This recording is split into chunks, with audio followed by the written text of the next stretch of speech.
suffer no be small. But say I get sense. Poverty no good at all. Now it make I join this business. For one night it no be cheap. It's once again everybody dey pay.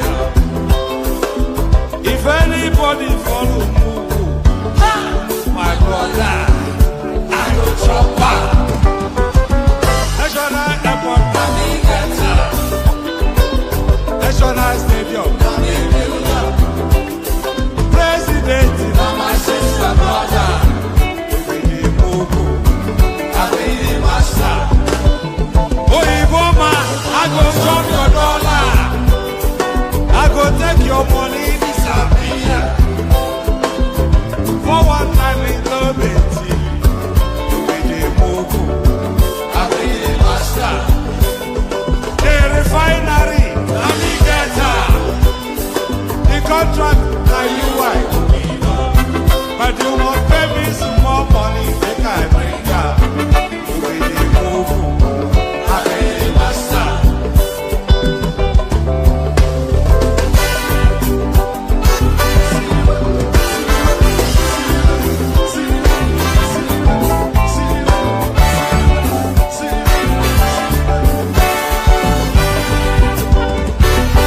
When do you go play one? Then we say that you style. When countryman do you go? They know the shots. All I kill and die. Whatever you go back is greedy. I say, I don't see them fire. That's why when they run enter my terrapo, I go show them fire. National airport, National stadium, president, my sister, brother, you be the Mugu, I be the master. The refinery, the contract, now you white. But you won't pay me some more money than I bring up. Mugu, I be the master. Now me be the master, oh.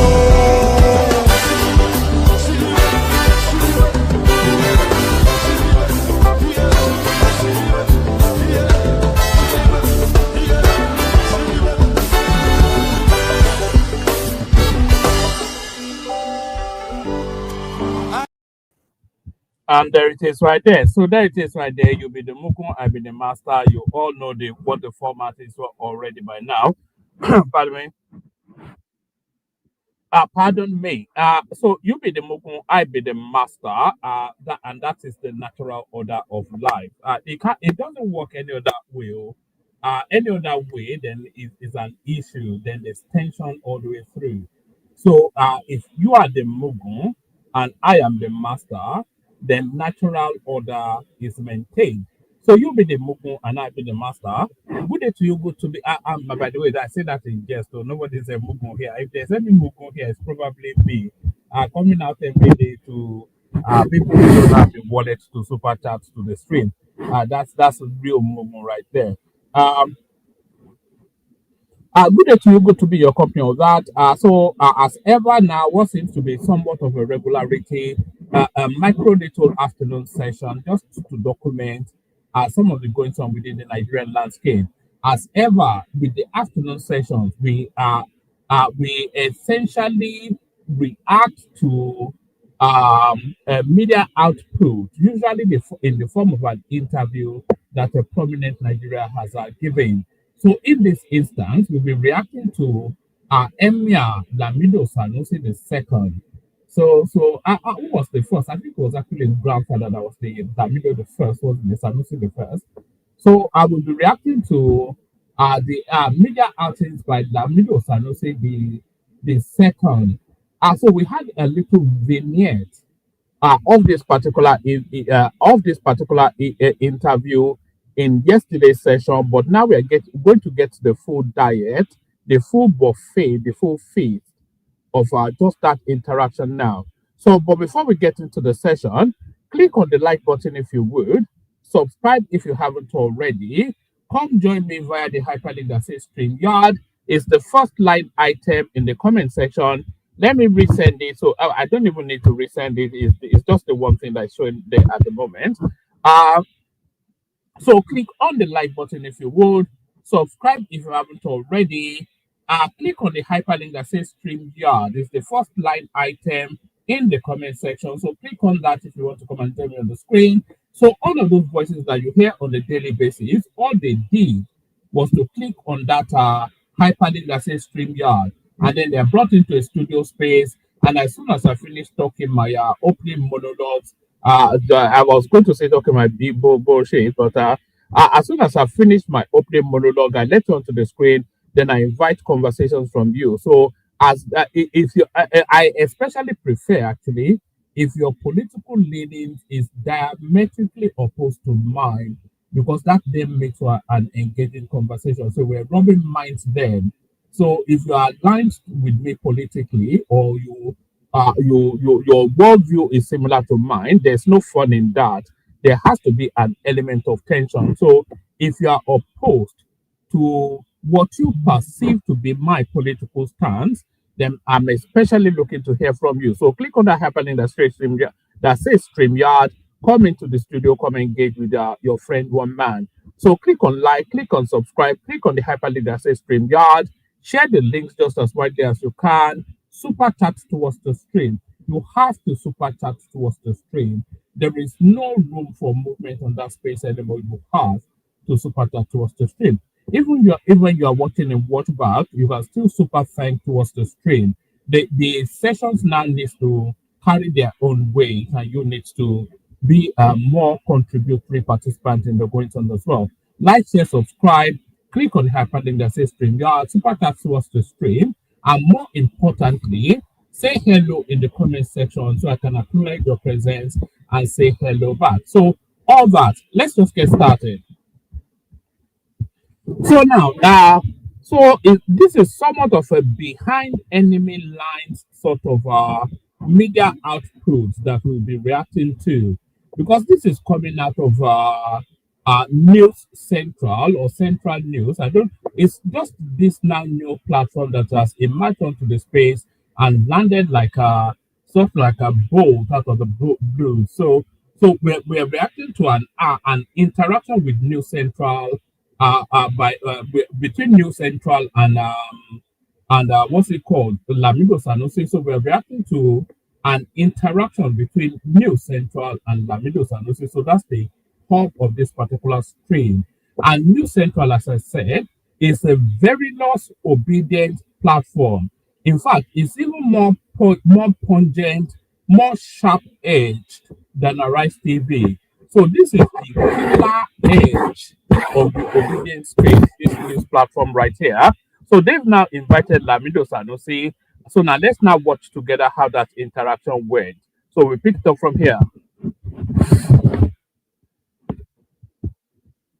Evolving fiscal landscape with a spotlight on tax and policy reform.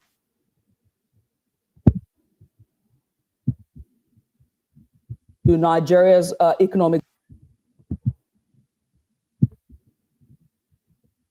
It is day 2 of the 31st Nigerian Economic Summit, with discussions around Nigeria's evolving fiscal landscape with a spotlight on tax and policy reform.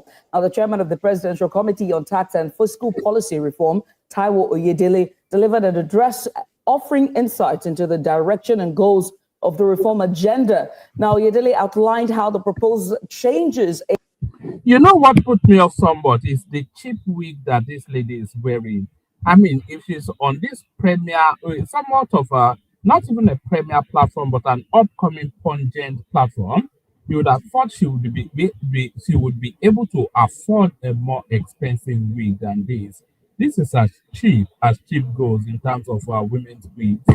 Aim to simplify Nigeria's tax system and also enhance revenue efficiency and reduce the burden on compliant businesses, as well as relieve pressure on lower income earners. Now, to further this discussion, we want to take a deeper dive, and to do that, we have the former governor of the Central Bank of Nigeria and the current Emir of Kano, and that is Mohammed Sanusi II. Your Highness, thank you so much for joining us. We appreciate you for coming on. Sorry, apologies. All the way through the introduction, I've been calling him Lamido Sanusi. So it's not Lamido Sanusi, but is it Lamido? Yes, I think Lamido is part of his name. So I withdraw that apology. No, yes. Mohammed Lamido Sanusi. On compliant businesses, as well as relief pressure on lower income earners. Now, to further this discussion, we want to take a deeper dive, and to do that, we have the former governor. And by the way, if you feel you have the intellectual acuity to take on this conversation, please come in, click on that hyperlink that says StreamYard. I know that a lot of you are intimidated. You are too intimidated to come in. Good to see you, Bayo Bay. Yeah, no, can you not see that wig, Bayo? It looks quite cheap, doesn't it? I'm sure your wife and mine, and maybe your daughters as well, wear all these things. So we somewhat know if it's coming out of your wallet, then you should know the quality, and that is a cheap wig right there. But so if anybody feels that they have the intellectual acuity to take on the conversation, come in. I know that a lot of you are intimidated by this space, especially the obedience talk, because they can't come here and propagandize without backing it up with facts, and they don't have the language skill either to take on the space of this caliber. But if you feel especially emboldened, click on the hyperlink that says StreamYard. Proposed changes aim to simplify Nigeria's tax system and also enhance revenue efficiency and reduce the burden on compliant businesses, as well as relief pressure on lower income earners. Now, to further this discussion, we want to take a deeper dive, and to do that, we have the former governor of the Central Bank of Nigeria and the current Emir of Kano, and that is Mohammed. I want to take a deeper dive. So I don't want to fixate on this woman, but she strikes me somewhat. She's a good-looking man, but an average-looking woman. And I'm saying that not to question her sexuality or anything. She's a full female. But if you look at the facial structures, this is the facial.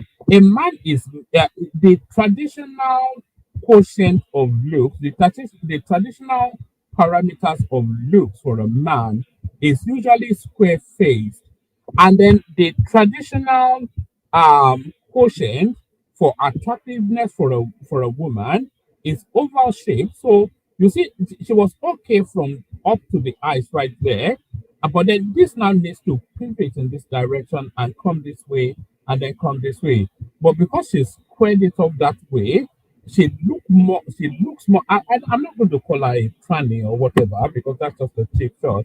But she's an attractive looking man, but an below average looking woman, just because of the facial structurings just because of the structures of her face. Dive, and to do that, we have the former governor of the Central Bank of Nigeria and the current Emir of Kano, and that is Mohammed Sanusi II. Your Highness, thank you so much for joining us. We appreciate you for coming on to the news this evening.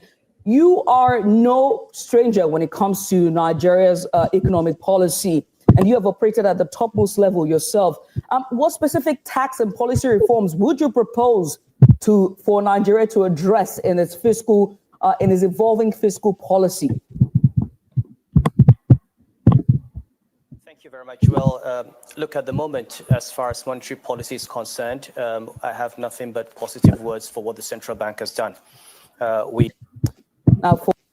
Sorry, I'm taking it back a bit because I want to just acknowledge what because that question is quite guided and loaded, and is very direction in the way that she thrust it.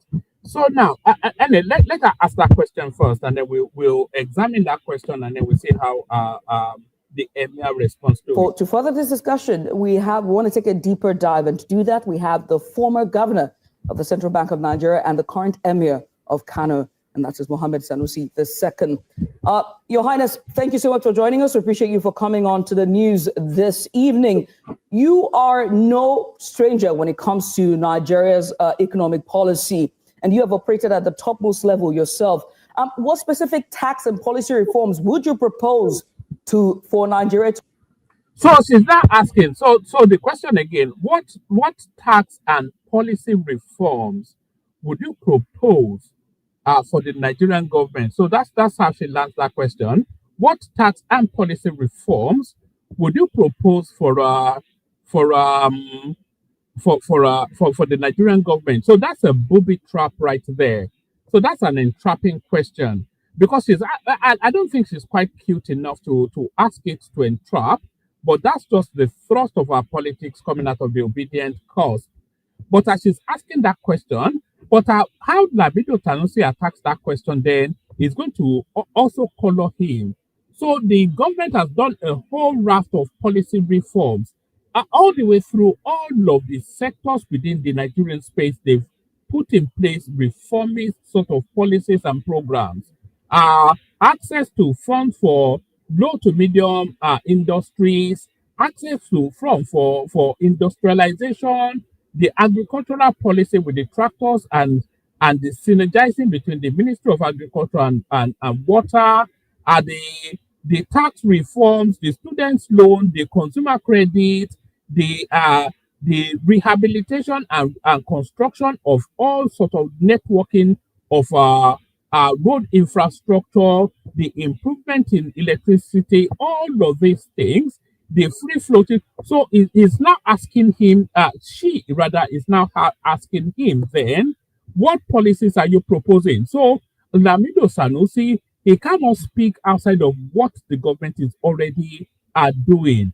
Because if he speaks outside of what the government is already doing, because she was inviting him, really, she is inviting him to be critical of the government. So if he speaks outside of what the government is already doing, then he would he will undermine himself. He will undermine himself. So she's actually inviting him to undermine himself. So let's now see now how the experienced Emir, a senior person both in royalty and finance, how he navigates that question. To address in its fiscal, in his evolving fiscal policy. Thank you very much. Well, look, at the moment, as far as monetary policy is concerned, I have nothing but positive words for what the central bank has done. So did you hear what the Emir said right there? Look, thank you for having me. I have nothing but praises for the economic stance of the government. Do you know what that means? Shut up your mouth there, you stupid little girl. I wonder, she's almost certainly evil anyway. So shut up your mouth there, you stupid little girl. When they born you, when you want try to they use majority. She wants to use majority for the Emir. We coming from a background of. Do you know what majority means? By the way, this is harkening back to days gone by. Back in the day, we used to use phrases like majority. Do you know what that means? Olo majekori. Do you know what that means? Anyway, if you know, you know. He was trying to use majority on the Emir, though. Very high levels of instability as a result of loose money and uncontrolled growth in money supply. And the central bank has taken the last 1 year is concerned. I have nothing but positive words for what the central bank has done. We come in from a background of very high levels of instability as a result of loose money and uncontrolled growth in money supply. And the central bank has taken the last 1 year to mop up all that money. Interest rates are high, yes, but we have stabilized the exchange rate. So let me talk to you somewhat about the art of listening.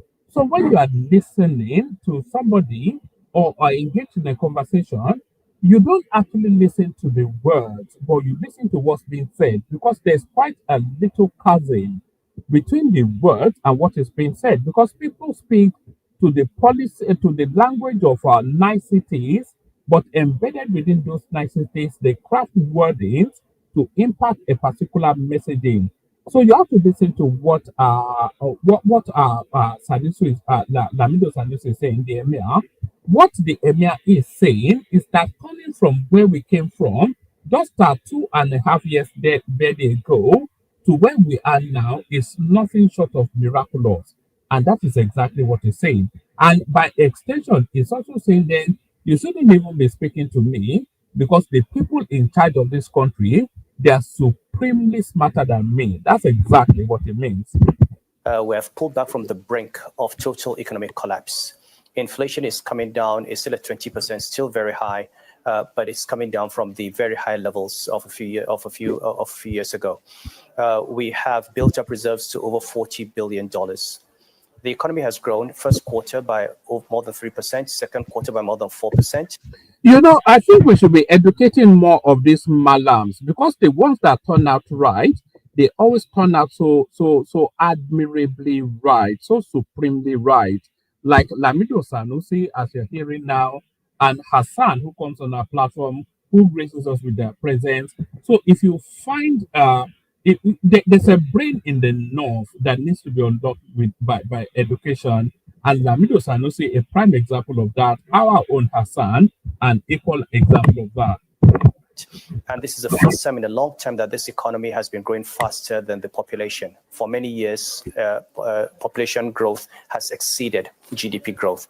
And this in a time when oil price has been moderate. So in terms of monetary policy and stability, I have nothing but commendation for the government. On the fiscal side, we have had an improvement in revenue to GDP ratios, an improvement in debt service ratios, a contraction in the deficit, and these are positive steps. But we still have a long way to go. I mean, I would like to see a better look at fiscal expenditure. We're still spending too much money on government, on the cost of governance, too many political appointees, too many officers. All right. When I was critiquing this particular piece yesterday, I think I may have misheard him. So I thought he was saying the government was spending too much, but what he's actually saying is that the government is spending too much on governance rather than on projects and things that actually impact. So they're spending too much money on themselves, essentially, is what the Emir is saying. We still have to look at the quality of spending, the value for money, the processes for spending, because if we and the reason is that if we do not improve the quality of spending and put a rein on spending, we're going to continue borrowing. So after saving money from these expensive subsidies, after building up the government balance sheet, you go and You know, I'm actually disappointed in how the Emir is tackling that question. I was actually in anticipation that he will point his AK-47 at the state governors. So, because the federal government is, yes, you can say they can do a little bit of cost savings. In fact, a lot of cost savings at the federal central level. But in terms of impact on the people, I thought the Emir will focus his AK-47 on the state governors, who seem to have gotten, just because of the hate that the obedient spaces are pushing against the Yoruba space, and especially the presidency, because of the ethnic bow that is coming out of the obedient space at the moment, the state governors seem to be hiding under that. So we've removed the fuel subsidy. They are getting an abundance. They're getting a windfall every single month for every single state governor in Nigeria. It's a lottery win. It's a winning lottery ticket every single month. So what level of impact is that lottery win having on the people within their own domain? That is really why I thought he would point his AK-47, his arrow. But I think he has been corrupted somewhat. Maybe subliminally he's been influenced by the obedient narrative, because he's now launching at the central space. And spend it, and then you have to borrow again. So we still have some steps to go on the fiscal side, but the first thing was to fix revenue. And I think with the tax reforms and with what we've seen so far, the fiscal side is on its way. The structural reforms take longer.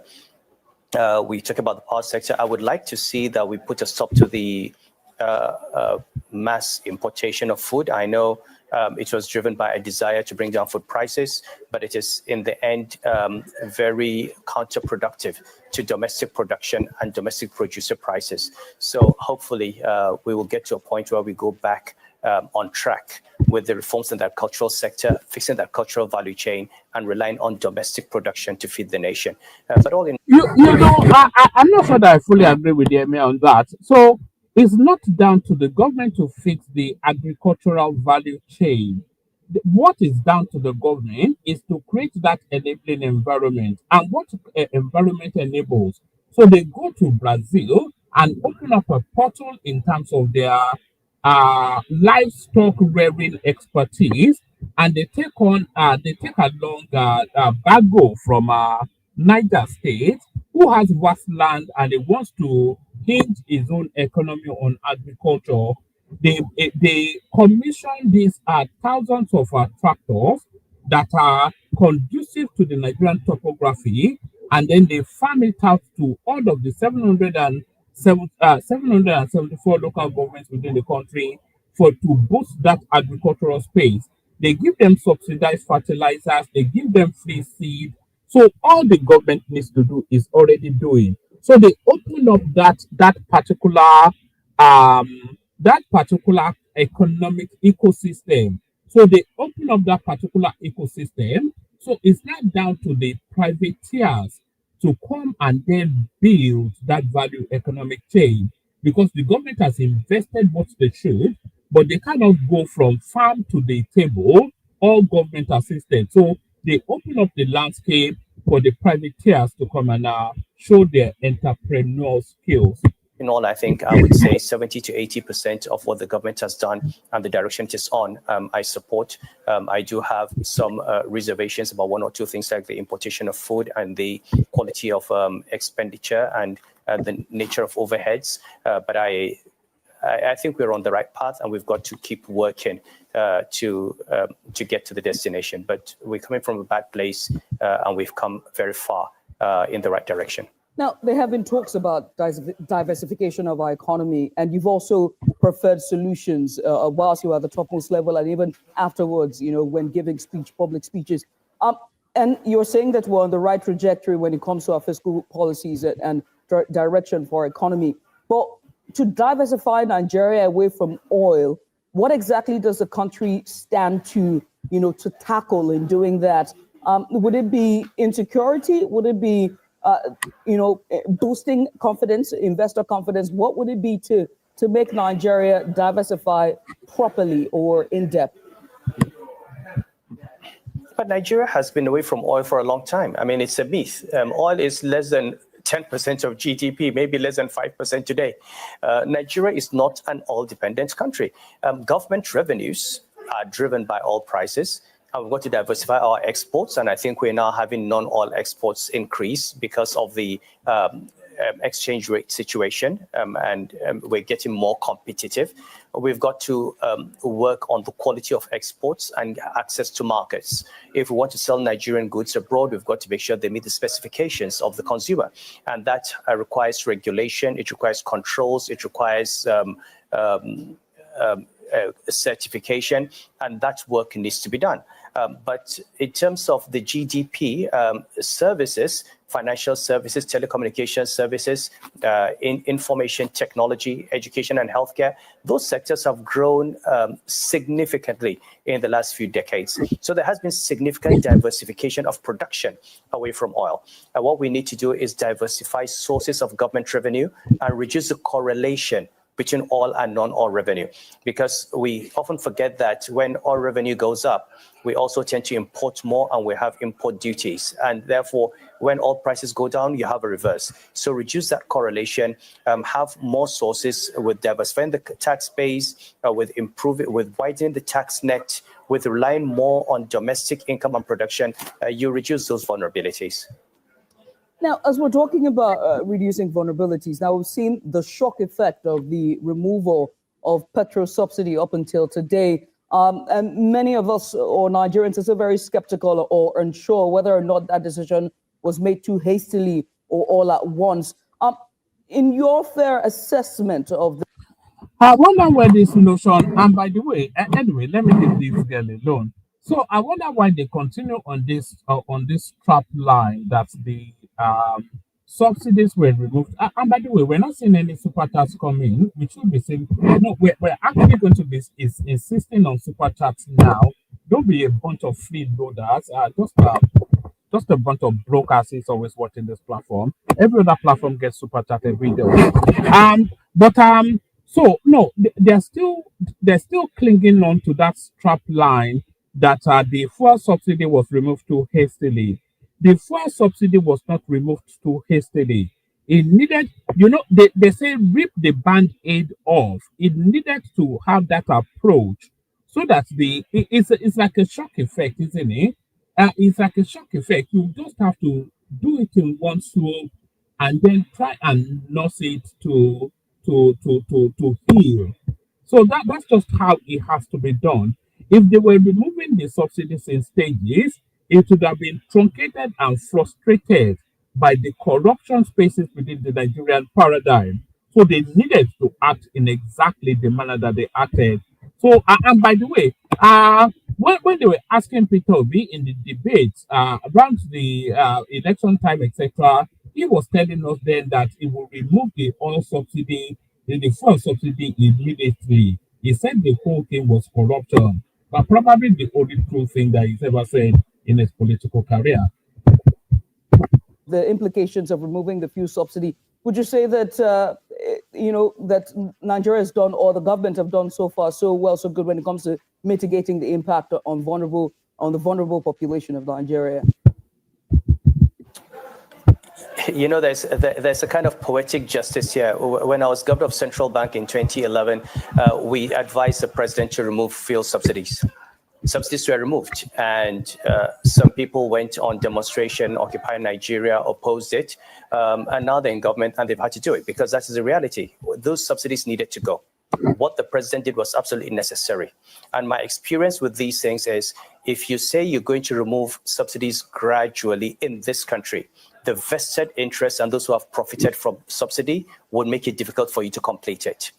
Even with the President Jonathan, when we started, the negotiations were with Labour, where we would remove 50% of the subsidies and then remove the rest later. But once we took that first step, that was the end. So the decision to remove the subsidy, yes, it was shocking, and it was a shock treatment, shock therapy. It would have disruptive effects. But if it had not been done when it was done, I don't think it would have been done at all. So that's the first thing. The second thing is that we have always known that if you remove the subsidies, you're going to have inflation, you're going to have an impact on the poor and vulnerable. But what was... Sorry. The real question is, should Tinubu have removed that subsidy in the manner that he did or not, both on the fuel and the exchange rate? So that's the question. If the answer is yes, then you cannot really quibble with what is going on in the country at the moment. You cannot have the expectation that Tinubu will remove the two spaces, the two life plugs that keeps the Nigerian space afloat, or even though it's corruption infested, you cannot expect that he would remove those two spaces, the fuel subsidy and the arbitrage on the exchange rate. You cannot expect that he would do those two things and it would not impact on the country and the populace and prices. You have to be completely retarded.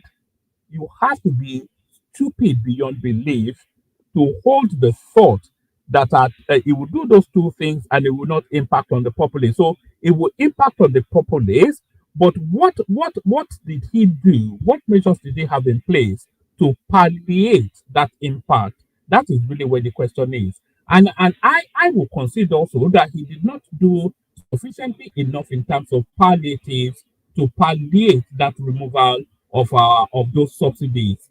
So it didn't do sufficient enough, especially around food prices.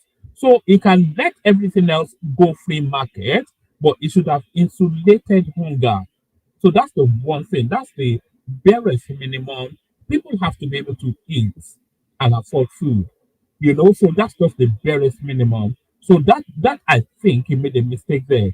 If he did that, then it shall open the portal for importation of food or whatever as it ramps up. Now, we're doing that now latterly, and we're seeing the prices of food drop drastically. But it should have done that in tandem with removing those subsidies, because there was sufficient enough in the savings to insulate that space.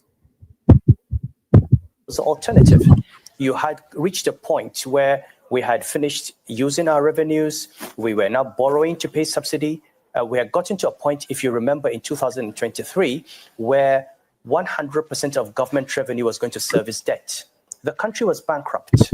I don't think people quite remember that.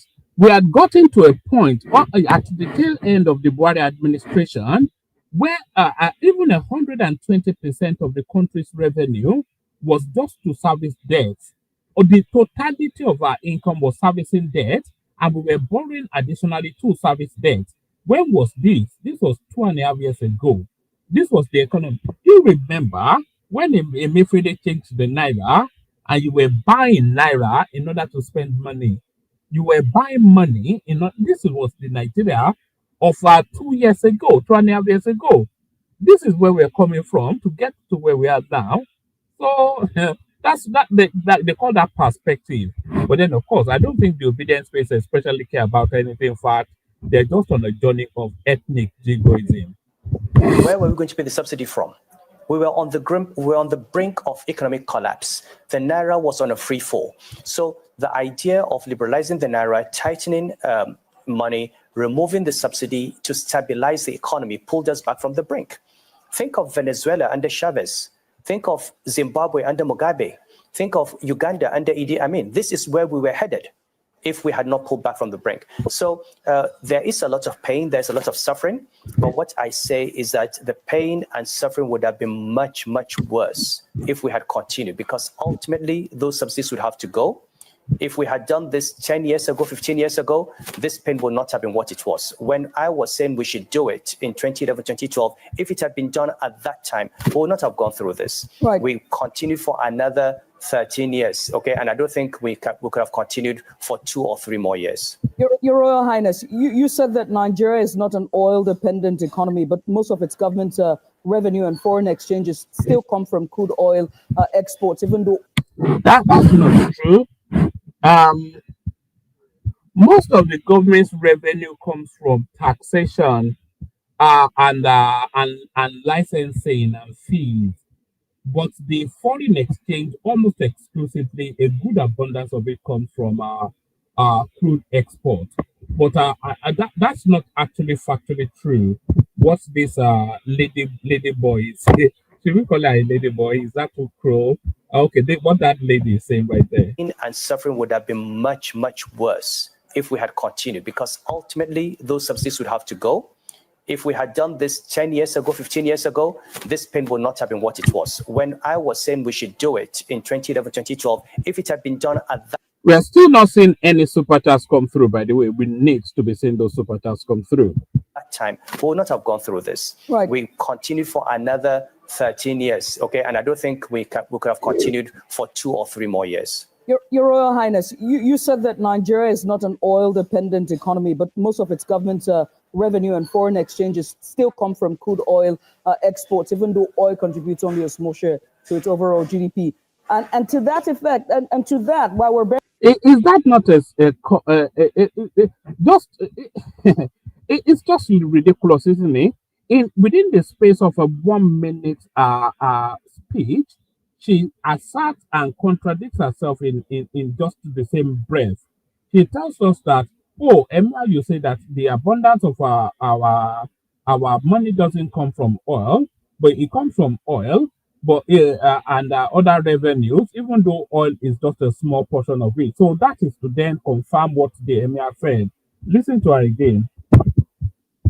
In 2011, 2012, if it had been done at that time, we would not have gone through this. Right. We continued for another 13 years, okay? And I don't think we could have continued for 2 or 3 more years. Your Royal Highness, you said that Nigeria is not an oil-dependent economy, but most of its government revenue and foreign exchanges still come from crude oil.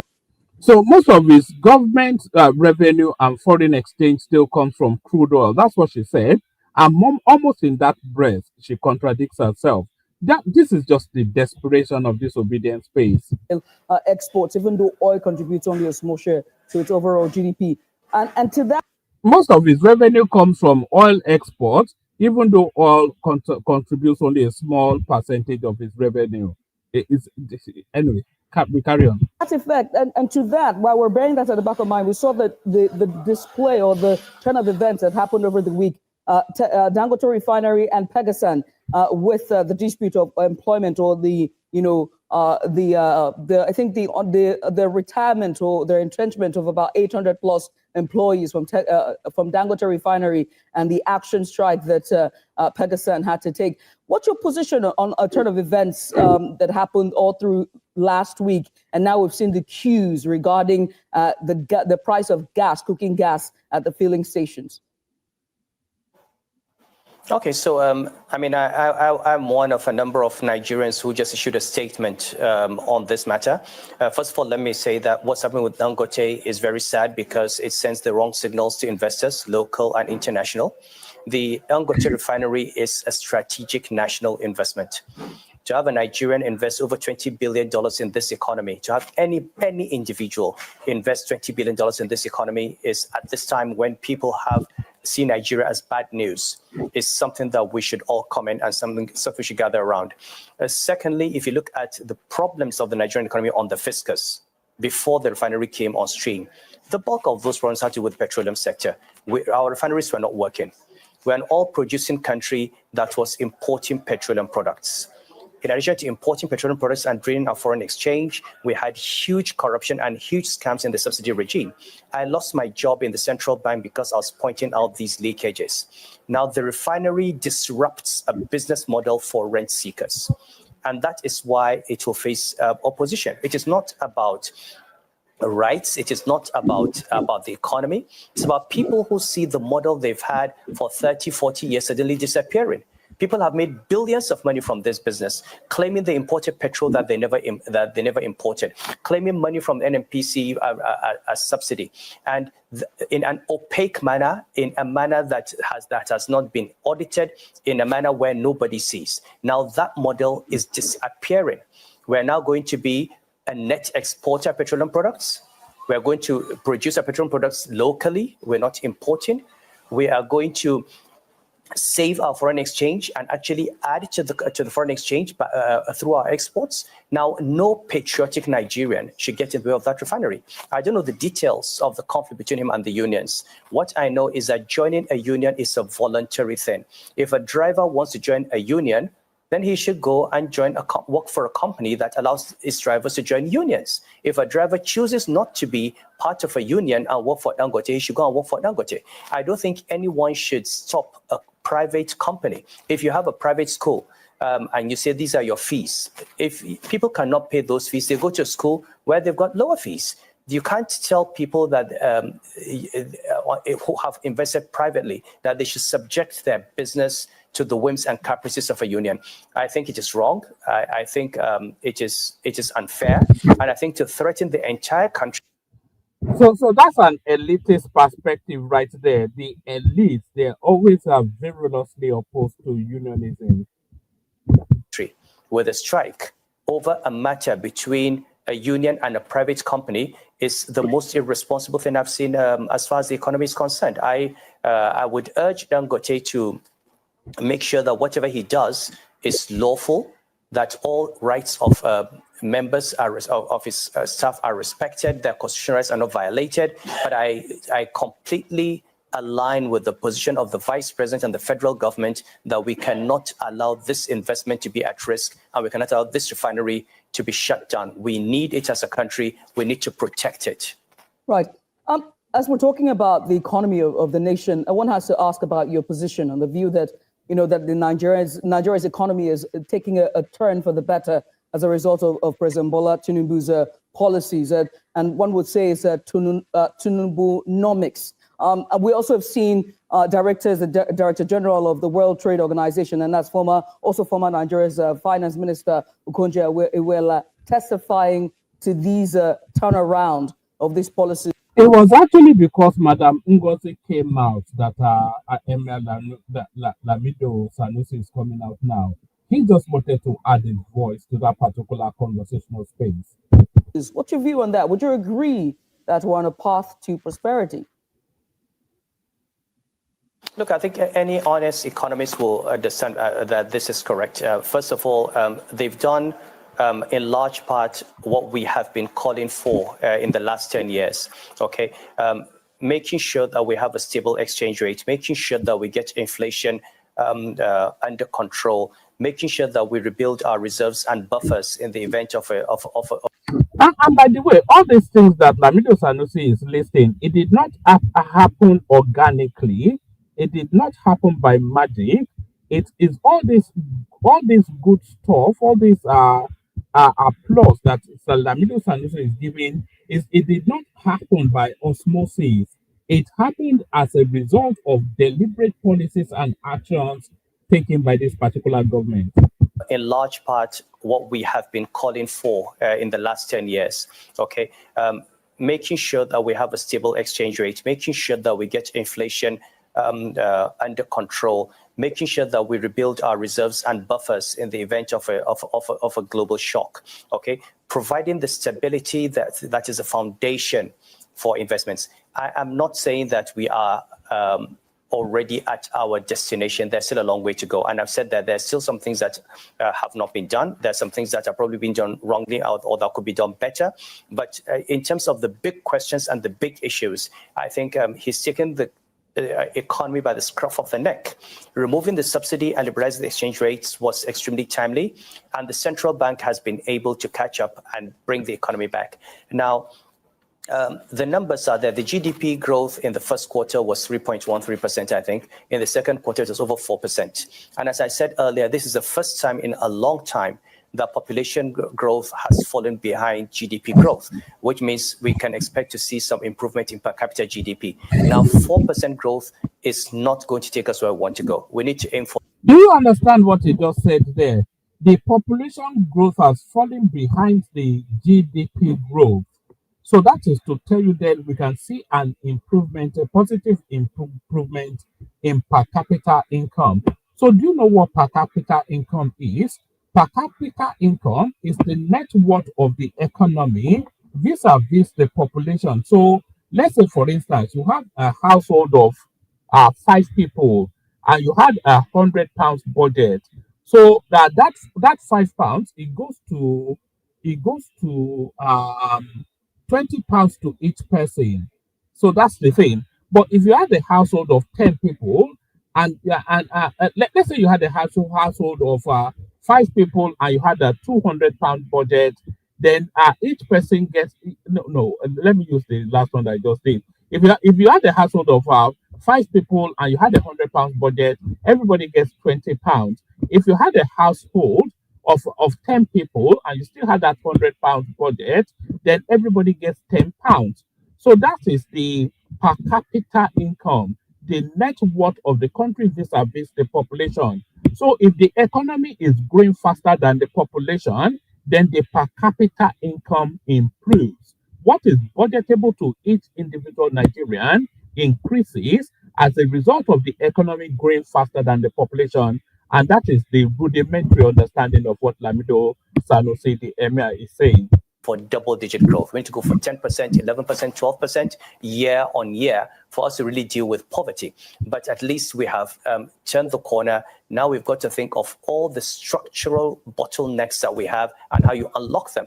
Infrastructure, electricity, technology, the productivity of our agriculture, education, especially in these days of artificial intelligence, and good healthcare. If we can do those things, I think, and I'm not talking about Tinubu or this government. I'm not a politician. You know me. I'm just saying things as they are. Your Royal Highness, I must say thank you for taking out the time to join us this evening. But before I let you go, I do have to ask about, these policies and how they can translate very quickly, because at the core of it is the common man, which is Nigerian on the streets, and the informal sector is still struggling to see those effects. When will they happen anytime soon, at least just for layman terms, as our viewers are watching from home? No, I mean, every economic crisis comes with hardship. And there's a viral video that went round of me, I think in 2011 or 2012, when I was talking about subsidy. And I did say that when we have a crisis, we're going to suffer. This is exactly what we're trying to avoid. We are paying the price for many years of mismanagement. And of course, not just mismanagement. You remember we had COVID, we've had banditry, we've had insecurity, and you add to that bad economic management. So there will be pain. And the government. So that was a criticism of the Buhari administration right there, which has been singularly the worst administration, worse than Abacha, worse than who was the worst one? I think Abacha was the worst one, worse than Abacha, worse than Goodluck Jonathan, worse than all of them combined. The Buhari administration. It was essentially a Fulani steal for 8 years. The Fulani just came to steal for 8 years, and that was all that. They just robbed everything and wanted to collapse the country, and that's what Lamido Sanusi said. Government needs to do whatever it can to alleviate that pain, provide the palliatives, deal with the cost of food, deal with healthcare, deal with education. And this is a responsibility of government at the federal level, at the state level, at the local government level. I don't think there is anyone that would deny that. But the reality is, if we had not had these policies, we would have been in a much worse situation. I mean, you could continue, rubbing the balm. It's like you're ill and you keep taking Panadol, but you don't treat the underlying sickness. So we could have continued printing money, paying salaries, going on as if it was business as usual, borrowing and spending, until you get to a point where you go bankrupt. Where your lenders are no longer lending to you, and then where you lose control of the economy. I think what they have done is to stop us from going over the abyss, and that is, for me. That word is actually abyss, not abyss. In spite of all of his British education, the Fulani intonation is still there. What I commend them for. I'm not saying they're perfect. I'm not one of those who says, oh, everything the government has done is perfect. No, I think there are things where there are areas of improvement, and I think there are cultures that we need to change around spending, around transparency, that are legacy issues that have continued that we have to address, because reform has to go, not just, it can't be just financial. You've got to have an ethical revolution. You've got to have a cleanup. You've got to have good governance. Institutions have to have credibility. Right. The individuals who are in leadership have to have credibility, and these are all part of the reforms. And we'll continue to speak, to say what we think is right and what we think needs to be improved. It's up to them to listen. Your Royal Highness, I must say thank you for taking out the time. All right, so that was the Emir right there. I was going to abandon it after the Emir because nobody has super chatted, but Sunday or Loyede, he comes to the rescue. So going forward, we're not going to be carrying any freeloaders on this platform anymore. We are going to insist that you participate with your wallet with every session. We want to be saying the super chat. To take on the conversation, we got Fatai. The Romeo of Nova Scotia. A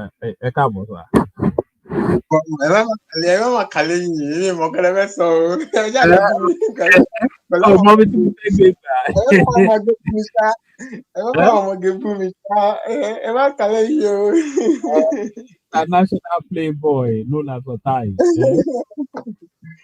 So what are you making of what Sanusi had to say? There's somewhat of an inevitability to it. It's just really come to confirm what is already playing out in public glare. The policies compounding, the impact being infected, everybody acknowledging the growth. So there's nothing else he could have said other than what he did say.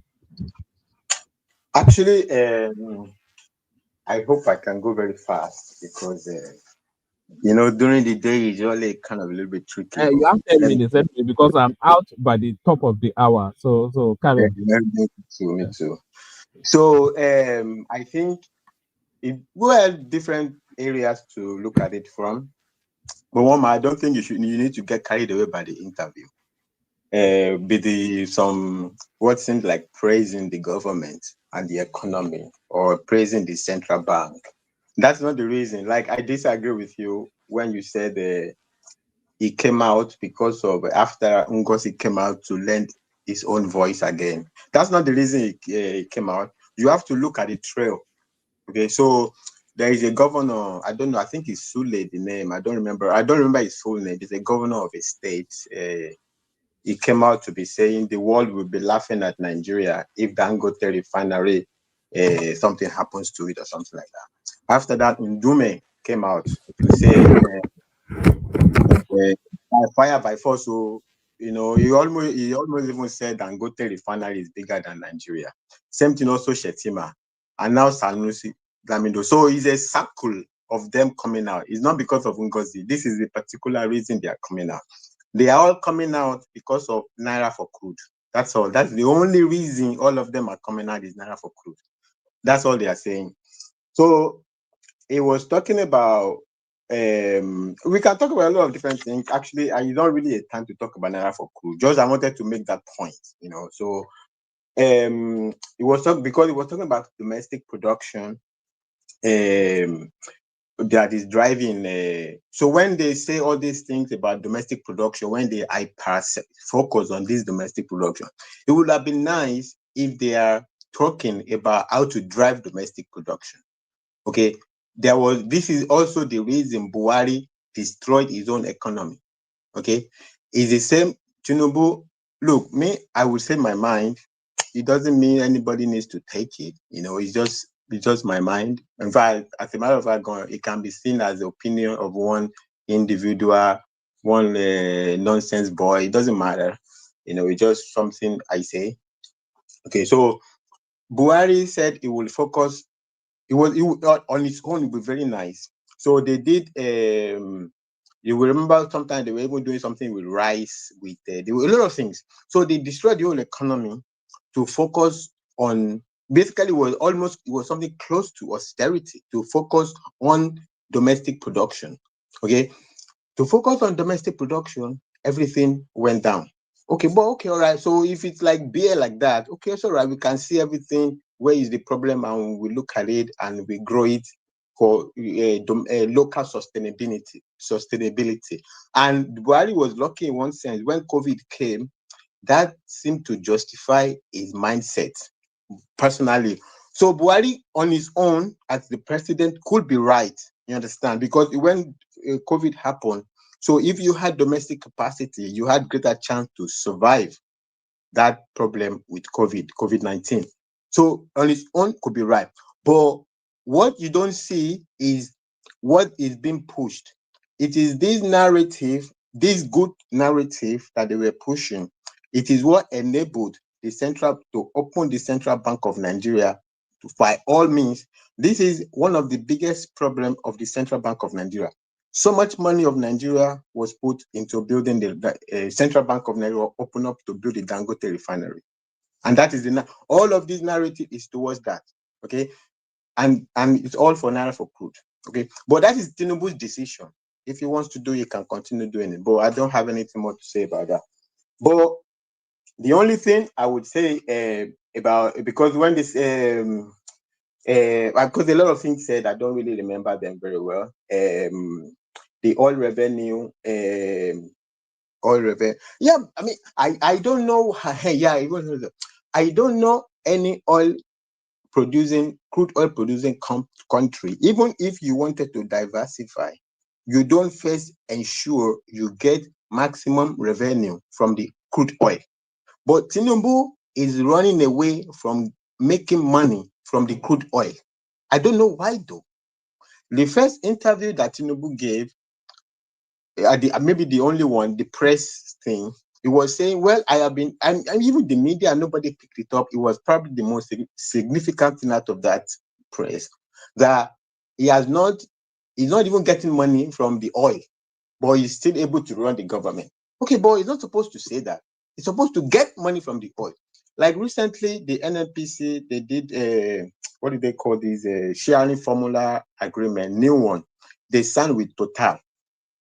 And they are totally exempting Total from hydrocarbon tax in the new agreement. And they want to use this. They say their hope is that this will be the way, the template for all other partners of NNPC in this oil production, whatever. Okay, but that seems like a shame. You can build a whole sector out of hydrocarbon tax. Why are you giving away hydrocarbon tax? Sorry, Fatai. If anybody wants to come in, come in. Come in within the next 5 minutes. I'm going to leave this. I'm going to have to do something for about 10, 15 minutes in a moment. But if anybody wants to come in, come in. Carry on, Fatai. Yeah. So in respecting that, so I will say, I will only say this: there is nothing wrong in concentrating on domestic production, but it's not to, because Tinubu always say it's a free market. This thing, that naira for crude is not free market. That is intervention in the market, distorting the market by with your own hand. But it's all his problem. Dangote says it's exporting petrol to America. So America has over 100 refineries. They are still importing petrol. So I don't know all these things they are talking about. I wish him good luck, Tinubu, but I don't. If you ask me as a person, Are you disputing that Dangote is exporting petrol to America? this is what he said now. No, but are you This is disputing what though, because there's an No, undertone? I'm not disputing. You don't. It's not even about dispute. I'm saying take them by their self-report and go to self-report. He's claiming that he's exporting petrol to America. So America, with over 100 refineries, big, small, different types, is still importing petrol. America has capacity to. America is an oil-producing country, crude oil-producing country, with all kind of system, even latest technology, fracking, all kinds of means they produce crude.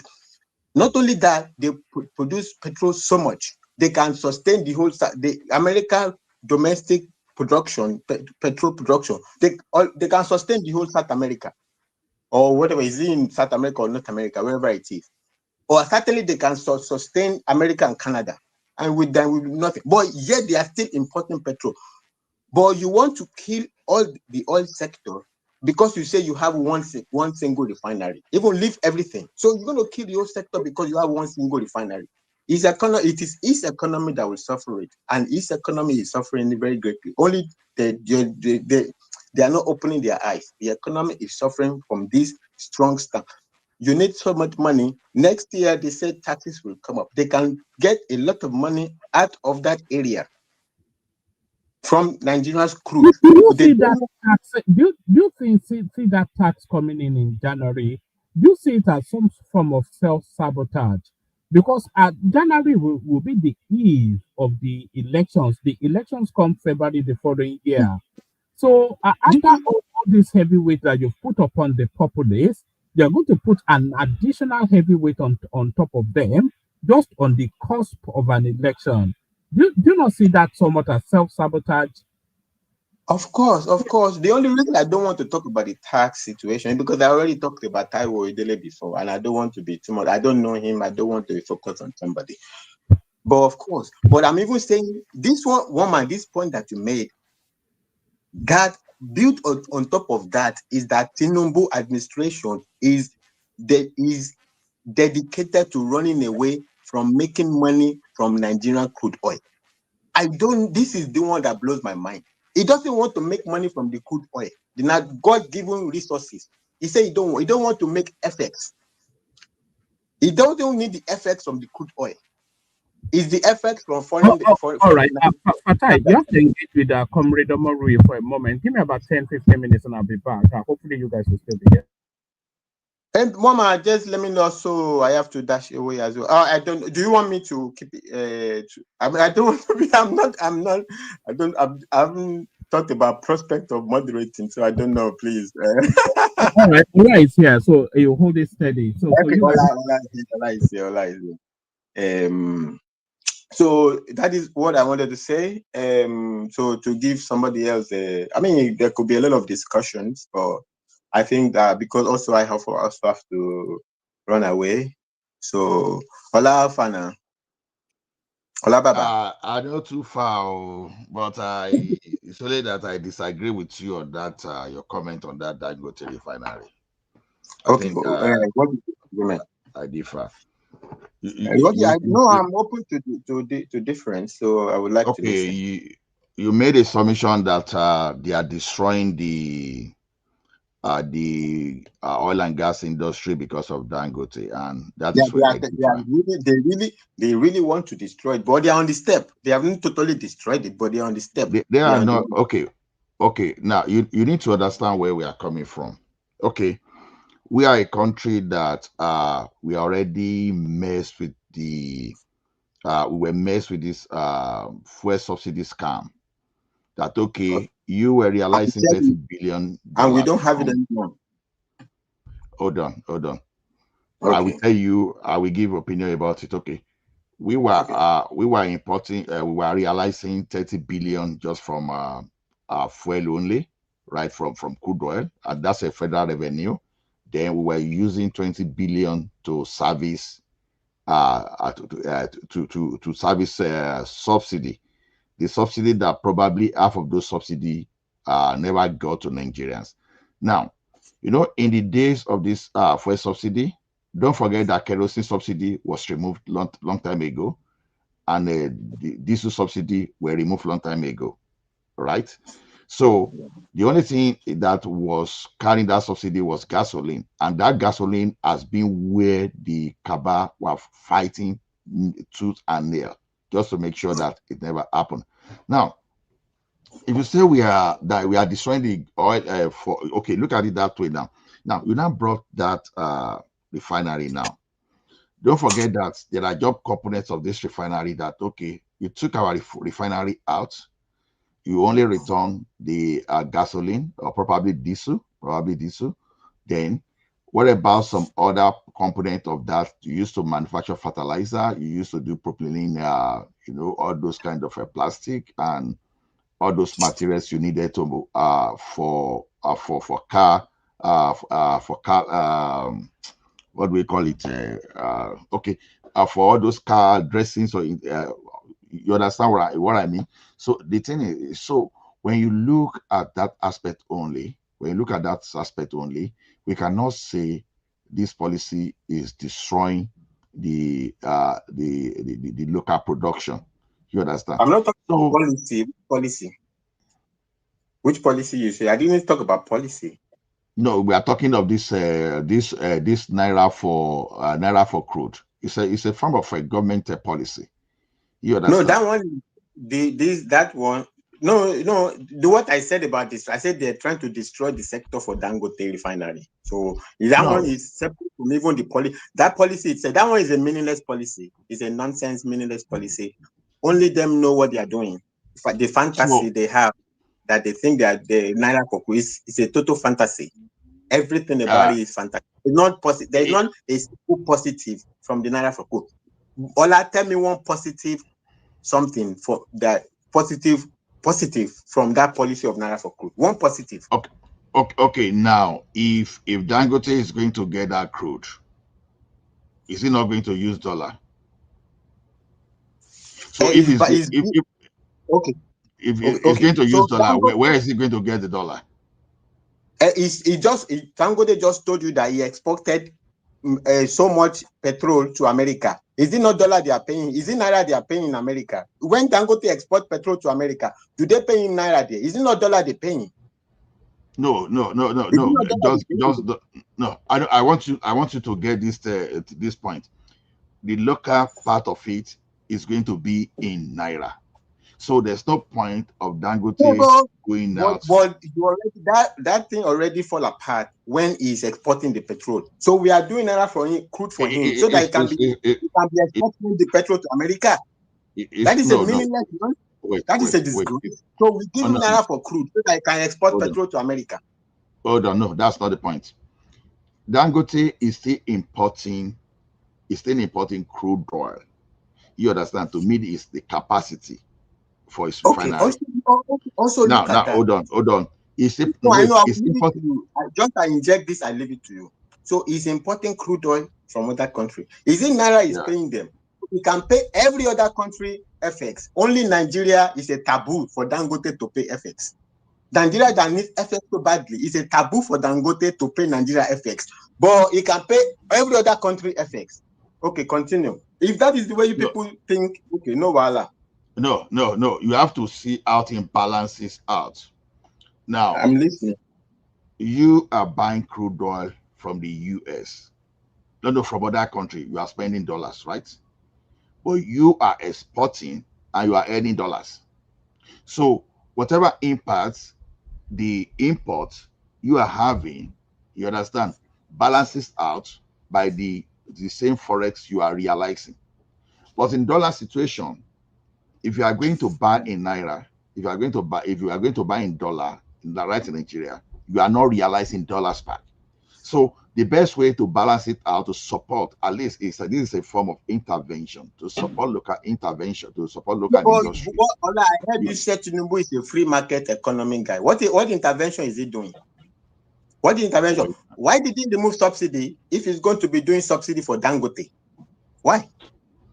Why did he say no FX if he's going to be fixing naira? He said he unify what he used to say he remove arbitrage. This is arbitrage. No, This that you domicile purchase in your local currency does not mean it's no longer a free market. We should get that thing right, because there are two May I come in, components. please? They are fixing the rate. I think I should come in before Baba. Oh, no, comparable for to wait. We understand. I know why Baba want to come in now, so that's why I'm yielding. Baba, hello. Comparison fast. How are you? Great, Baba. Great, good.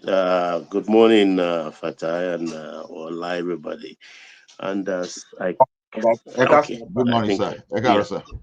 I think we are forgetting that there is a PIA bill governing the petroleum industry. And of course, in that PIA bill, it is defined that 450,000 barrels have to be reserved, of crude will be reserved for the local refiners. That is what Dangote is tapping into, though it's almost eating up all that production daily. First, because as of today, I have not checked how much a liter of fuel costs, but it is still far below the international price. It's far below the West African price.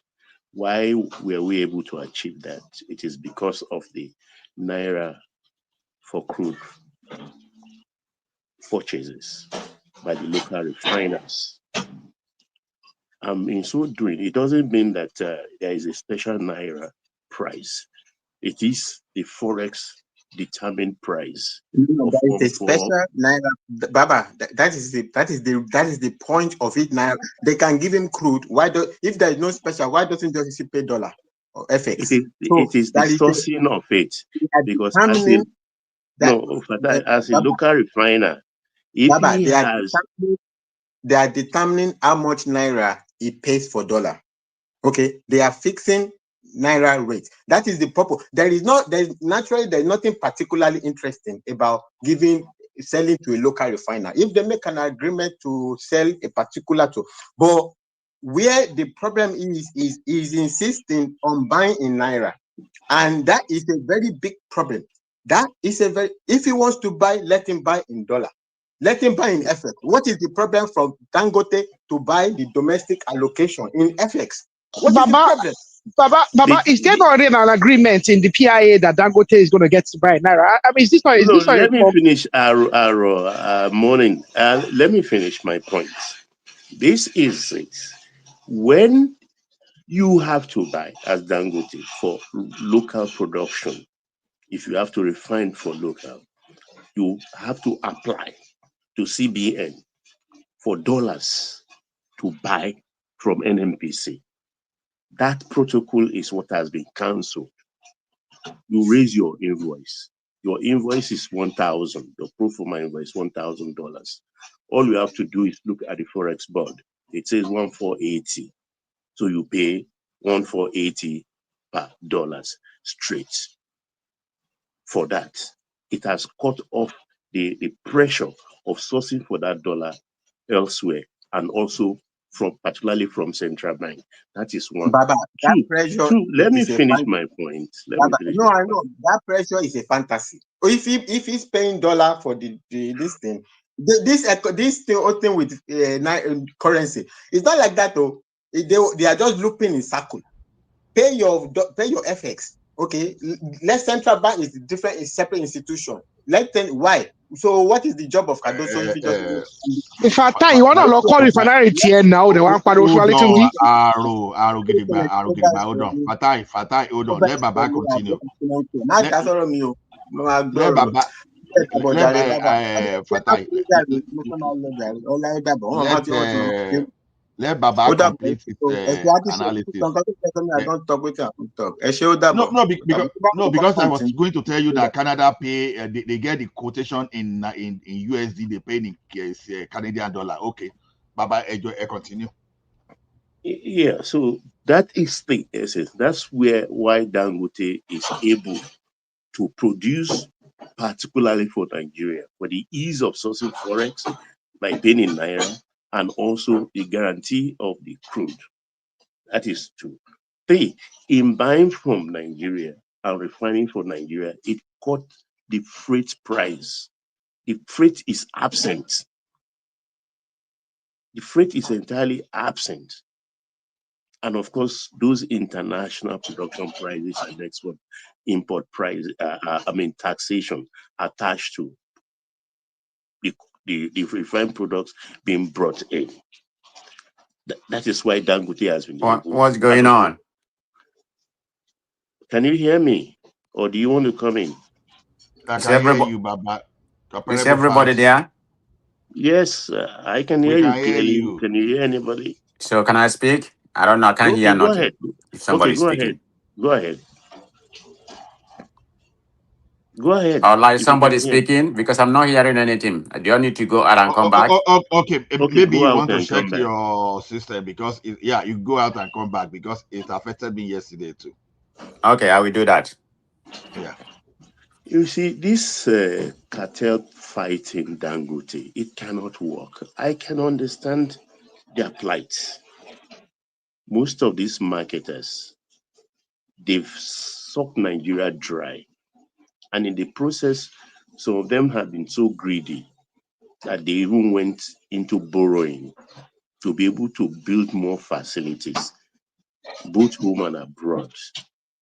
Use their blending facilities, midstream, international, to be able to continue to destroy Nigeria's economy. And Dangote has hit the hard where it mattered. So, of course, you don't expect them to fold their hands without fighting. But it's a losing fight, whether they like it or not. They're using now the labor union. And we have to be a country of law, because there is a law that guides the export zones, export-free zones in Nigeria. Before tolerance and all the rest came into that EPZ zone to invest billions of their dollars. That 10 years, there will be 10 years moratorium on labor matters, apart from several others. That concerning labor, you cannot picket them, you cannot call for strike, you cannot unionize. 10 years, it is in the law. So by the labor union coming to badger Dangote refinery selectively, it is very wrong, and it's mark of gangsterism, if I may put it bluntly. And if not for political expediency, I don't think those officers of Pegasus should be allowed to go scot-free for trying to sabotage a nation of 200 million people plus. Because what they did is pure sabotage. I listened to Adam Oshiomhole And all the kinds of shenanigans he talked that are being practiced by this present day labor unionists, their leadership. They even went as far as exposing one of the so-called leaders having a permanent suite at most expensive hotel in Abuja. I don't like mentioning names. Oh, okay. Eating. You understand my point? That kind of lifestyle. And these are the same people that will come out and started preaching nonsense to us. These are people who have constituted themselves into moral police, who are intellectually dishonest. Intellectually, and they are bound not only in the labor union, so also in Nigerian Bar Association. Because we now know that some people who come and present themselves as if they are, like they are the next thing to Jesus Christ, forging passports, forging health results, reports, going to claim some people's property abroad. We have to watch ourselves. A man that invested 18 billion of his money in an economy should be treated right. He's not an institution. In my considered opinion, he is a colossus. He is a colossus. You only need to have maybe friends, at least if you've not visited in other African countries. They envy Nigeria because of people like this. Look at the Benin road that was swallowing trailers last year. Who had used his tax payment to the country to fix that road? Of course, it's the other one, the Rabiu man. Rafiu Bua, that Bua guy. Yeah, it's the Bua guy that fixed that road with his tax, not that he did it free. But look at the pace, with the speed with which they pay. Why are we not happiness averse? If I can coin that word, why don't we like good news? Why don't we like good news? So we want petrol queue to continue. We want petrol to be sold at 1,500 per liters, which is, of course, the right price that all our West African neighbors are selling.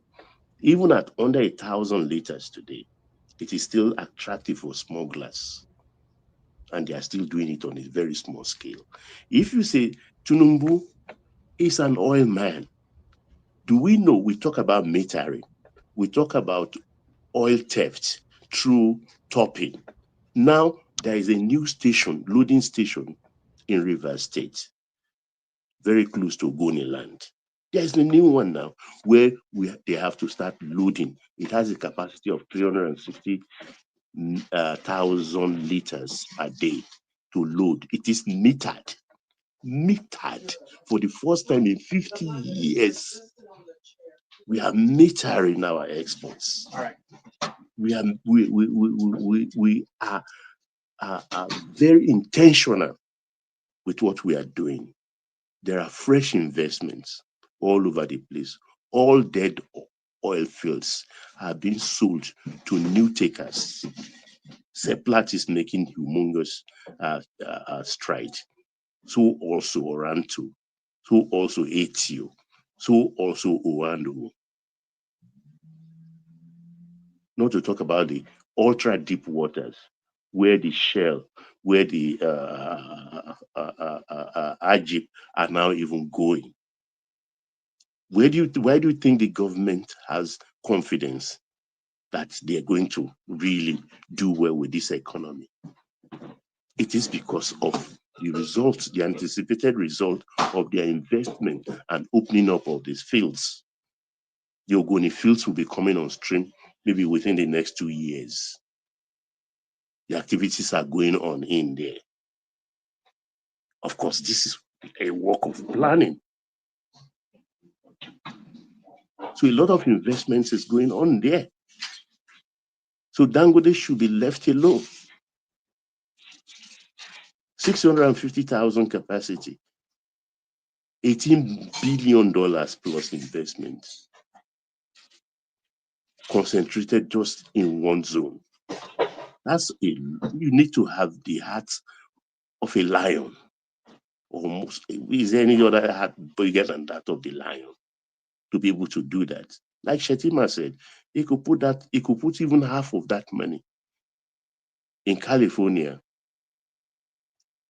and in another 1 year, he will double his investment.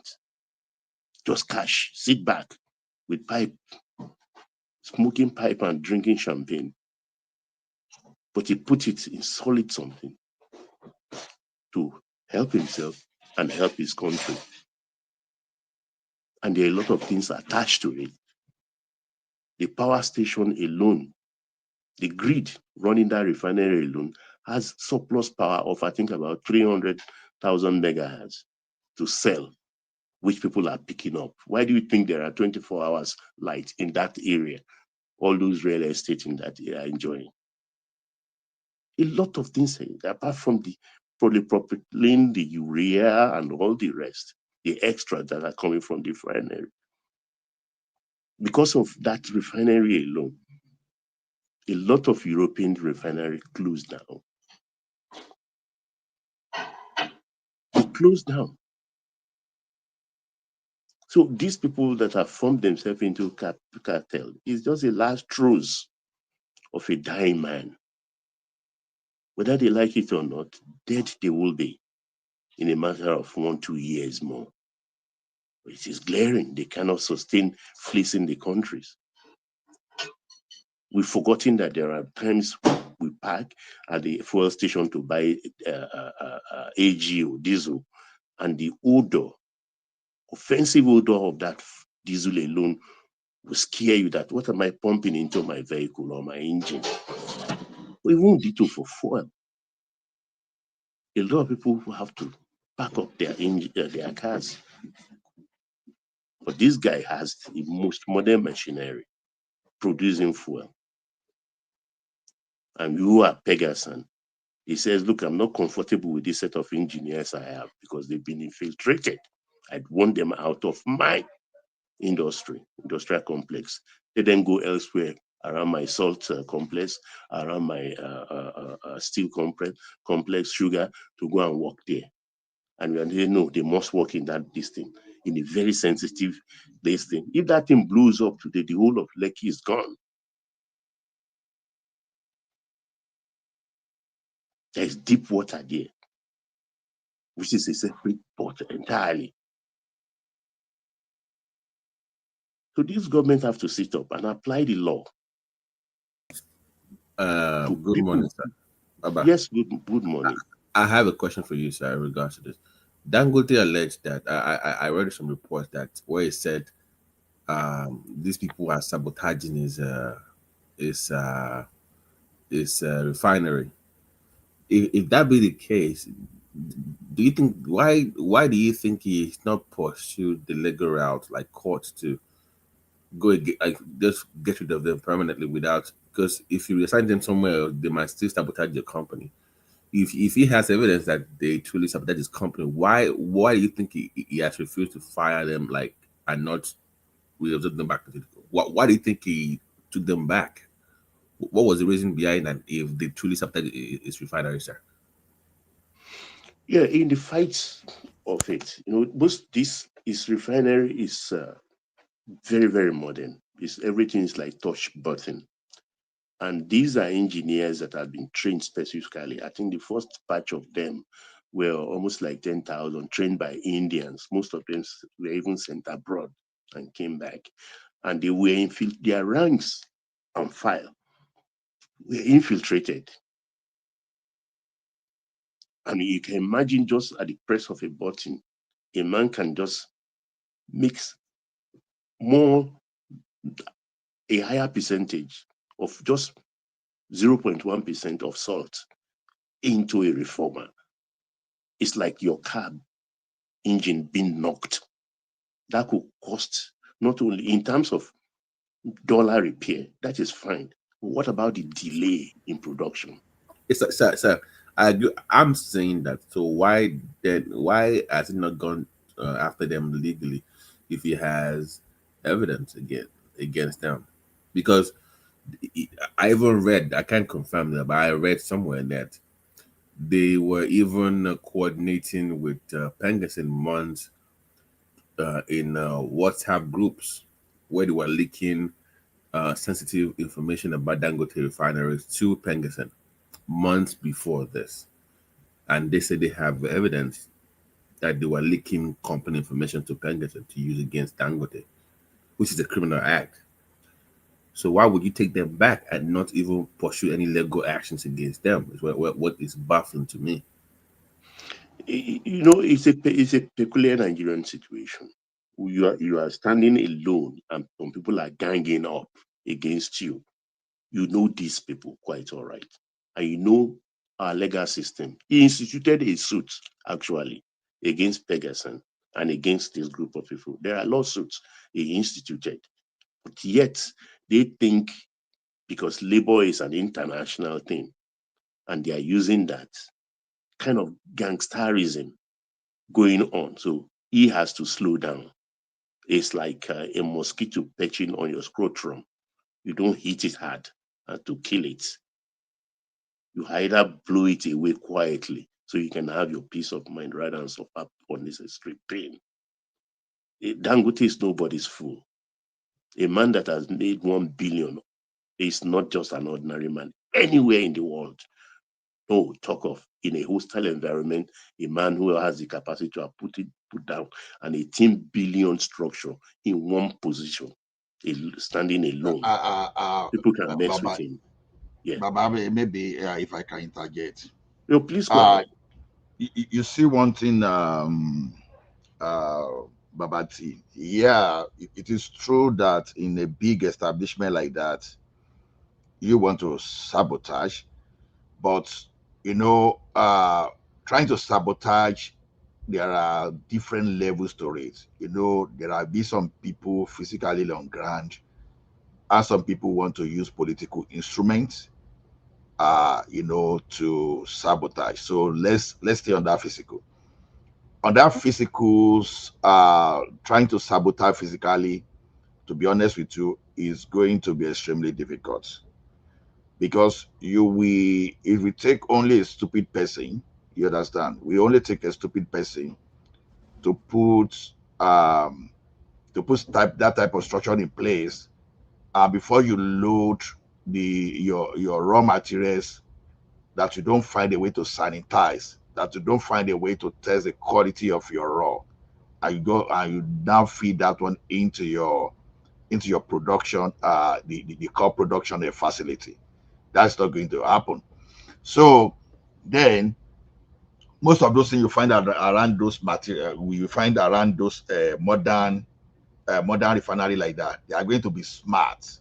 They are going to be smart Also, it's like equipment firewalls, you understand? It will always beam exactly the red lights here and there. exactly But then an attempt so has been made. exactly. So, for example, if you are supposed to use maybe a crude oil with a sulfur percentage of let's say 0.05%, and someone loaded it with like say 5%, of course, it's not even Alarm going will to go pass off. through the check. So on that level, so I think the main power for them to sabotage now is to try to use political and labor movement. That's where the core argument is, and to where it is possible to misinform, to whip up public sentiment against, against establishment like this. And wherever it is possible, they can even lobby some kind of foreign government just to give some kind of indictment about the quality, about the quality of that of the output coming from Dangote.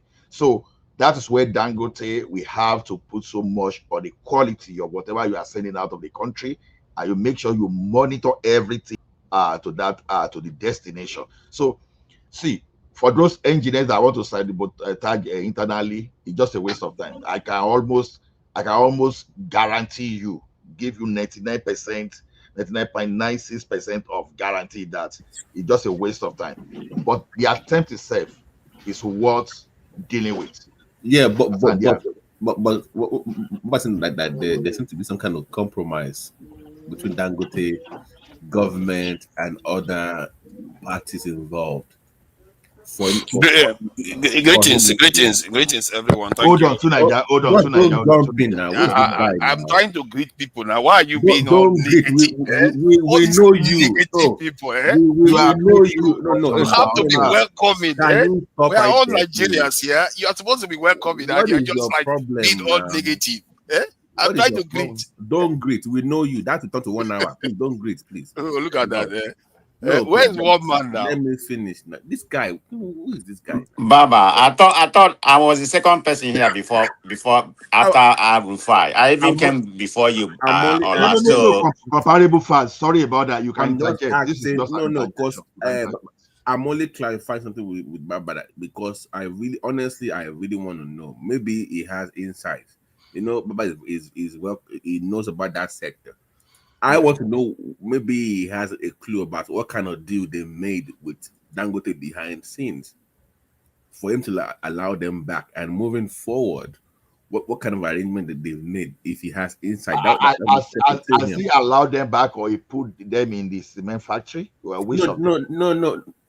I'm saying that if I know that you're gonna, if allegedly you are gonna start to discuss my business in point A, No, BT, the I won't trust, even the allow you trust at has all. been eroded, no doubt about My that. point And when exactly. So I can't even trust you to mind anything for me. I don't care if it's that finally is your the point discussion. at which they are right now. He's not saying I'm not Exactly. giving. So Look, even listen. Let I'm me shock asking you. now Let me shock why. you at what he proposed, BT. Okay. At a point, he said, "Look, if I have to even force me to take them, I can pay them for 5 years. Let them go sit at home in their houses." They said That no was allegedly now. yeah. They said no. Huh. You can see how desperate for an entrepreneur will sit down and say, "Look, go home and stay." Baba, I'll can pay I say you something? salary. Yeah. Can I ask you for something, sir? I know you know Dangote. I know. So tell him I that don't know him. if he's looking for good quality engineers, me, I'm available to work for a good for good Go for good.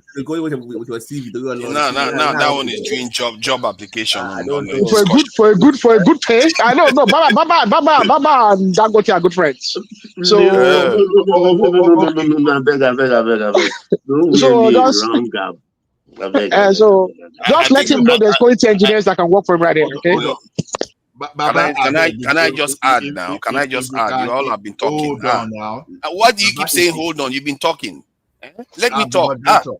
I want to I'm the agree with moderator. Baba. Let me agree with Baba now. I'm the moderator. I will do like Shoma this morning. I'm Look the at that. moderator. Look at I that. can You are hand the over to you anyway. I can hand over to you. Let the man So finish. the thing is this. The thing is this. But you should allow somebody to interject now and again. Hold on now. You will interject. Hold on. You will interject. Baba, I beg. If you the help Arogidigba along the line, me I dey here too. So I'll beg. I beg you. Thou say it, I beg you. Comparable far, do you want to say something or you want to give to Niger pass?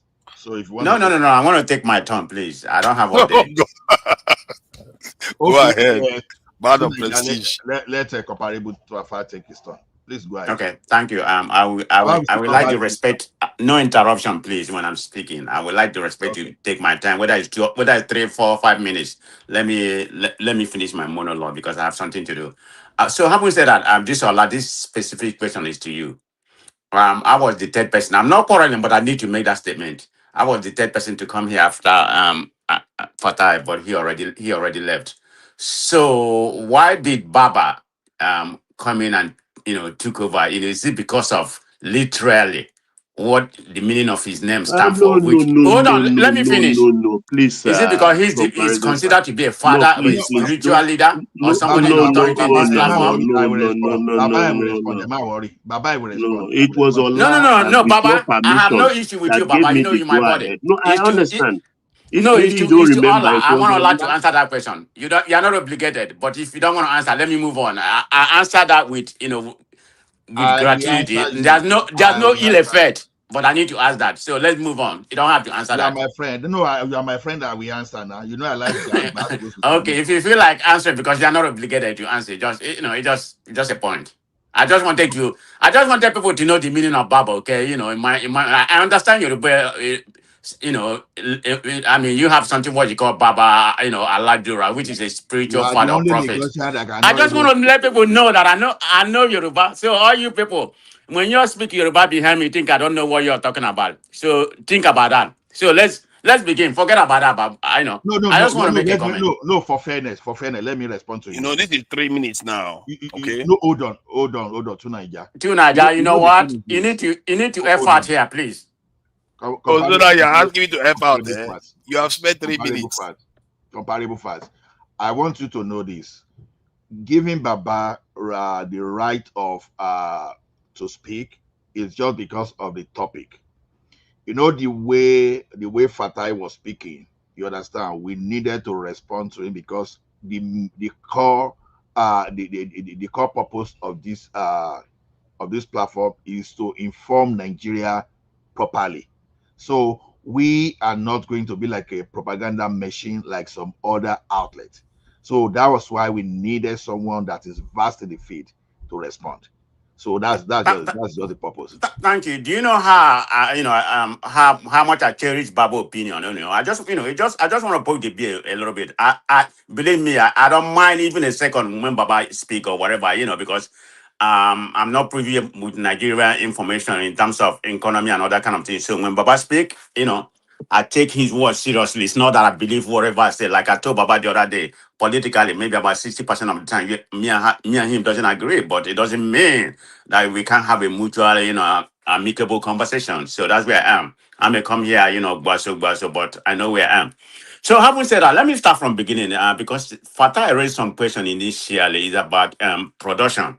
From what I gathered, USA is the highest producer of oil in the world, and they consume the highest. Literally, I think they consume close to about 19 million a year.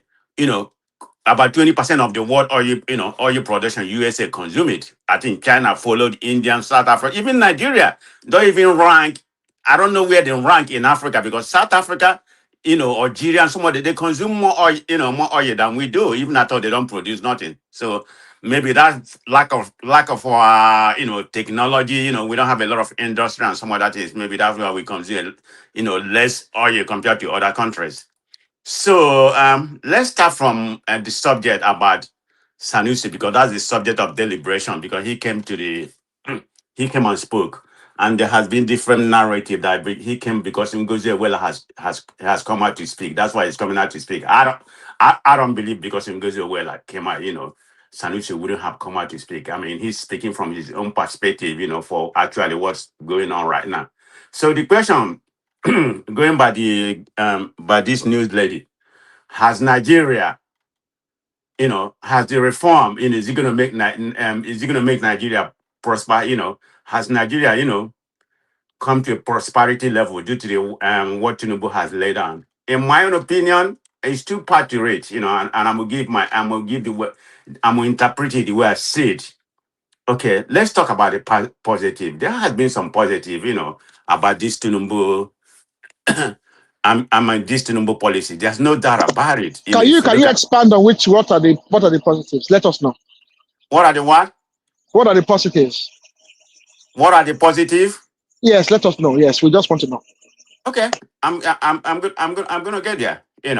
So as we're talking about 2025, where we are, I mean, I mean, we can definitely say that things are moving in the right direction. But does everybody benefit to it? No, I mean we still have high inflation, cost of living, poverty, inequality. Oil price is very very volatile. So there's no doubt about it. I mean you can say there's a lot of challenges that we are currently facing. The way I think what I can see the way Tinubu announced the way Tinubu announced it, that's my problem when he first came into office. The way he just announced it, subsidy remove. Yes, that subsidy removal, is that a good thing? Yeah. So you ask me, what are the positive? I'm gonna give you the macro level of it. There has been a stability gain. And if you talk about the physical deficit, yeah, that has been a significant gain if you compare to where it was in 2023. to where we are right now. In my own opinion, I think we was like about 5.4, in the physical deficit. Right now we're close to 3 or 4. So that's an upswing in terms of our debt service burden, our foreign exchange, and the revenue and tax reform. It's a good thing, but the devil is still in the detail. We don't know actually if it will be implemented in the way the policy is on paper. So the revenue and tax reform is definitely, and there's some economic growth. From, if you look at the external balance, because we are getting more money from non-oil section right now. So that's a good development. That there's no doubt about it. There's other reform and ambition that this government has laid. But my problem is that we need to have better accountability, and government has to reduce their spending. That's the way I look at it. Are we talking about let's talk about the social and physical policy part of it. There has been some increment in terms of improvement in the national government, the state level, more wages, pension, and reliable, but we still have a long way to go. What am I saying? That we still have a long way? There's still a lot of challenges, that people are experiencing. We still have high inflation, cost of living, rising poverty. I don't know where we rank 3 to 4 or 5, in the world. We probably like about, is it about 100 and something people, 150 or 100 seats? I don't have the figure. People are still living below poverty level. That way, if you do the math, that would be close to 60% of people living in the poverty level. Or let me make it more conservatively. Let me say about 54, 56. I mean, there has been an uneven reform. People who are very impacted about what's going on. Wages are still very, very low. So there's a lot of things that this government need to be done. There still remains some structural issues that that need to be tackled.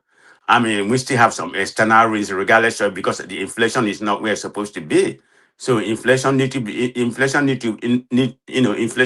improved for us to say we have to achieve that. But having said all this, the improvement and what we are lacking, what we are going right now is not sustainable. In my own opinion, I will give my verdict. If we touch security, everything that Tinubu is doing right now is not going to be sustainable unless security is challenged. Because that security has a lot of impediment when it comes to Nigeria, improving Nigerian economy or not improving Nigerian economy. I mean, we're talking about farming. Farmers are not going to, are not going to farming. I mean, I don't know how many percentage that has depleted Nigerian farming production. I mean, regardless of, we still getting a little bit of some in agriculture, maybe due to the mechanized agri that the government has introduced. That's happening in that area. But that could have been more robust if we have less security. I'm not saying it's definitely going to have free security, but less security at least. I mean, minimize it to, find a way to minimize it to at least, maybe we have security will be about 20-30%, because right now it's very high. So that's not happening. And some other thing that that is coming from this security issue, the investors is not allowing the investor to come to Nigeria. That's a fact. I mean, anybody can stay here, maybe Tinubu go to the foreign country, invite the security people or something like that. No, they are not coming. We are not getting any security investment. I know about this guy, and what's his name?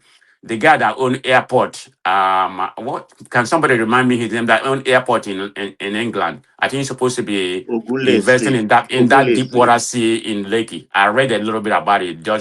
I just read the caption. I didn't have time to read, what kind of revenue he's going to be pouring, the how much. But the guy is fair to raise. So he's decided he has done his survey and he supports the Tinubu government. So he's investing in that deep water. But my issue I have, regardless, I may have some sentiment to them from the side, not necessarily the side. I think that that seaport need to be diversified. You have Lekki Seaport. I think they're building someone in the Ikorodu or whatever. If I'm wrong, let somebody correct me. Of course, we have their Papa or whatever. So Lagos is congested. They need to Calabar or whatever other places. Even At you Warri or Port Harcourt? What is your name again? Comparable Rational. fat. No, Comparable that is fat. not your name. You can call yourself. No. You need to get You that can straight. call. There's somebody. You can put lipstick on yourself. But if a pig put a lipstick on, you still call it a pig. What had Yeah. that got to do with my name? That I'm I not want you going. to I'm I not want you to going call me. to. I'm not going to indulge in this. What's his name again? Please remind me. Man of Comparable fat. prestige. No, man of prestige. That is your name. So, man of prestige. Remind me. The Lekki deep sea port. Who is paying for it? Who is paying for the construction of the Lekki deep sea port? LASG. I thought Okay. it's private investor. I don't know the whole detail, but I know Okay. about this guy. So when the Lagos state government went to take those private investors and they held their hand and said, "Look, we are not going to let you go. You will build with us." What were your own governors doing? What were they looking at? Look here. I'm not here to play. I didn't come here to play partisan politics or No, regional this is not politics. So partisan that's what politics, and I'm this is just not talking regional about what is good politics for now. Nigeria. At I the know end of that's the a day, private investor. I've read it, but I'm just saying. Ogun State as well, they have a lot of shoreline. Why didn't Come Ogun on, State come on, put Aregu. it there? Just calm down. Chill out, okay? I'm not here to play No, I'm partisan politics asking a or tribal question politics. now because nobody has stopped anybody from attracting investments to their. Don't come here to lecture me. Let me finish my monologue. I'm about to leave, please. So don't complain that Lagos is congested and let them congest themselves. It's their business. Am I not a Nigerian? I have a right to complain. If you don't like it, That that's their Lagos is problem. congested. They are complaining that Lagos Okay, is you have your congested. opinion, and let me have my But the opinion. leaders of I have my opinion, okay? Don't I have right to complain? Even at all, I'm not going to get what I want. Is that not the right of a person to complain? That's what I thought would have balanced the thing. It's not about being located in the anywhere. Is that anyone what I asked? Did I say any of those should be located in the southeast? I'm just talking about diversify that would be beneficial. No, I never mentioned anything about the southeast though. I'm just talking in general. Okay. Thank you. Good point. I know it's it's some private investor and the Lagos government is doing a good job. So I'm not gonna fault them for that. But I'm just talking about government, period. So, but anyway, let me finish with highlight some of the constraints I have with what I'm talking about. I say something that you Arago, you make me lose my train of thought. Please don't do that again, or else I'm coming to London to. Can you hear me, comparable fact? Can you hear me? That need to be, they have to find a way to fix that. Okay, it's not just by giving people money, giving a handout. That's not what we need. I know. So I'm talking about the insecurity right now. Where I say there's poverty and inequality, and we're still very volatile because of the in terms of oil. We know how oil they go up and down. So it's not necessarily we have to depend. So the tax reform and some other things, it's a good thing. So that's all I have to say. I don't have that much to say. I just want to put my 2 cents before I leave. Thank you very much. I'll be listening, but I'm getting out. Thank you, Ola. Yeah, Ola, that to took give more you than 30 10 to seconds, 15 Ola, minutes. just to throw light into exactly what Fatai was asking, that why was Dangote exporting to America, or why was America importing from Dangote? And I think U.S. importers are very strategic, and it's free enterprise, free market economy, because those that are importing from U.S. Dangote's oil is Sonoco, Shell, and then Vitol. And if you look at the axis which they are taking those refined products between within Texas, New York, and New Jersey, you can see even Dangote of late this week imported some dying refineries from Europe. What they have in their tanks, refined product left, refined product, they're importing it, and the marketers are saying Dangote is importing dirty petrol. But they forgot that a refiner can import even dirty petrol and refine it, reblend it, refresh it to his own standard and sell. It's all about costs. So these are the things. And for lastly, BT, I just want to you a poser for you. What do you think of the Jebus? Because it occurred to me in the past few days that why are all the Forbes billionaires are all Ijebu people? Ditto for Ogunlesi, Awotono, Abe, Lawal. In Nigeria, Baba Ekpe, the man from Ekpe, and the man from Glo, they are all Ijebu people. What's about Ijebu people in Ogun State? They are the most savvy people in Nigeria when it comes to business. End of story. From the beginning of time, Baba. And look at them now. Look at the Odutolas and what's the name of this other man. They are the most savvy business people in Nigeria. Forget all this rationale that we tell. Like the Ijebus are the most savvy people. When it comes to business, forget about it. Let me speak. Let me ask a question, Baba, before I leave. So, Baba, let me talk about the Naira stuff. Why is Dangote going in and out? I mean, sometimes you suspend the sale of oil in Naira. We know it's only more viable using American dollar. But he suspended it, then he bring it back. Now it has been suspended. But on paper, it's just like theory being proposed by the government or whatever is the policy. But that's not actually happening. Why is that so? It's not. Before I leave. Baba, to continue. Baba, before you continue, sir. I have another here that if within the next 1 hour there's no super chat, that we should shut it down. So I encourage people. If you think so you are attacking people now. One more. So that's you are right now.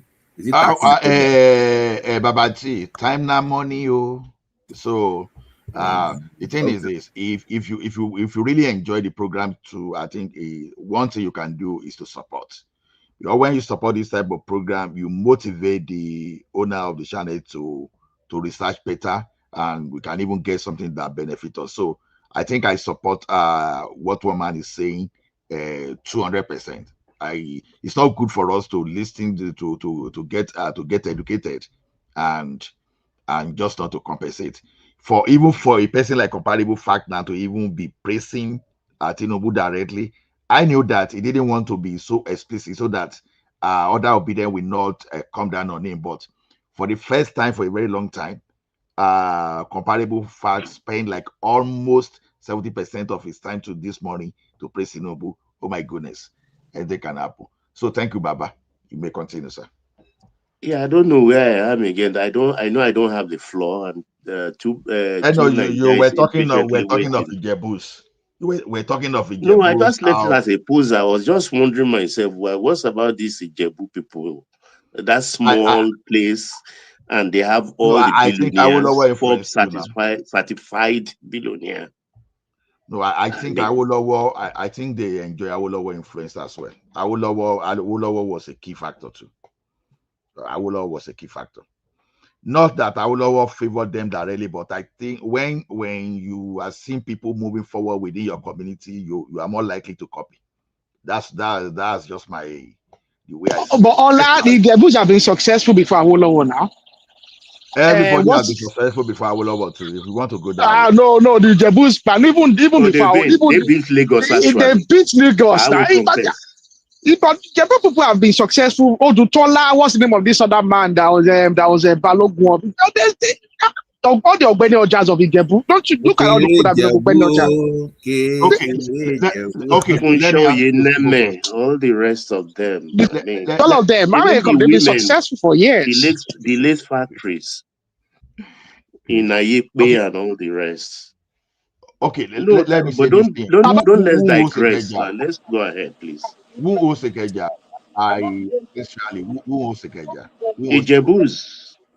Exactly. So when you see our major industrial estate were in those places, so on their land. So when I said Awolowo's influence, I'm watching the trend. So you carry business down to Ekiti now, and you are doing your business in Ekiti, factory in Ekiti. Ekiti people are likely going to cut the bulk, and before you know, Ekiti people becomes industrialists as well. That's the way I see. So when our capital was sited in Akure, very close to Ondo, it by default the people around Akure down to Ondo Township, you understand? They started going to business more than Ekiti people. So that's the way I see it personally. So to Nigeria, I know Babati was said before you. So after Babati, then I will Yeah. let Baba take my time to finish his thought. Okay. I think we're just interrupting the man.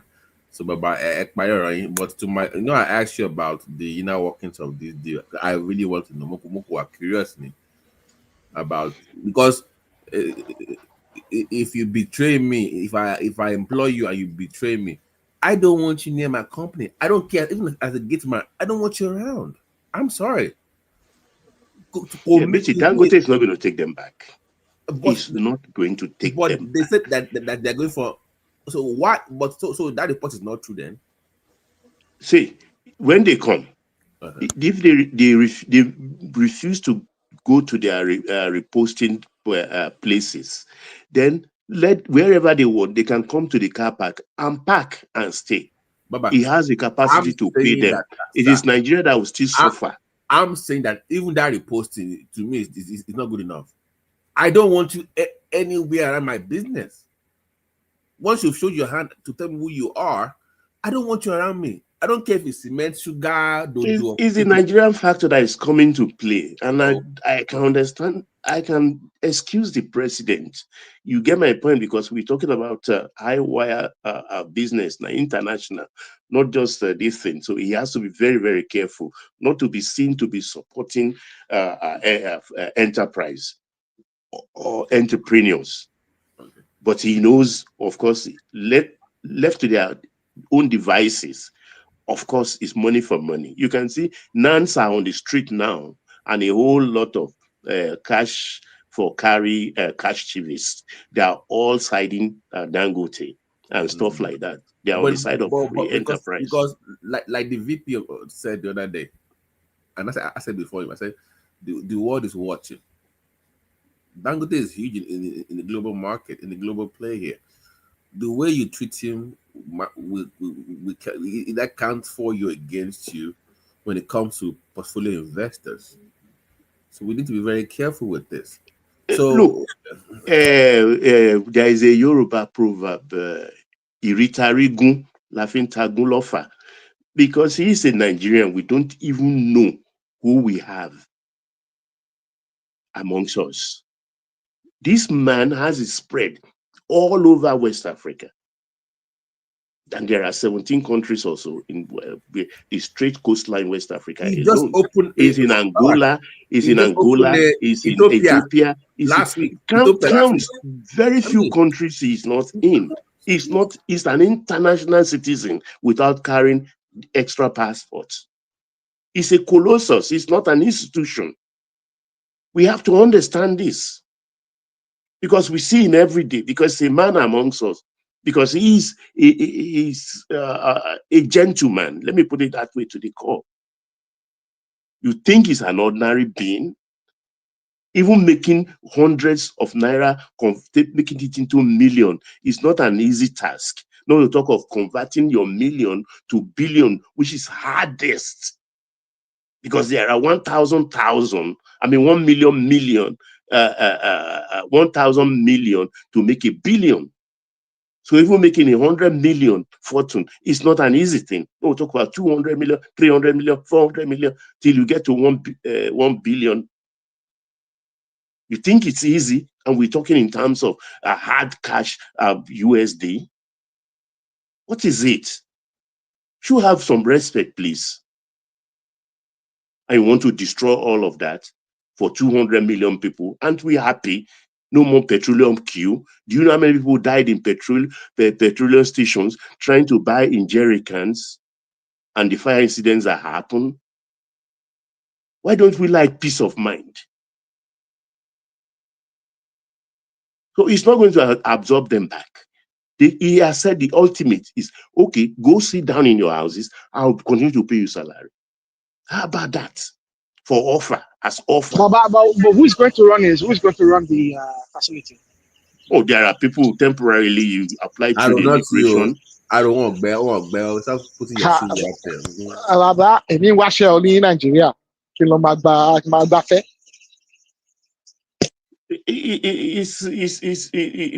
The immigration will give a pass for maybe just emergency people that will come in and quickly retrain other people.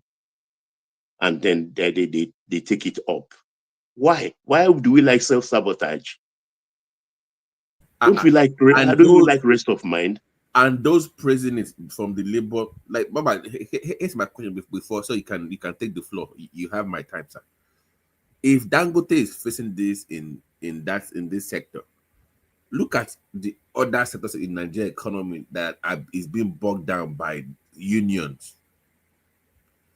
So how come Tinubu is giving Dangote this pass, rightfully so, but you have other areas that we also need to look into that have been destroyed by the unions?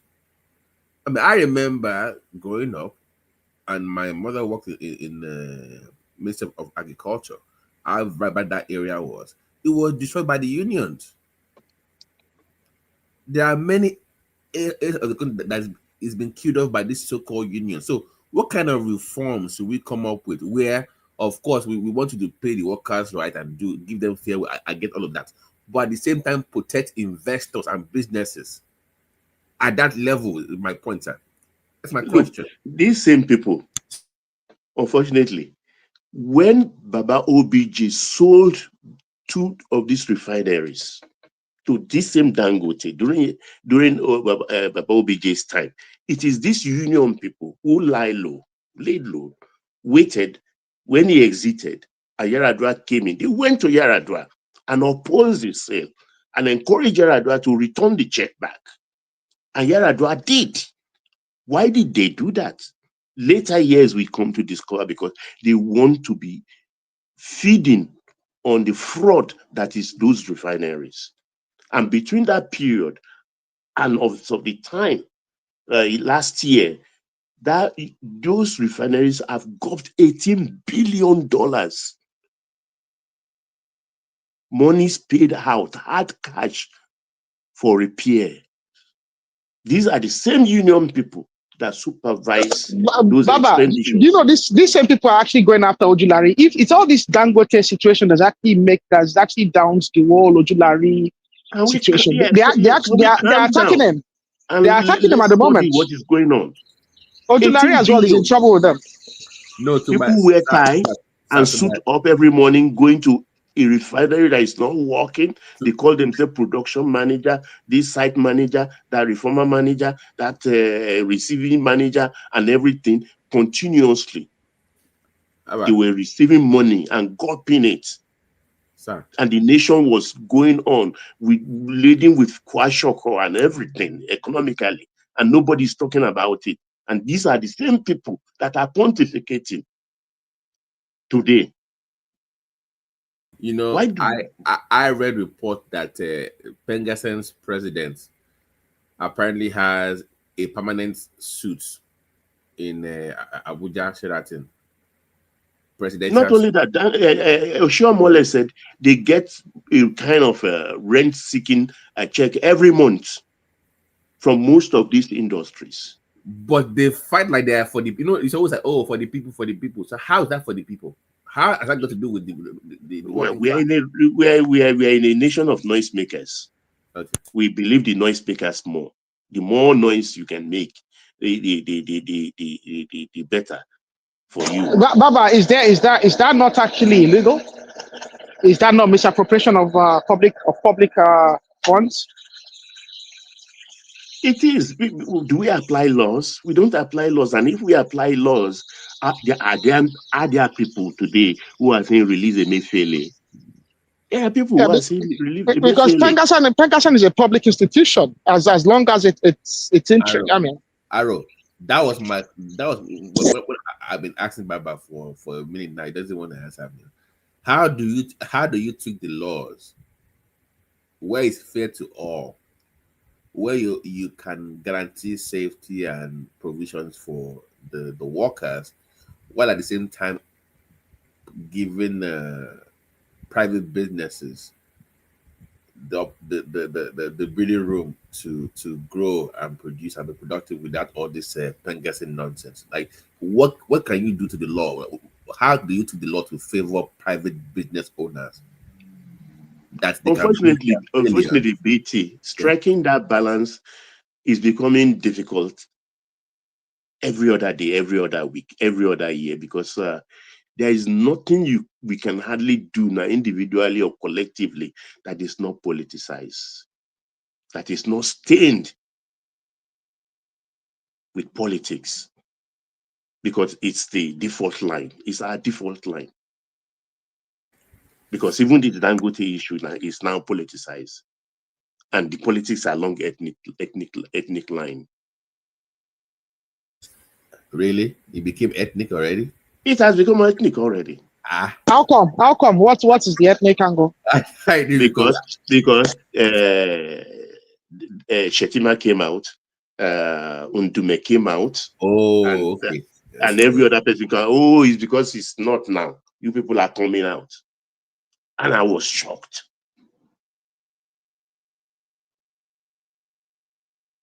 And if you look at the labor union people, they are all from the South. So it's a dangerous mix. And it's making things a little bit difficult for investors, because they are studying it. They are studying the situation. They are studying the situation and crunching the numbers. So we have to be very, very careful here.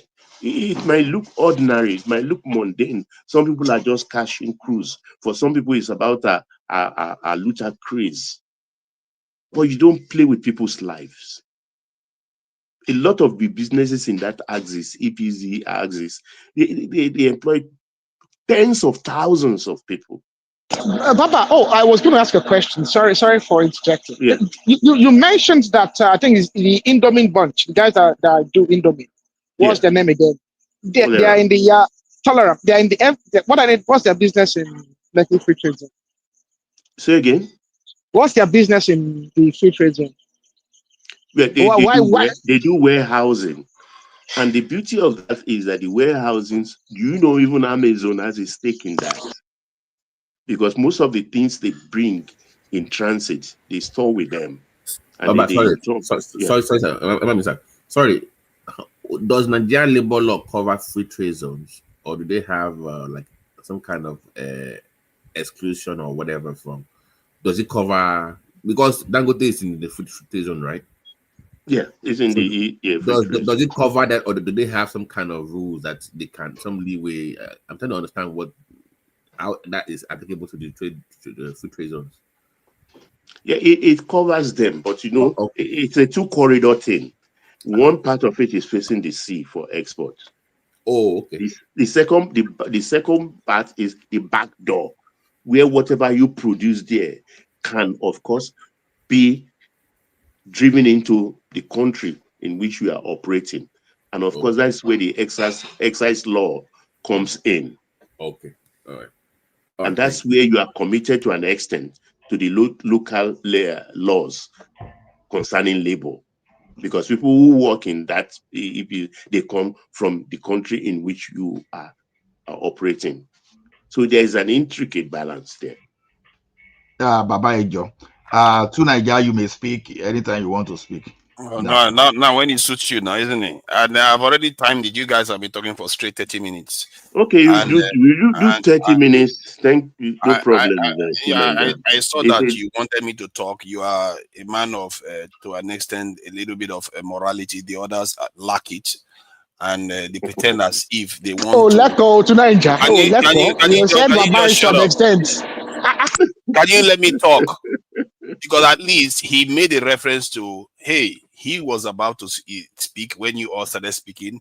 But of course, we know the people without any sense of duty or morality or ethics that decided that let's just keep rambling. I don't want to be moral, but yeah.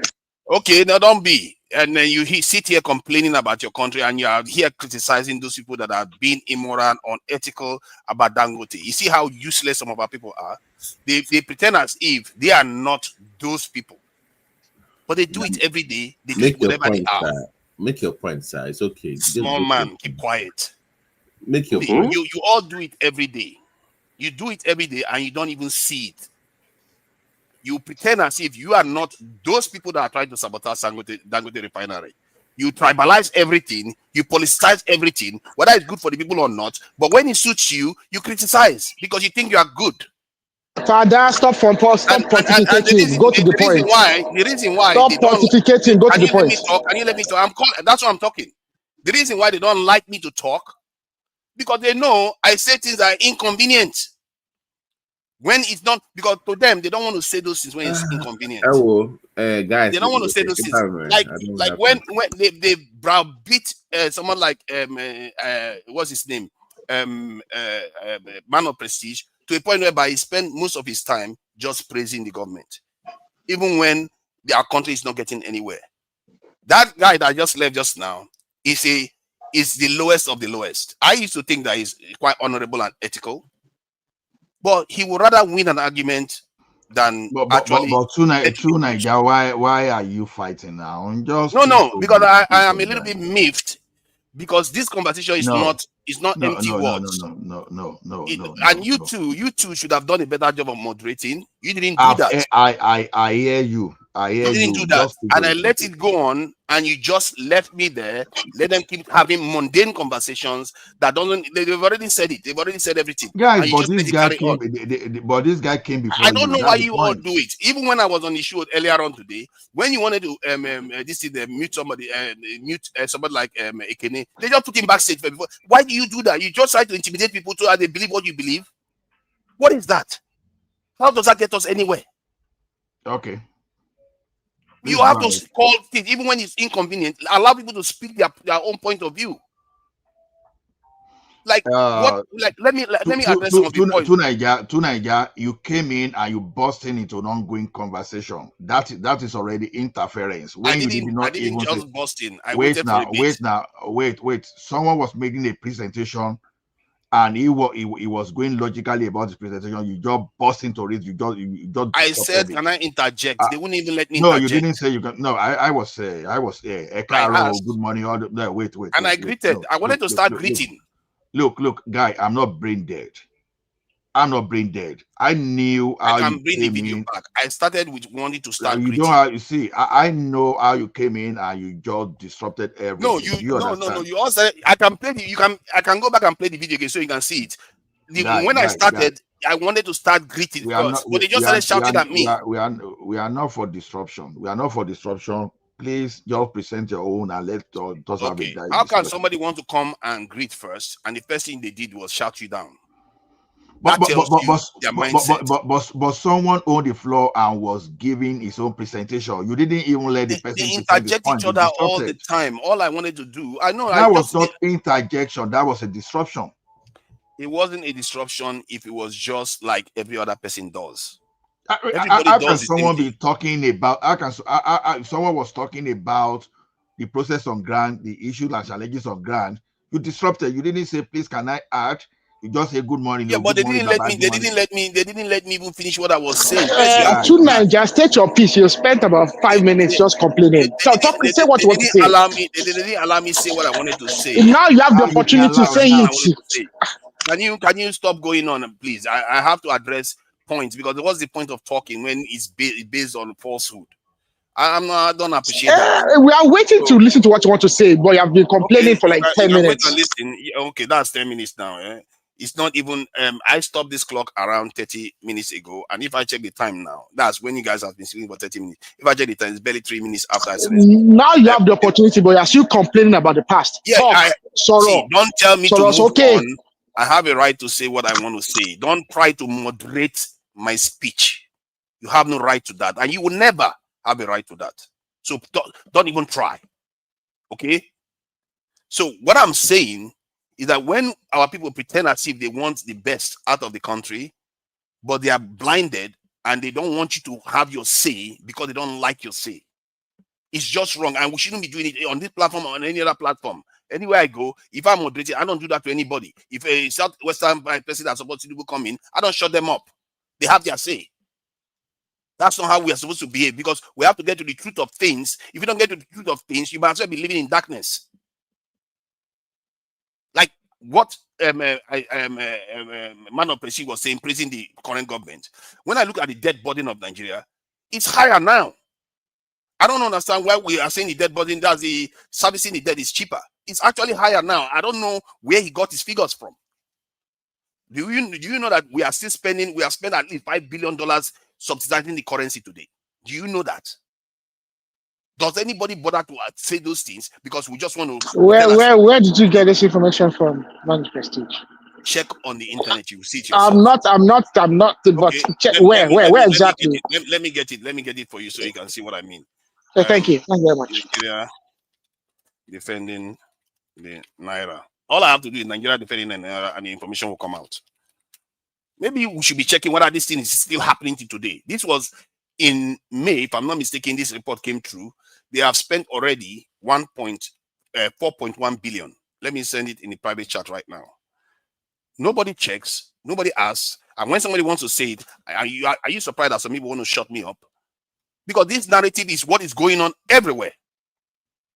That everything is okay, the economy is stabilizing, everything is good now, and nobody is checking how much you are spending on our debt. I don't think anybody thinks that way. No responsible government will leave its naira to free flow 100%. You mitigate once in a while. And so far this year, you are correct. 4.5 billion has been spent to shore up the naira. That's what they do. But it's unlike what we do before, and which is outright subsidy of 1.5 billion every month, which totality is about 18 to 20 billion every month. But we are in September and we spent 4.5 billion so far. No, not September. This is in June. In June. They said the first half of the year. The first half of the year. These things takes time. You get my point. $8 to $10 billion now. I don't hear anybody that people are quiet about it. Doesn't mean they don't know. Even let me shock you, 20 state governments are still borrowing money, not to pay salaries, but for infrastructure. Governors are still borrowing internationally. So that we are not talking about it is not because people don't know how. Okay, good. So my point is that why put the country through the hell we went through in the last 2 years, only to still end up subsidizing the currency at almost similar scale as before? You have to ask yourself, if somebody digs a hole and goes an extent to cover it, do you thank them for it? But when you've lost time, you've lost progress, and in our own case, we have not even covered the hole because the Nigerian GDP is not back to $500 billion. It's around $250-something billion right now. We used to be somewhere close to $500 billion at the beginning of 2023.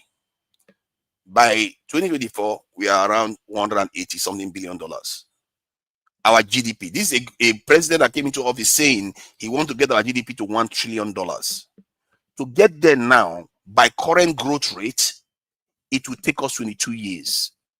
So this is why I try to simplify it and tell you that if you give me your house to maintain as an estate agent, I say, okay, your house is worth 500 million naira. But the next year I come back and tell you that it's worth 180 million naira. I say, before you're going to get back to 500 million naira, it's going to take 22 years. Would you like that? Okay, so what's the alternative, please? Because we heard everybody's pitch. Okay, going into the 2020 election, we heard everybody's pitch. It was very loud and clear. Okay, we knew the circumstances of the nation was in. I think all of us like to pontificate. Well, we understood where we were headed. So tell me, what's the alternative? What's the alternative policies that could have economic policies that any other individual could have engaged in that would have brought us to okay, go on. The alternative was when I came online, I said Tinubu had it in him to be the greatest president Nigeria has ever seen. Because no. I don't care about Tinubu's greatness. What is the alternative? Let me finish. That's what I want to say. I want to give you the reasons why I said that. Because when he came into office, Dangote refinery was coming on stream. The fuel subsidy bill has already been passed so that there's no fuel subsidy anymore. So he has financial wiggle room to the point whereby at least Dangote refinery will be fully functional and delivering petroleum for Nigeria. In other words, we don't need to import petroleum anymore, which normally consumes at least one third of our foreign exchange demand. 1/3 petroleum products cause that demand for dollars. If that goes away, as a government. If that goes away, you don't have any need to even be defending the naira anymore. You don't even have any need to defend it 1 penny anymore. But what did they do instead? He rushed straight up to float the currency before he even appointed his governor of central bank. He floated the currency straight because there are people that they have to please. There are interests they have to please. That's why they do these things. They know they are sabotaging their country. But when they tell our people these things, they don't want to hear it. I don't know what I'm going to tell you, but these are facts. He did it, but still, he's still defending the currency anyway. To Nigeria, is it possibly because that no matter how sweetly you tell me nonsense, if I'm not, I can't hear you. I can't hear you. Sorry. Oh, now you can hear me now. Sorry, I was just gonna say, no matter how you say sweet nonsense, I mean, if I know you're saying nonsense, I'm not just gonna say, oh, it's so sweet. It's nonsense. Okay, tell me what I said there that was. You are here complaining about devaluing the naira. There was only one way to do it. It was done, and that's it. Get over it. It hasn't been devalued because the CBN governor is a professional. Okay, you are not the CBN governor. Thank God you are not. The CBN governor was not. And the deputy governor. Well, now there's a CBN governor. He has deputies. All right. They have a way they come to an agreement. They do a quarterly, whatever they call that thing. They do a quarterly review. They decide MPR. They decide if they're going to leave the interest rates the way they are. They decide all these things. All right. They are professionals. Can I ask you a question? So I don't need you to come on the online and be questioning their decisions. If you are so brilliant economically, you'll be there. You will be on TV or on one man's platform. They're going to make sure I'm not there. You are not there. That's the reason. The reason you are not there is because you're not as brilliant as they are. You consider that for 1 second? Those people are bag carriers. Like a lot of even American congressmen are bag carriers today. You don't understand statecraft. Let me say this to you. I will ask you again. You say these people are so cool. If they are so good at what they do, how is the Nigerian economy and our state of affairs still like this? It's a simple question. If they are so good, don't you see that even if they are good, they will do the wrong things for the wrong reasons? Our people, all they care about is themselves. If somebody bribes them, they will do anything. They don't care whether it affects the country negatively. President Tinubu wants to be in office. He doesn't care whether he has to just devalue the Nigerian currency to please foreigners. He doesn't care. He will do that anyway. Because he will like, what do I care? It's not my business. They will be fine as long as me and my family are fine. This is what we do. But it is obvious. The numbers are there staring at you. I can bring foreigners, host a show, and present this case to them. And let's hear what they have to say. Any neutral person, they will say the same thing. You can't have your country completely capped and you say it's okay. Really, the foreigners will say the same thing. Yet we've heard every single, international organization of repute say that the current reforms and the progress that the country is making is the right direction they need to be going. Moody's reports that we've been upgraded how many times now? We're doing very well. Not a single international partner thinks that we're going down the round. Let me allow you to wait, Aaron.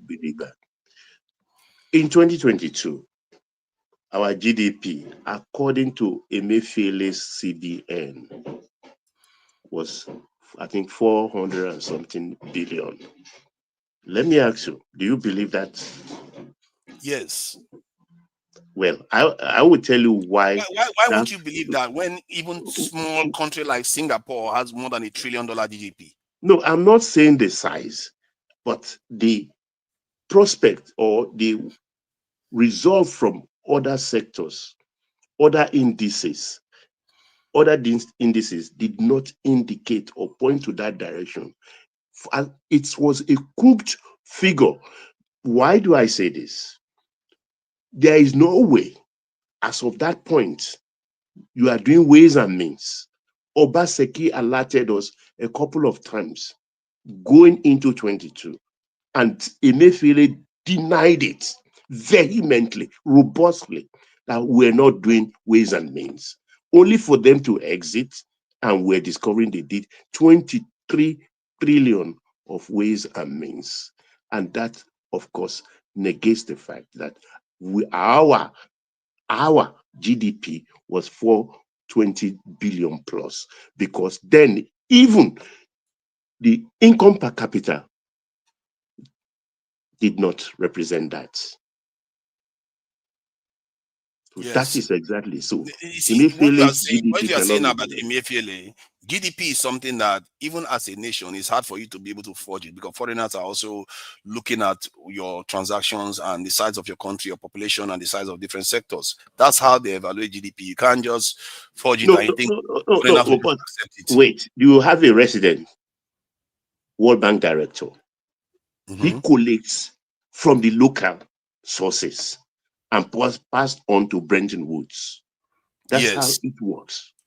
Yeah, but they have to have quality assurance, because if that's not the case, anybody can forge your GDP. You understand? If I was the one doing the job as a statistician and an analyst, you have quality assurance, and you have a way to filter out biases and all the rest of it. That's how these numbers are done. You know where they confuse the Bretton Woods Institute? It is because this thing is attached to our population. It is the population. And that is why that population is always a suspect. And that's why if you present 10 Nigerians today, standing side by side, put microphone to each person and ask what's Nigeria's population, they will all give you figures between 200 million and even 250 million individually. Because it is accurate. If I ask you now, how many people you know that have less than 2 children, it will be few. The reason why that is the same number they used to extrapolate the population of the country. If you use that number right now, we can do the number, you find out that it's still 200 million, based on the number that they actually counted before. Why is it a Nigeria's peculiarity? Because if you want to use what you are saying today, if we have to aggregate, let's go back even to 1960 then, and look at Great Britain's population and Nigeria's population and aggregate it, and look where they are today. Even the same thing for South Africa. There's something very fundamentally wrong there. No, do you know why the number is not wrong? There are too many indices and what they call it, marker points for people to be able to tell, okay, this number is correct. One, you will look at this thing, bank numbers, you look at NIN numbers, you look at birth rate, you look at different average number of children a woman has. All those, if you look at all the numbers, they are pointing to the same thing. They are all pointing you to the same thing, because there's only a certain number of adults that have bank accounts. There's only a certain number of adults that have more than 2 bank accounts. If you look at all those statistics, you can distill it down, and you still point to Nigeria. What's the volume of NIN, registered NINs in Nigeria? What's the value? I don't currently know. I don't have it to my head right now. The last time I checked, I know it was going to 100 million, if I'm not mistaken. So that 100 million NIN numbers in Nigeria. No, it's going to that number. I don't know whether it's up to that number yet. And the bank accounts, I think it's just carry on along your trail. I just try to put that out, just as a perspective. No, I understand what you are saying. I don't mean to derail you. So carry on. Baba, you appear to be engaging a kind of in a more open-minded way today. See, the way I look at these things is that today, if you look at always. I know leko to Nigeria. Oh, leko. No, that's all right. Oh God. You want me to say what I don't think? Because sometimes when we start talking about other issues, we will disagree. So I will have to be honest with you. So on this one, see, because the numbers are there telling you what is going on with the country. And this government, when I saw them, okay, let me tell you, if I was Tinubu, what I would have done, that would have made me the greatest president of Nigeria. Now, we know we have security problem.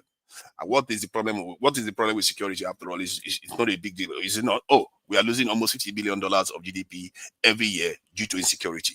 So one of the best investments you can do is get your security in order.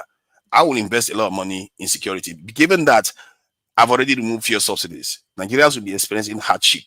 Now, that gap, that hardship period that we are going through, the petrol price would have been somewhere around 600, 400 this thing naira to a liter or something. So I will then go and reduce the demand for the dollar first.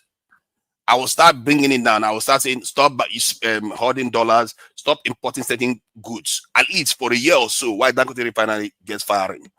When Dangote Refinery starts firing, I will now stop the people that are using our foreign exchange to go and buy petroleum overseas. If you want to buy petroleum overseas, you are welcome to buy, but don't ask us for foreign exchange. We're not going to use our foreign exchange to do that for you. Go and get your own foreign exchange. As long as Dangote is around, we can give him crude oil. He can manufacture petroleum for us and supply the local market. Fine, I'm good with that. Once you start doing that, what is going to happen is that because the petrol price now is coming this thing down and the demand for the Nigerian currency is actually appreciating, our GDP is going to rise, our income is going to increase, and at the same time, you can be able to leverage your GDP to get bigger loans. I'm not against loans. Small, tiny Singapore owes $2.something trillion, and they are one of the richest countries in the world today. So I'm not fundamentally against loans. As a matter of fact, I think we should be taking more loans because that's how the world functions. They call it loans, while in reality, they are just sharing money. Do they ever pay those loans back? They never do. They are just sharing money, and we are not playing the game, and our leaders are pretending as if they don't know the game because they are being paid not to get involved in that game. The game we should be getting involved in. Get those loans, use it to build proper infrastructure for Nigeria, encourage local manufacturing, because Dangote is one of the first that will start doing the local manufacturing and distributing petroleum all over the world. I will encourage more billionaires to start showing up in Nigeria. If I go to the Southwest, what do you have? You have a tie in the ground. I will subsidize it. I will give you everything you need to start manufacturing those things. Everything you need, the state will be on your side. If any union gets in your way, God help them. In terms of security, I will recruit 2 million people to be all over the country so that you don't have insecurity reduced in Borno State and it goes to Kwara. You don't have. I know I'm interjecting. I'm sorry, but how do you intend to train 2 million individuals in the short? I mean, you have to train them. You have to equip them. All the logistical support that will take. I mean, I think people think that security is just a small thing. Forget the numbers. Forget the how much it will cost. Look at even the logistics. Look at the training. Look at the amount of individuals the amount of trainers you will require to train those individuals. You can scale it up. There is technology now. You can scale up a lot of things. Right now, Nigeria can produce only 12,000 recruits these new soldiers every year. That is not good enough. You have to have all states being able to train people and generate fighting men and security officials. You have to increase our intelligence services by 4-fold, because the intelligence services is the most efficient security operators in any nation. You increase them by 4-fold so that these $50 billion that we are bleeding out, and not to mention the pain Nigerians feel. Many Nigerians leave Nigeria not only because of they just like to foreign countries. They leave because they don't feel at peace in their own country. Farmers can't go to farm. People can't do business. People close earlier. I know Nigeria can do 24 hours business. Because I was in Abuja. You can go to Abuja because Abuja is relatively safe. You can go to Abuja at 1 o'clock in the morning and go and cut your hair. But most parts of Nigeria is shut down because they are afraid for their security. You have to stop it. And you have the people on the ground to be able to do it. Many of our people are jobless. If you create 2 million jobs, that will stimulate the economy too. People will have money and you'll be able to tax them. On this, when you create one job, they said it also helps about 4 people. That is a knock-on effect. You are going to stop the loss of bleeding of $50 billion a year. You are going to secure the country. You are probably going to even do more oil exploration because the country is now safer.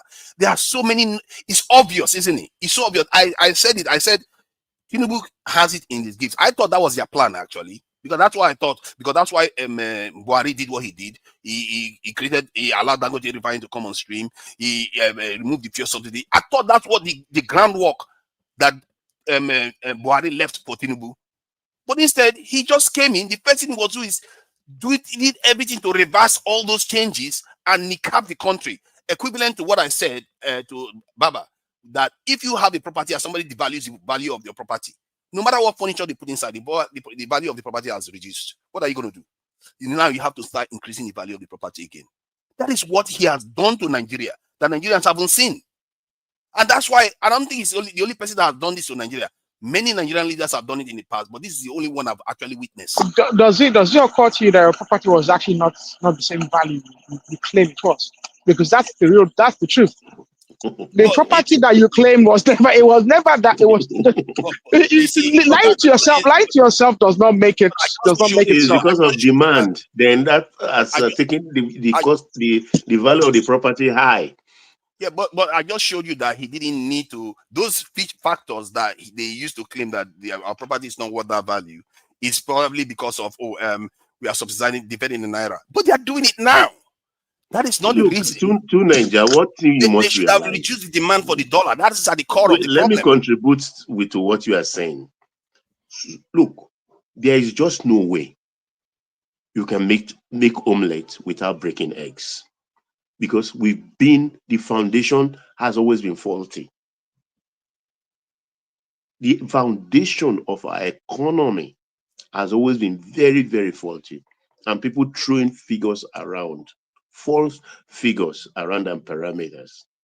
Because I'm not shocked today that as of the level we are today, as per international economic standard, that is the value of my Naira. If you marry it side by side with production, if production increases, our exports increased, of course, the value of the Naira will show up. Will show up in the sense that cheap Naira also attracts investors. One, two, also makes our exports very cheap. Yeah, and that is the advantage of China. If you look at what is happening now, is Dangote refinery that is now pushing our exports up in real time. He's the major value-added manufacturing. That's not true. That's not true. Okay, give me the number of any other industry that is exporting as much as this in Dangote refinery. Not as much as Dangote. Well, I won't say when it comes to value or volume. Yes, Dangote is a major player. Is doing well. But cocoa is doing extremely very well. Even other agri-products are doing very well. No, I'm not saying they are not. Shea butter was doing so well that the government had to clamp down on shea butter. What about these beans, whatever? The one we... beanstalk or something? Soybean. Everybody has to get soybean from somewhere else now. Shea butter has been suspended in the interim. It's been suspended, because it's doing so well, and I think the government wants to control the prices. Cocoa exports, all those things. If you hear it, it's resource export. That is not good. I'm talking about value-added manufacturing now. Value-added manufacturing is what Dangote is doing, and that is exactly what we need. If Dangote were taking his petroleum and just sending it overseas, that's not good. But he's refining it and selling it. So if he's increasing the value of the crude that he gets, if he was getting it from Nigeria, that would have been better, isn't it? But he's not. He's getting it from overseas. Many of the crude that he's using now is getting it from overseas. But instead, even with that, he's still making profit. So he is the main person that is pushing up our. As a matter of fact, he's the main reason why maybe our the value of our currency is even appreciating. And I've always known that. And I've always known that. This is why I said his Bola Tinubu's strategy should have been that, okay, I will hold the fort with the money that I have now saved from fuel subsidy removal. I will use it to sort all our financial issues out. Then you leverage Dangote refinery to sort the financial issue out with the currency, while you also pursue policies to reduce demand for Naira. That's exactly what they are doing. Except they are not coming out. That's exactly what is going on here. Where do you think they are having much more money to spend? Don't you see that the increase in spending? The increase in spending is in Naira. Let me explain this to you. So you see, so now I'm beginning to try to let you see it. Look at in 2022, the national budget in dollars was worth about $49 billion or so. In 2024, the national budget was worth about $28 billion. It might increase from the point of view of Naira because the Naira has depreciated, because they printed a lot of money, but it hasn't increased in terms of world balance of value of currency. It hasn't. It's depreciated. And this is what we don't see. Everything is No. Wait, hold it there. What you are failing to see is that when a country starts printing money, let's say Tinubu starts printing money now, doing ways and means in this 2025, the devastating effect will not start rearing its head until like 2029. And that is what we are, the evil effect of that is what we are, that is still running the gamut of our economic life today. It's not a one-day event. Let me add, the area you can say, effect. I think most of his policies, you can see the effects almost immediately. The policies that you can say will take 2029, maybe it's the Lagos Calabar Highway. Even student loan, you can start seeing the impact within a few years. You can see that very clearly. In terms of foreign exchange, we all can see the effect almost immediately. We can see the effect on subsidy removal almost immediately. So it's not about waiting for time. If the action is already done, the kneecapping has already done. Now is the fixing of the kneecap. Like I said, if I devalue your property, what you are going to now have to do is raise the value of your property again. Now we are in that process. The only thing we need to also acknowledge is this has happened to us, and it didn't need to happen that way. There was no reason for it to happen when we have Dangote refinery, a major strategic advantage, and in our back pocket. That's why I said Tinubu didn't even have to campaign for 2027 election if he had done some of all these things I said. He would be the greatest by far. But he chose not to do that for whatever reason in this world. And for me, if I'm so, but you are also not looking at the investment being made in the oil sector, the new wells. Like I said, this is fixing the damage that has already been done. Yes, all these things are good. I said it. If I devalue your property and put nice furnishing inside, it's still not going to. You are not going to still be happy until somebody decides that to Nigeria, can I say something? Your property, please go ahead. To Nigeria, do you know that if you go and start investing in Nigeria and things, and you make profits out of this investment, do you know you are committing this sin? Because you are discouraging individuals that might actually have intentions with some of this your doom and gloom. And if you then go behind their back and then you go and actually make profit in Nigeria, do you know that profit will actually turn to dust? I have invested in Nigeria, and you better don't. No, you don't have any right to invest in Nigeria with this your statement. No. See, why do you think I'm aggrieved? Why do you think I'm aggrieved? Business is lost money. Do you know Dangote business is lost money from floating the currency? MTN lost money. A lot of companies lost money. Even in my small space at Nigeria, I mean, when the rents are paid back home, I get some back, and I go to Fifth Avenue. I enjoy myself, but I can't. That's not possible. Again, because when they collect it in naira, I ask them to change it into dollar and send to me. It's almost nothing. So we all suffered at different level individually. Exactly. It's a sacrifice we can make, because in the time of boom, did we complain? Yeah, but that is what frustrates me now. The suffering was almost for nothing. You see, I've watched our people suffer for 60 years. Fela sang a song, Suffering and Smiling. Why is it that all that suffering? Are we trying to say that Fela time they were not suffering? They were. That was in the 70s. Yes, they were suffering since that time. Till now, we are still suffering, but we are not getting the result. It just seems very sad, because a lot of people don't have to work this hard to get the gains that they have made. And I find it very annoying and frustrating to watch a country where people work and work and work, and you just kneecap them. Do you know how painful that is? And people don't see it, and that's even worse. And this is why we never get anywhere. Why is it that other countries work, they see benefits, but we work, we think we are the only ones that are corrupt? No, we are not. Well, to Nigeria, tell me which country, okay? Because we like to name Brazil, Malaysia, Singapore. Tell me exactly how they got to where they got to without the reforms that the same government when Lula came back to Nigeria and introduced I was going to even say Lula the other time. Yes, Lula ended up in jail. Lula, who is a socialist. So Lula is a socialist, and is a socialist of, like an activist socialist, and even he implemented reforms. Can you believe it? Lula, a socialist, because of that. An activist socialist implementing the same reforms that you are complaining about. No, the reforms is implementing. It's not implementing in a way that sabotages his country. No, and in fact, you know what? You know one funny thing? Go and check Lula's GDP. No. Go GDP in fact, 100, almost 50%. Brazil's economy has slowed down substantially because a lot of the reforms they didn't go the whole hog with those reforms, and they've slowed down. And if we fall into the trap of doing the midway reforms, okay, we would not go far. Okay, So we need to go the whole. We need to do everything.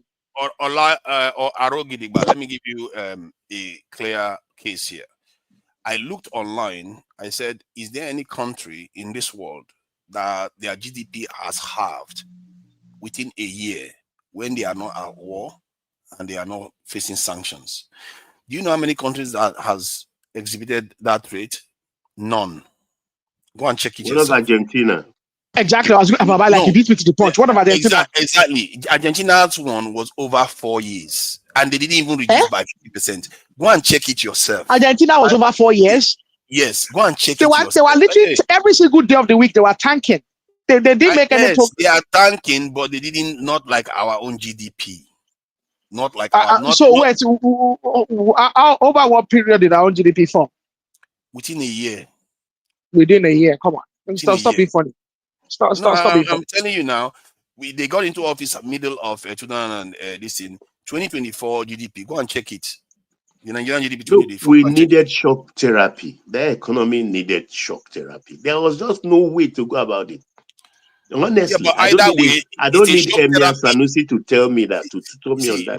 Baba, it's a shock therapy that no nation has had to endure before. And worst of all, some people pretend they can't see it and praise the person that did it. No nation has had to endure that in peacetime. Wait. To Nigeria, wait. Why are we here listening to you? You're not an expert. No, what I'm saying is information you can have access to. So I'm not an expert. I don't. No. Information together. Even the experts are not. They're not. No. Don't mislead individuals here. The experts are not saying my hand anyway. I will have told you Singapore when Layuanku came in, but it was because after the war. So you use the war parameters to tie my hands because there have been economies. So if you're at war, that's clearly fine. GDP. No. I can understand. You put that. So that's why I didn't go that route. Yeah, so that's what I said, because I had to qualify it to be fair to the Nigerian specific case, because I wanted to find an example where this has happened before so that I see how they climbed out of it. But we're in economic war because everything Emefiele fed us, everything Buhari fed us, we are all was nonsense. Pack of lies. Absolute lies. In Argentina, people were basically queuing, and yet their GDP didn't collapse like this, and their country is far more advanced than ours. And if I may remember again, to Nigeria, Japan, when people were flying from skyrise executives and were committing suicide. Yeah, because they had honor now. They screwed their country up. They had honor, and they come from the. I think in the 80s or so. I just had that brainwave now that Japan had that. Those you see, most parts of the world, people have ethics, honor, and we don't seem to understand what that even means anymore. The Greece as well, not just tanking like over 1 year. That was a basket case. Yeah. So what is Tunaja? So I mean, Tunaja is here. It's like you think we're illiterate? You really think we're illiterate over here? Like you can just feed us nonsense? Give me the country. I will share the information with you and see whether that GDP. Greece is not a country anymore. Okay, let me check. You want me to check Greece? Whether Greece GDP fell? Okay. Once I check Turkey. Check Turkey too. GDP. Oh my God! This is like a very funny guy, Baba, all these different countries are even going through. I think there's a South American. We will bug him down today. Yeah, there's a South American country as well that like everything just tanked over. Like no. Tunisia, Baba, the Tunisia now have an incident as well. Sometimes around 2000, between 2008 and 2015. Tunisia, I think it's Tunisia, not Morocco. I think it was Tunisia. Tunisia had an incident as well where they had like very rapid currency devaluation and GDP. Okay, let me share Greek's graph. Let's see. There's a North African country as well that actually wasn't Egypt. It must have been Tunisia. It wasn't Egypt. Okay, so I'm looking at the Greek one now. You can see their GDP graph since 1930, 70, or even 60. You see the gradual growth, and even if it comes down, this is minimal, then jump. You have more steep climbs than steep declines. But in Nigeria, if I put what year was that? What year? This year was the decline is from 351 billion to 326 billion to 296 billion. You see that the year decline? of record is there in the graph. Yeah. As you can see, it's showing us 2011. As you see, they are. Look at this one. No, Okay, we are talking about even the I want to show you late one of the 90s. steepest. Let me show The you one of late the steepest 90s. decline. Okay, late 90s. Oh no, that's nothing. The late 90s, as you can see there is nothing there. Barely any. That's what I was referring to, not the current time. Then the Greek We're is going fine. into economic history. Okay, let's see which other country. Turkey. You wanted Turkey. Okay, let's see Turkey. If Turkey didn't go to war in the last 20 years, so hopefully they shouldn't be there. World Bank annual growth rate, Turkey. You are going to see similar this thing. Okay, this is growth rate, so it's not showing the actual value. Affair. Yeah, it's the actual GDP you need. Turkey GDP. Oh, you see, growth rate is not good. GDP, not growth rate. Annual GDP. No, not growth. Growth is Don't always confuse yourself now. Slow down. I'm just trying to find the GDP. I'm just trying to find the GDP. It's just being silly now. You see, the open economy annual growth GDP. Okay, this is GDP here, so not growth rate. So these are the GDP values here. Let's see, what is it? GDP growth too, because it seems to be GDP growth I'm seeing here. So this one seems to be growing actually. You see, in what year did it tank? Look at in what year did it tank? This year is 2020, COVID-19 year. And if you look at where it tanked from, it was 760 billion. Oh my God, I can't even believe this amount. And Turkey is just, Nigeria, I don't know when we're going to get here. 760 billion, then it tanked to 720. You see what I'm country that manufactures its own fighters. If I show you Nigeria, if I show you the Nigeria one, this is what the issue I have with the Nigerian this is GDP that occurred. Let's see GDP. Okay, this is GDP chart. So I hope they draw it because all this really can be funny. So from 500 and this thing at 14 this thing, you see they removed it. They've not even included it yet. So let me go to World Bank that actually has. Don't run away. Go back to that graph. Go back. Go back. Go back to that. No. Because it's 2023. They stopped at 2023. Wait. You stay steady tonight. What year? 2023. Very good. So you can see the year it tanked or almost tanked. Is that the year during the COVID? If you let me give you an idea. Look at 477, 2023.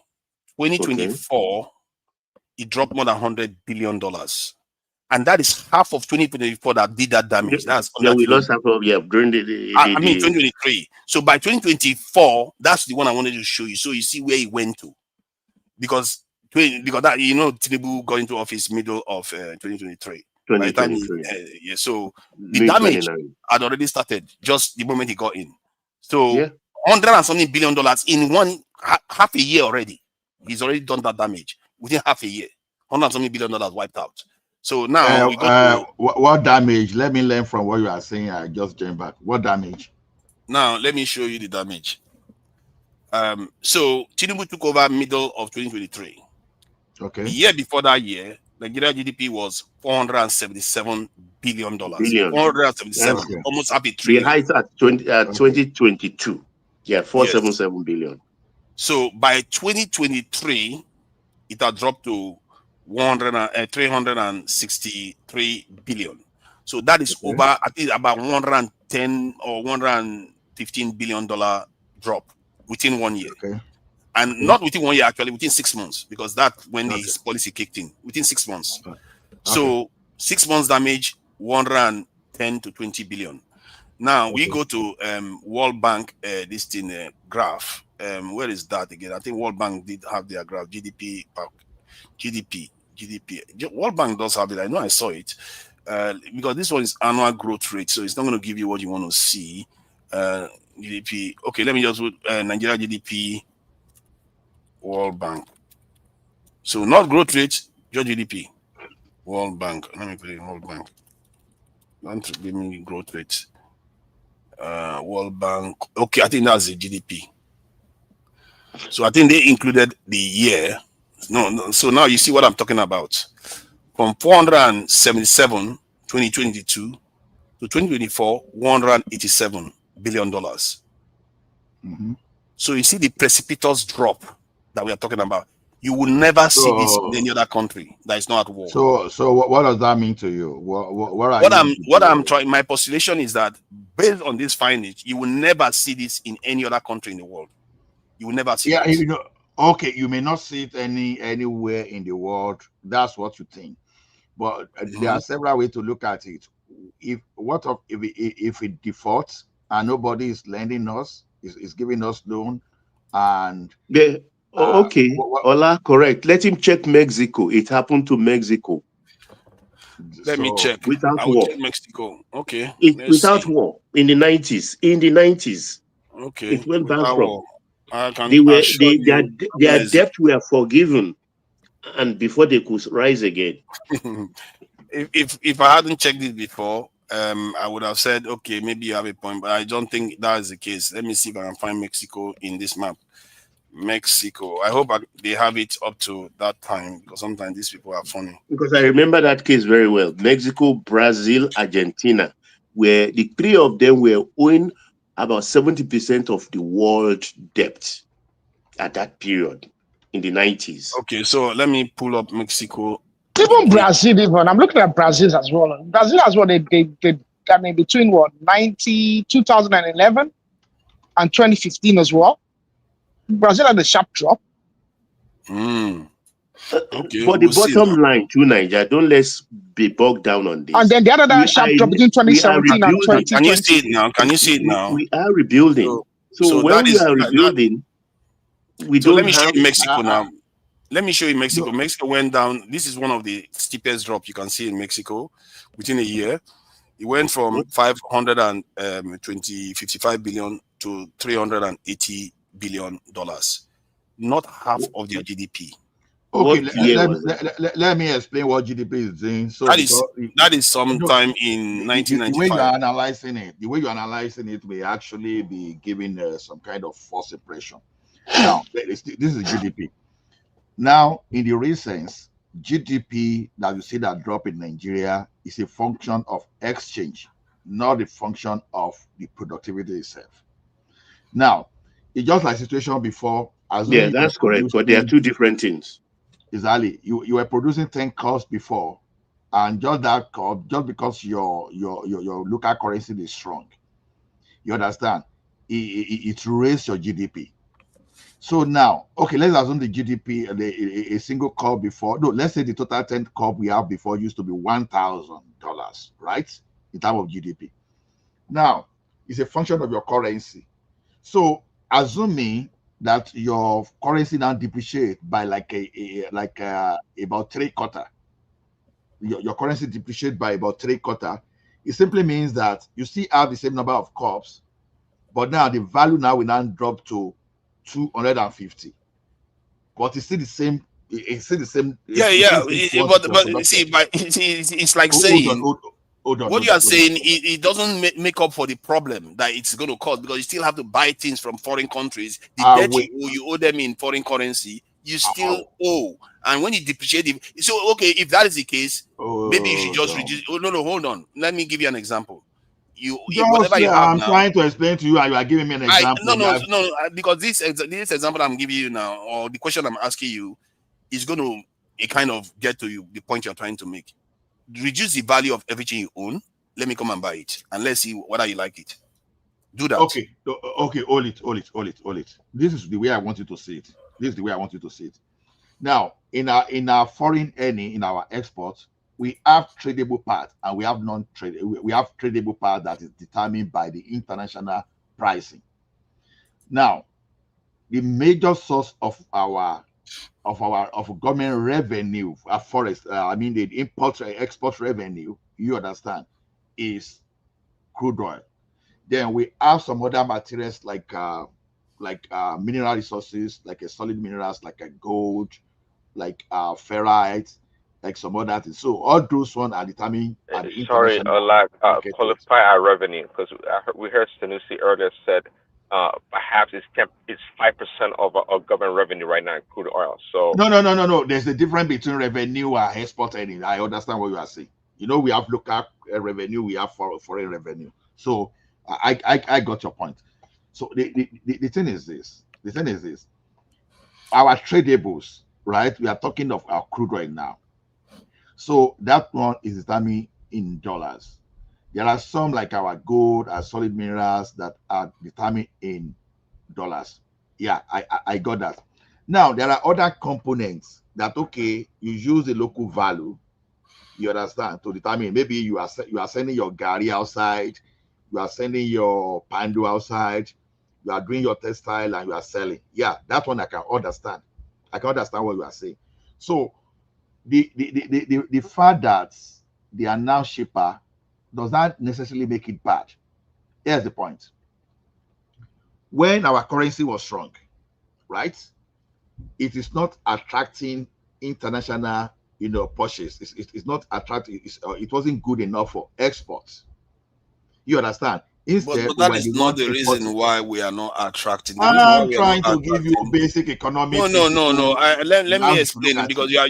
you are telling me things that oh, everybody no, knows. I actually came in Our, to thank Ola for his in-depth analysis of the situation because tonight you're a linear analyst. You take one variable and you're going to die on top of it.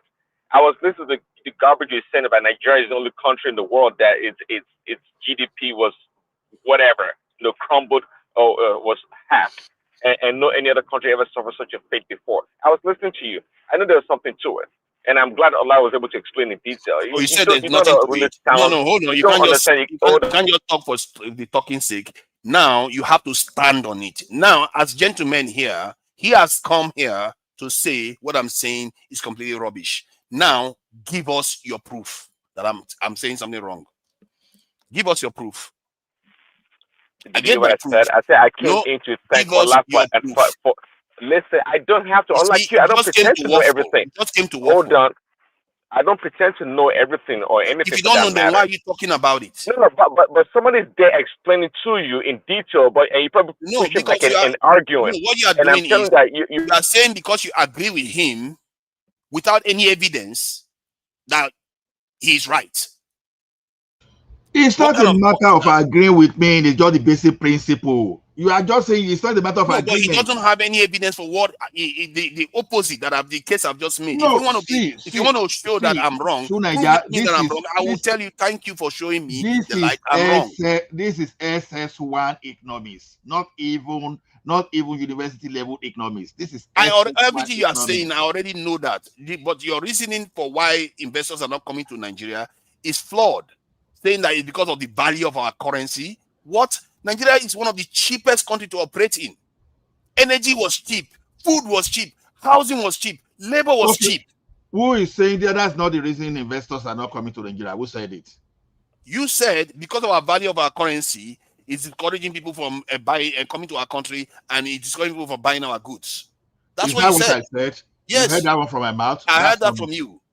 That's Okay, not what me. was your reasoning? What was you said investors are not coming to our country? What was your reasoning? Hold on.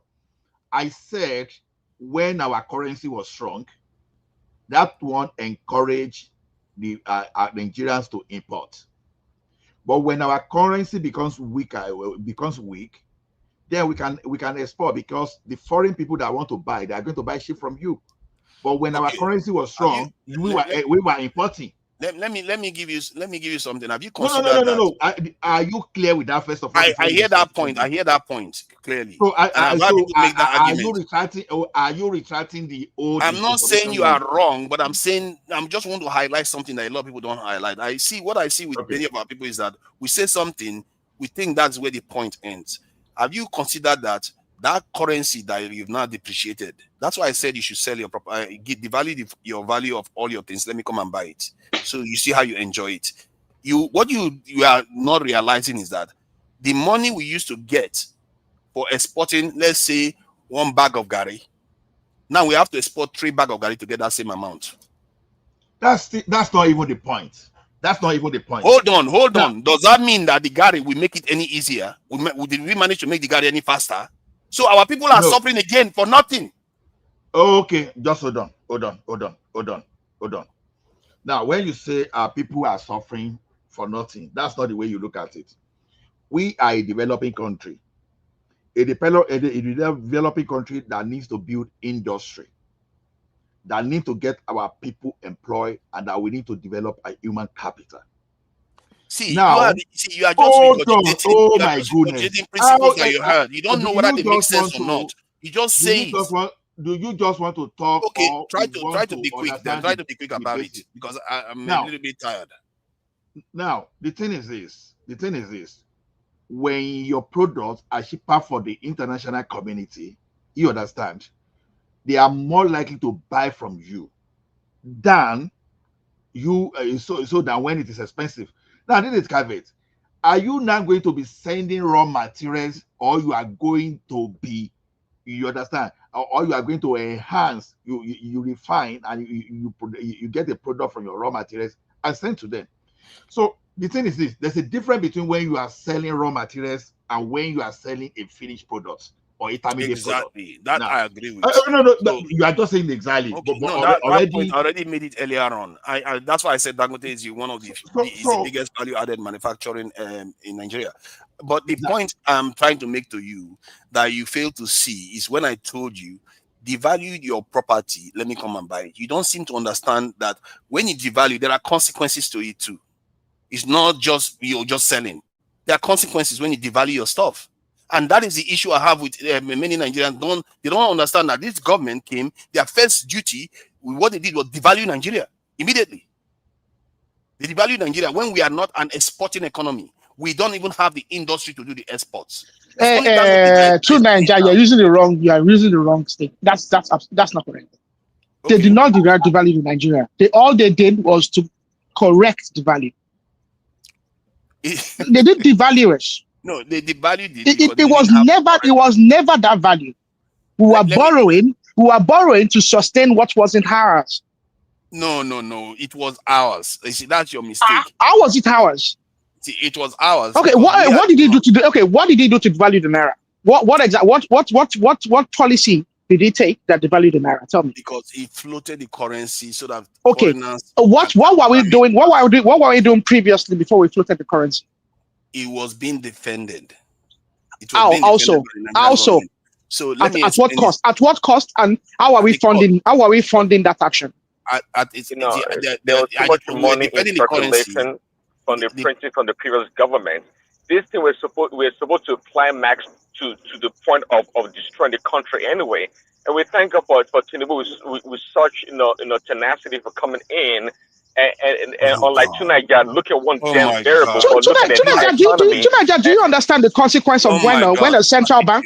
Do you understand the principle of when a central bank borrows money, which is your money? I hope you know that. They go and borrow money against your money for them to be printing the naira essentially. You might not lose the value of your money now, but down the road, you've lost it. Do you understand? The Nigerian government is borrowing money doing the same thing now. If you let me explain it to you, I would have explained it to you. Sorry, Ola. Sorry, Ola. Let me explain. I know Tunaja keep muting me when I'm talking, but no. I'm not upset. You finished talking when I muted you. See, let me explain it to Gidigba. I think what you are saying about defending the currency, you can even do what they call managed devaluation. Ideally, for any nation, you don't even want to use foreign currency. You only want to get it when you sell goods. That's the ideal condition. Anybody that done science knows what they call ideal condition. So you don't want to use your currency to buy anything. You want everybody to buy. You're making an assumption So that we that can is manage it. let me explain. Let me explain. Hold on. Please. Let me just explain this. I'll give you all the time to explain your own. See, if you stop our demand for dollars, if you reduce it, which amongst many governments in Nigeria, this government had it in its gift because Dangote Refinery had come on stream. All the previous government didn't have that gift. This government had it. They could reduce the demand for the dollar, and they could also discourage the use of the dollar in so many ways and stop speculation. But they didn't do it. What they did was they just left it open for the foreigners to determine the value of our currency. And when they let it fly, they found out that, you know what, if we do this, we are going to destroy the country. They had to intervene again with billions or billions of dollars spent just to keep it at a rate that is even not benefiting us. It's not, in other words, you just got backward for nothing, for no benefit. To Nigeria, let someone interject. Yeah, I'm done. Thank you. Look at this. You have improved, and this ChatGPT is teaching you some economics. That's very good. But then, don't just take it from the theoretical part, because the way you apply economics in Nigeria will be totally different from the way you are in Argentina. So you have to look at the environmental variables. Look at the situation we're painting to you. You think by basically devaluing the Nigeria currency that the house, you're assuming that the house, the property that was sold for 20 million when it was the exchange was $400 to $400 to $1 will remain at 20 million. No, you are wrong on that property. It has to. So that's not the way to measure. The first place you look at it before is this: if your rent was 100,000 last year, is your rent still 100,000 this year? They really know. So when you have such level of that inflation, those people that own that property locally, they want to move it up. So properties are not like a regular commodity. Just to take that a wrong example out of that. Your house was selling for 40 million in Lekki when last year it's no longer 40 million now. You'll be shocked that you'll be paying like about 120 million now. So it's going to respond to all those ones. So it doesn't mean the foreigner will just carry money and come and buy property. That's not the type of investment we are talking about.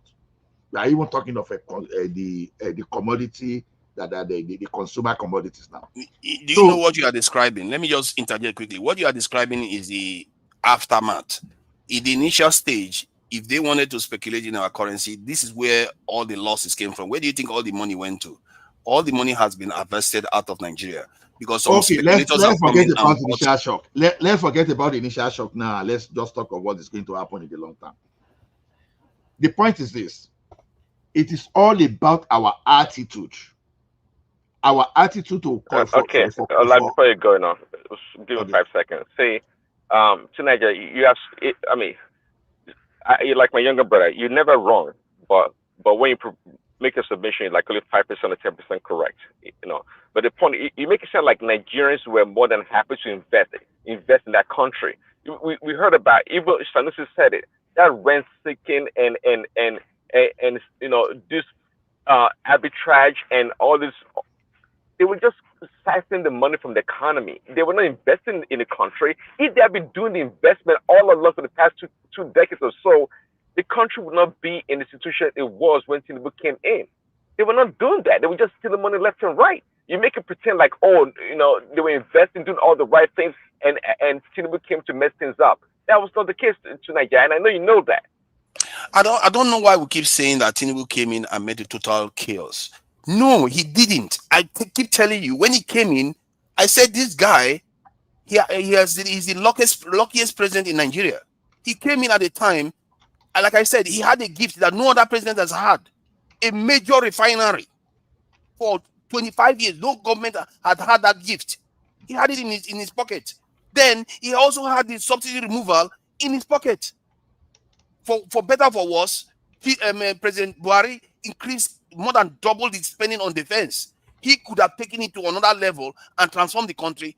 Man, don't blame me for saying why. I don't know why we keep saying that the country was totally on its knees. When he came in, he removed the previous subsidies. He had financial wiggle room. He had the wiggle room to do whatever he needed to do to solve our debt issues and all those. He didn't have to spend almost $20 billion or $10 billion paying fuel subsidies anymore. But yet, he decided to decap the economy to the point whereby we are still doing the same thing for less. How is that fair? It's not fair. We are doing the same thing that we were doing before for less now. That is my argument. If you look at that graph, it annoys me because South Africans, they are looking at us, they laugh at us now. Egypt, everybody's laughing at us. And some of us Nigerians are just defending this. Okay, let me just, even before you even discover this thing, because you think that when you have such kind of policy that the country will not reset, it is normal. When you have such level of policy, you take subsidy off, you understand, and you take the amount you use to defend Naira that was not actually achieving the purpose, because the same road that was stealing subsidy, that was stealing the fuel subsidy, the same set of road are the same people stealing that subsidy on Naira. So it became very necessary for those two things to be removed. It is normal. There will be shock. That was why it was reported that I think close to 800 factory closed, manufacturer closed at that time. The question you want to ask yourself is this: were those people really manufacturing, or they were importing finished goods and rebranding? You understand? Those are the questions you want to ask yourself. That's a very good question. You see, most of all these things is an administration problem, and to an extent a policy problem. Like even in Nigeria today, you can run the country better, but this is why I find it hard. It's an administration problem. Like all those people that are busy taking money from the central bank, could the government not have stopped it? How did Tinubu stop it? So they could have stopped it, but they didn't do it. They pretended as if it was a ghost problem that you have to destroy the value of the Naira to solve. These people are playing, they are conning us. I feel like it's a con game. They deceive the country, make us look like, okay, we are actually working for something, but we are not getting anywhere. You know how hamsters are put on the wheel. They keep running around the wheel, thinking they're getting somewhere, but they're in the same place. And that's what I think our leaders are doing to us. Observing what happened here is an example. I've never seen this happen in real time. And I remember watching the video of Obasanjo in 1999 being sworn in. He said Nigerians should be patient. Nigerians should be patient. Change is coming. The next president, Nigerians should be patient. And all of them, they pretend as if they are moving the country forward, but they keep kneecapping it all the time. When they could have easily driven the listing for that, because Nigerian GDP was over 500 billion already. We should be heading easily towards $1 trillion. That was all the way back in 2014 or so. But yet, look at where we are today. We are coming from 570 something billion to 180 something billion. What? How did we run our own country to the ground like this? It really takes a doing, and it's deliberate. It's not by accident. And this is what I try to point out, that there's a con going on in that Nigerian space, and we keep playing tribal games and accusing each other when we should be seeing it for what it really is. They are conning us. All these leaders, for whatever reason they are doing it. You see, you are not even allowing me to. You are not even allowing me to even give you the detail of what I want to, because I will take our cement industry as a case study. You see, one thing is this: when Obasanjo came, right, there was this all these noises that factory were closing, even including those people that were importing. They said we are closing. Now let's go back to our cement factory as at that time. Even despite the fact that our local consumption was far in over 10 million metric tons, just as a sample case, I don't know the number for sure. Now, when we're talking of those factory, I think the government has about 6 or close to 10 cement factory that was being controlled as at that particular point in time. So now, what these guys were doing? They were basically, importing cement. You understand? They were importing cement, and they will rebaggage it. You understand? They will rebaggage that cement, and that is what people were calling production, right? But when government intervened and they gave all this, the like of Dangote, Bua, Even Lafarge that you see, there was a point in time that Lafarge, I think he was producing about around 1.5 million metric tons. You understand? That basically, locally. So they were basically importing. And what do you think importation will do? We just put pressure on put pressure on Naira because the demand for dollar was high. Now, when Obasanjo introduced his local content things and brought the like of a Dangote, Bua, he talked to Lafarge, all of them, you know, he issued them license. So the license would basically means that they will import for a while they put infrastructure in place. So before you know, a lot of people started coming, you understand, because it was a place to run trip, it was a place to import something very cheap from from China and rebag and sell in Nigeria. You know, as at that time, we're producing, let me just say, almost nothing locally in cement. But if you look at our local production today, in Nigeria today as at now, even just for Dangote, Bua Cement and Lafarge, we have installation capacity of 62.75 million metric tons in a year. You understand? And this thing improved drastically from Jonathan administration, because the person that put the finishing touches to that was actually Jonathan. When he now said, okay, going forward, you are not going to import cement. You understand? No, you know what will happen that time? Cement went up just to make sure that they painted the government black, all those stuff. You understand? But today, Nigeria is a net exporter of cement. You understand? Yeah. So what am I saying here is this? That's shock that happened that place. Whenever you see major government policy, there'll be shock in the economy. You are not going. See, Everybody, I accept that 100%. When you said when there is a major government policy, there is shock. I accept that, but the shock should be for something. This is what I'm saying. It's not like why do we always talk about nothing? You are not listening now. You are not listening now. When government removed that, now you understand, we freed 38 billion that was supposed to be going to subsidy. Now, as I speak to you today, Lagos Calabar Coastal Highway is ongoing. We are saying the shock should be something. Then Lagos Sokoto Super Highway is going. There are major infrastructure going on in that country. Airport is being remodeled. The National Civic Center in Abuja is being remodeled because of those ones that I can remember. Then you have a lot of infrastructure going on in that country. All those money are going there. You know, in economics, that is what you see as investment. You are investing in the means of production. All those roads, they are critical. The roads are good. Just hold on before you give another excuse. You are going long though. How many hours? You want to give a lecture? Is that what you want to do, Ola? I'm going long when I've not even spent a minute just even trying to articulate. A minute? Okay, please go ahead then. Let's see what 3 minutes look like for you. Jesus Christ of Nazareth. Now, you are not going to construct road in 6 months. So, and maybe probably let's give an average of road construction to, let's say, 3 years.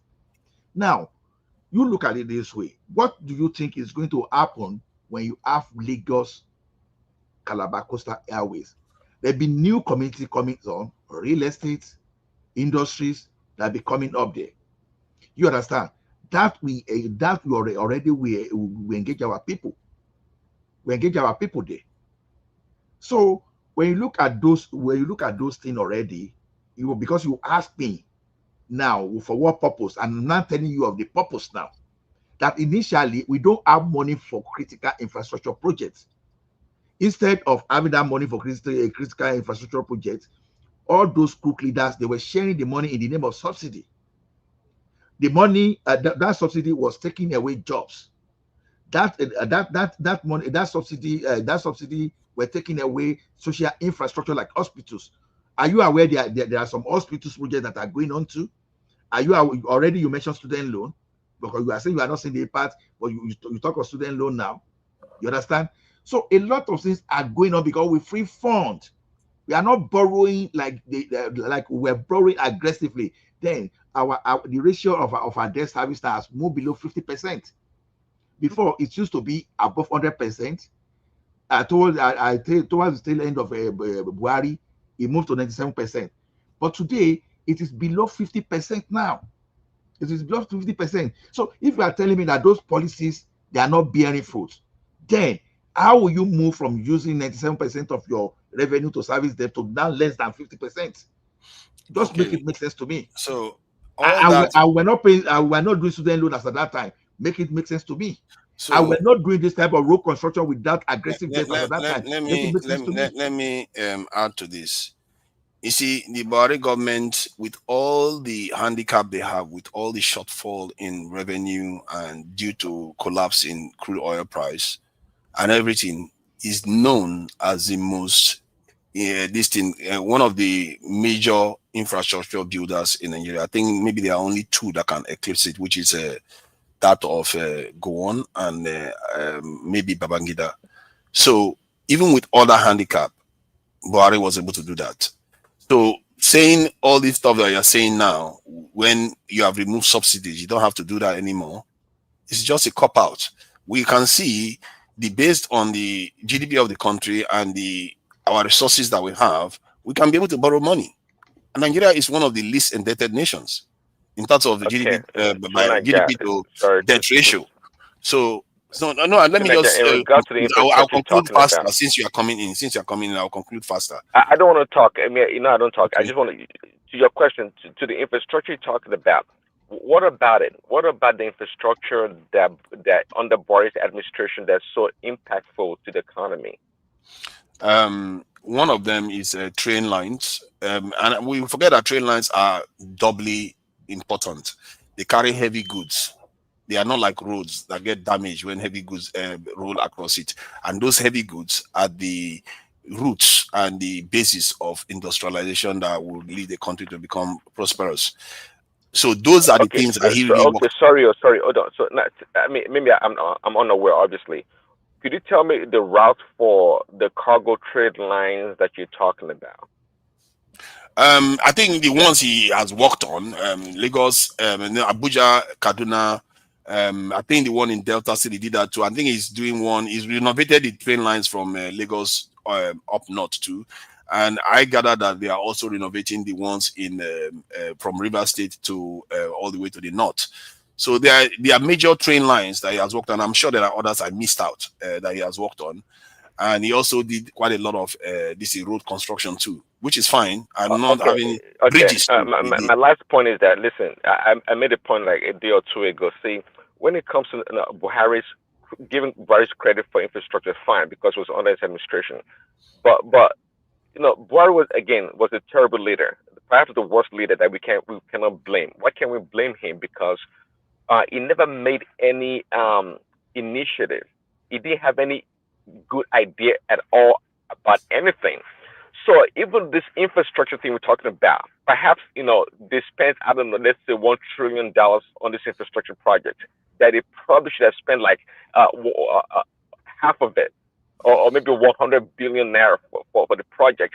It was a big waste. See, I know it must have been a big waste and a slush fund somewhat, because we know very, very, very well. Did not monitor anything. It was not aware of what is going on in the country. We saw what Emefiele did and the rest of those criminals. We saw what they did.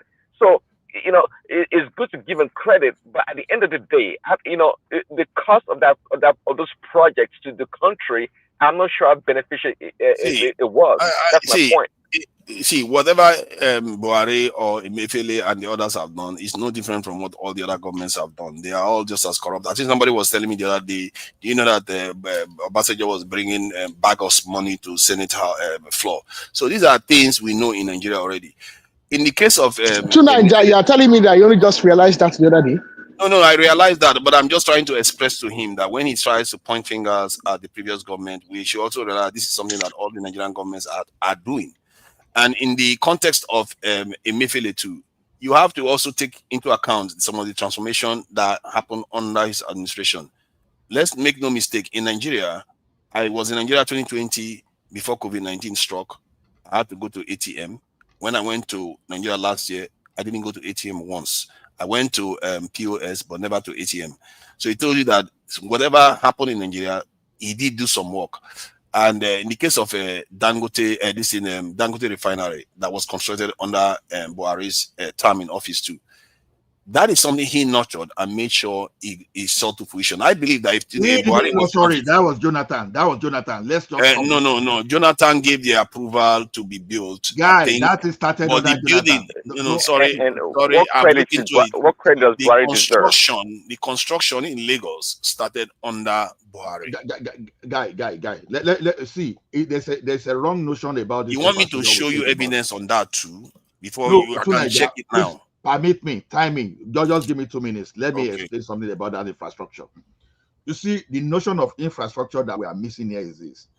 When we are saying someone develop infrastructure, we have to match your influence on both private and public infrastructure. So infrastructure under a regime is not limited to public infrastructure only. Let us be careful there.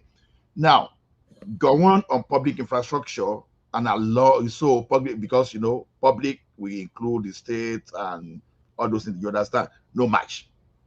Then in reality, Buhari did not build infrastructure better than Obasanjo, because we have to consider 1979, 1975 to 1979 as well. If you like, I call him Murtala Muhammad Obasanjo. Now, when you are building infrastructure, cost component, everything, you have to look at everything. You understand? Before you can actually now say, okay, you give kudos to this guy.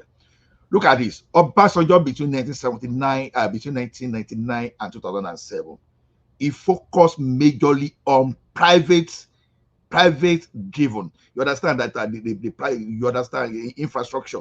So there's no way you are going to take all those infrastructure in the banking sector, all those telecommunication infrastructure that came on under Obasanjo, and all those private people that build one infrastructure or the other. So those are the both private and public is what you are going to aggregate together to look at how did the policy of that government affect infrastructure. So on private, Obasanjo performed very well.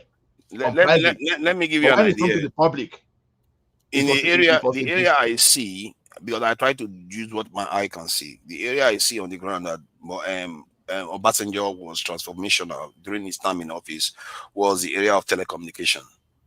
That is it was more than telecommunication. Yeah, but that is one that is obvious that I can see with my eyes. He said the policy for all this rail that we are now crediting, we are now giving the credit to Buhari now, because he was the first person to. At least Buhari didn't get in the way. Buhari didn't get in the way of it. See, fine. What happens? No. See, he secured the relationship between Nigeria after paying that debt. It was the one that put that template that this Prince Adeshina or this man that used to be NRC MD that time. You understand? They approached China, all this consortium. You understand? Because China already had the sovereign fund to target international investment. So they secured the negotiation. From the diplomatic level is the most difficult, right? They got that one in place. It was that Yar'Adua delayed, was not going forward after they reversed that refinery sales. Then when Jonathan came to that place, he revived it. Unfortunately, that thing was already more expensive than initial, that was used to be initial. So for the Chinese people to have confidence in Nigeria, they have to force Nigeria to pay a particular amount.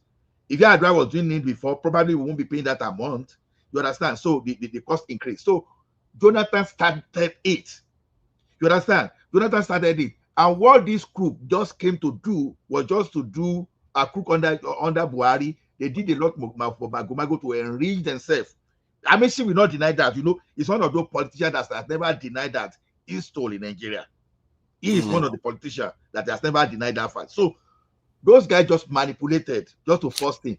But in the way, in the way they were forcing it, they now did that recklessly to the point of running us into serious debt.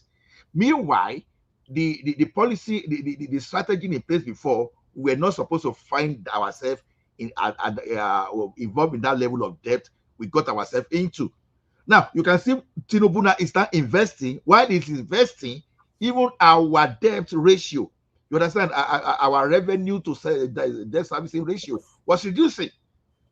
From 97, he paid the debt of a predecessor. If it doesn't reduce, you should have been shocked now after he removes fuel subsidies. You should have been shocked if it didn't reduce because he got extra money.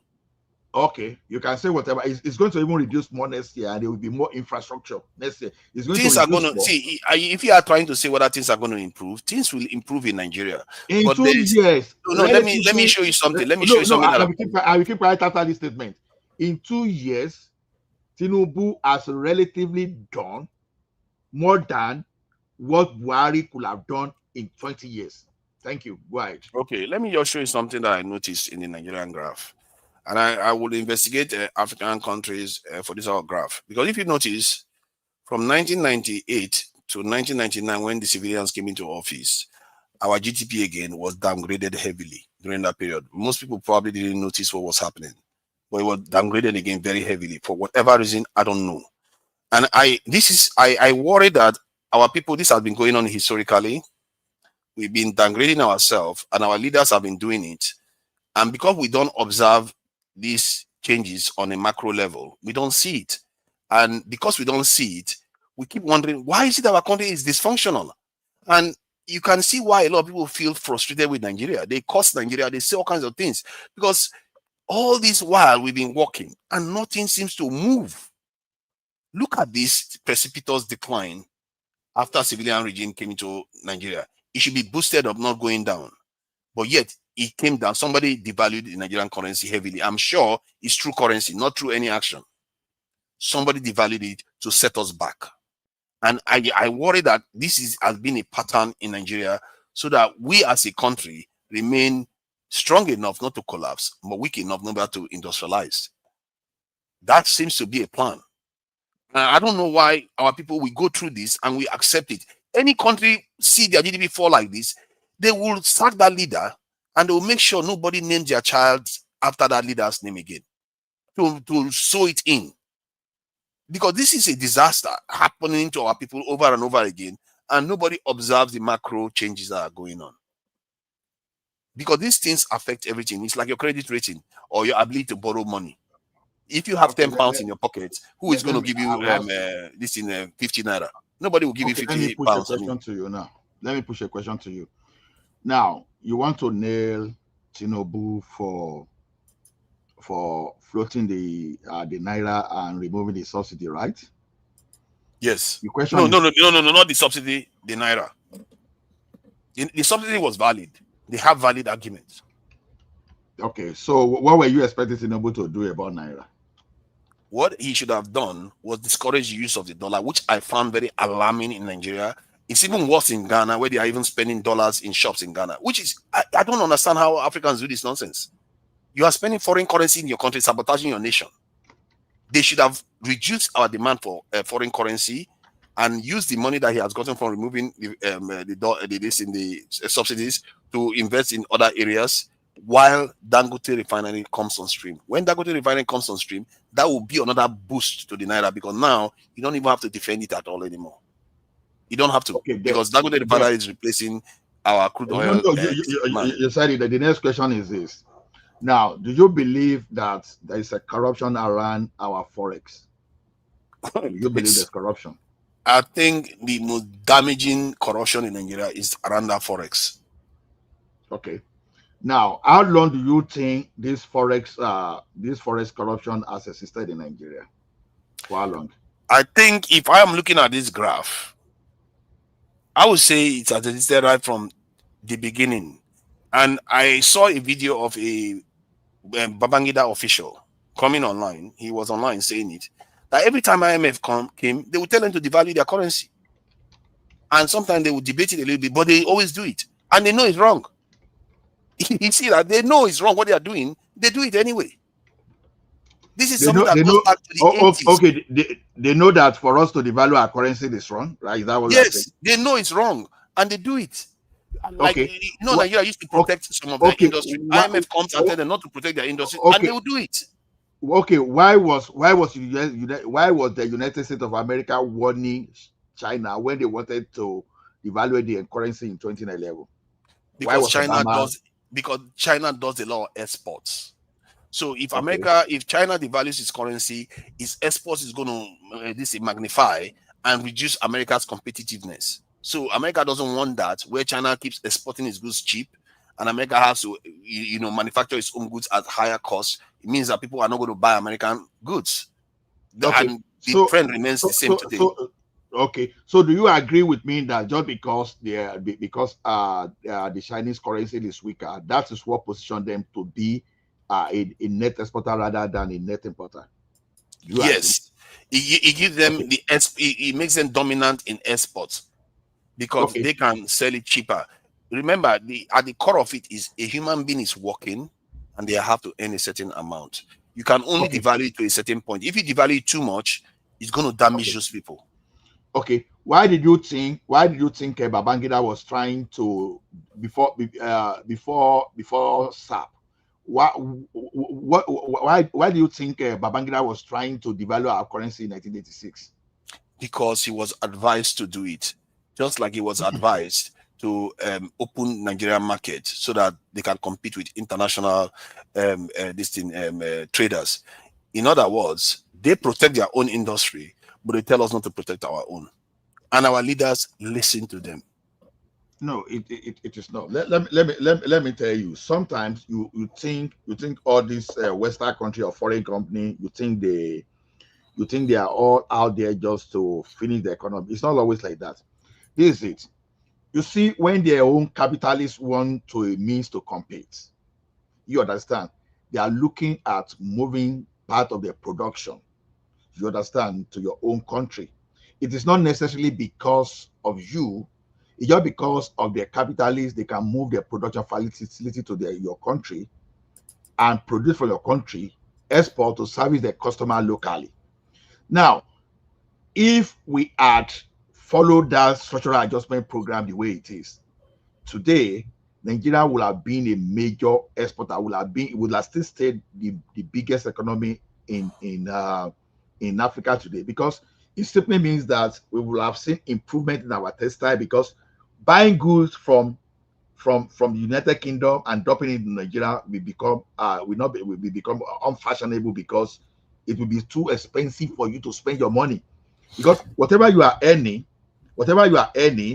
is too small to consume products getting in the UK. Whereas what we are producing in Nigeria, you understand, the people in UK will get multiple of it, because yes, the economy. But you see, when you were saying that, I was thinking about it. Just hold on. What it means for us locally will have been the reduction of poverty, because when they are bringing jobs to your country, the first thing you first of all look at is this: you are reducing poverty. If we've implemented a structural adjustment program very well, Boko Haram probably will not be in the northeastern part of the country today. All those bandits you see, they will probably not be the way they are today, because they will no tools. Probably they will be factory workers that will be dealing with just like Mexican coming to United States of America for low pay job. That is exactly what will have happened in Nigeria. Okay, let me explain to you why that would have failed. Before you answer, in regards to infrastructure, for example, in the West, in America, when they want to invest in infrastructure, it's because they want to create jobs. Now, with all the trillions of naira that Buhari spent, how many jobs were created in the infrastructure sector, construction sector in that country? You were saying? Sorry, go ahead. Repeat that again, please. I didn't catch that. Can't hear him anymore. You muted yourself. Oh, your audio is shaky. Okay, I'll come back later. No, I can hear you now. We can hear you now. Okay, let me give you his question. His question is this: instead, with all the billions of dollars that Buhari spent on infrastructure, how did it translate to job creation? How it translated to jobs? One, in the construction of the the sites, people have to work there, and in the management of these services, people have to work there, and in the productivity that is gained in terms of people now being able to ferry those roads and rails, tracks, people will be more efficient, the economy will be more productive. So that probably increases security, an element of security.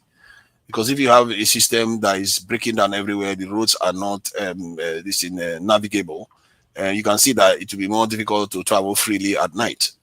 And law enforcement will find it difficult to get to different locations where they need to get to enforce the law.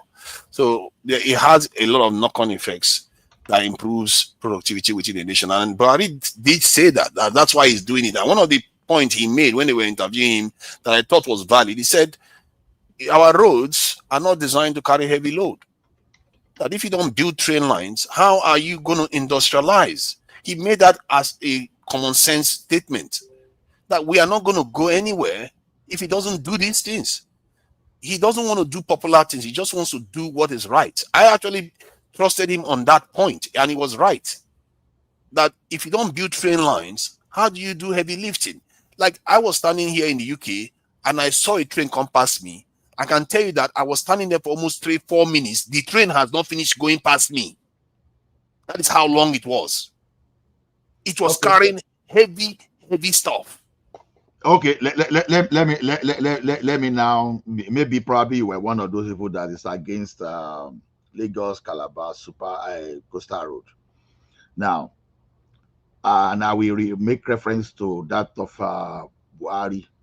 You see, during Buhari administration, I strongly believe that they violated the Local Content Act, because the way I believe Obasanjo designed the local content percentage was that Ajakuta, for example, will be developed, and also that the resources they will use to develop our rail will come from Ajakuta. So, and some other materials then plus local labor. I think those areas were actually violated. But in terms of labor, I think they got some labor locally from Nigeria for that infrastructure. But how much content of those things used to build a rail and road sourced from Nigeria, I cannot say that one in affirmative.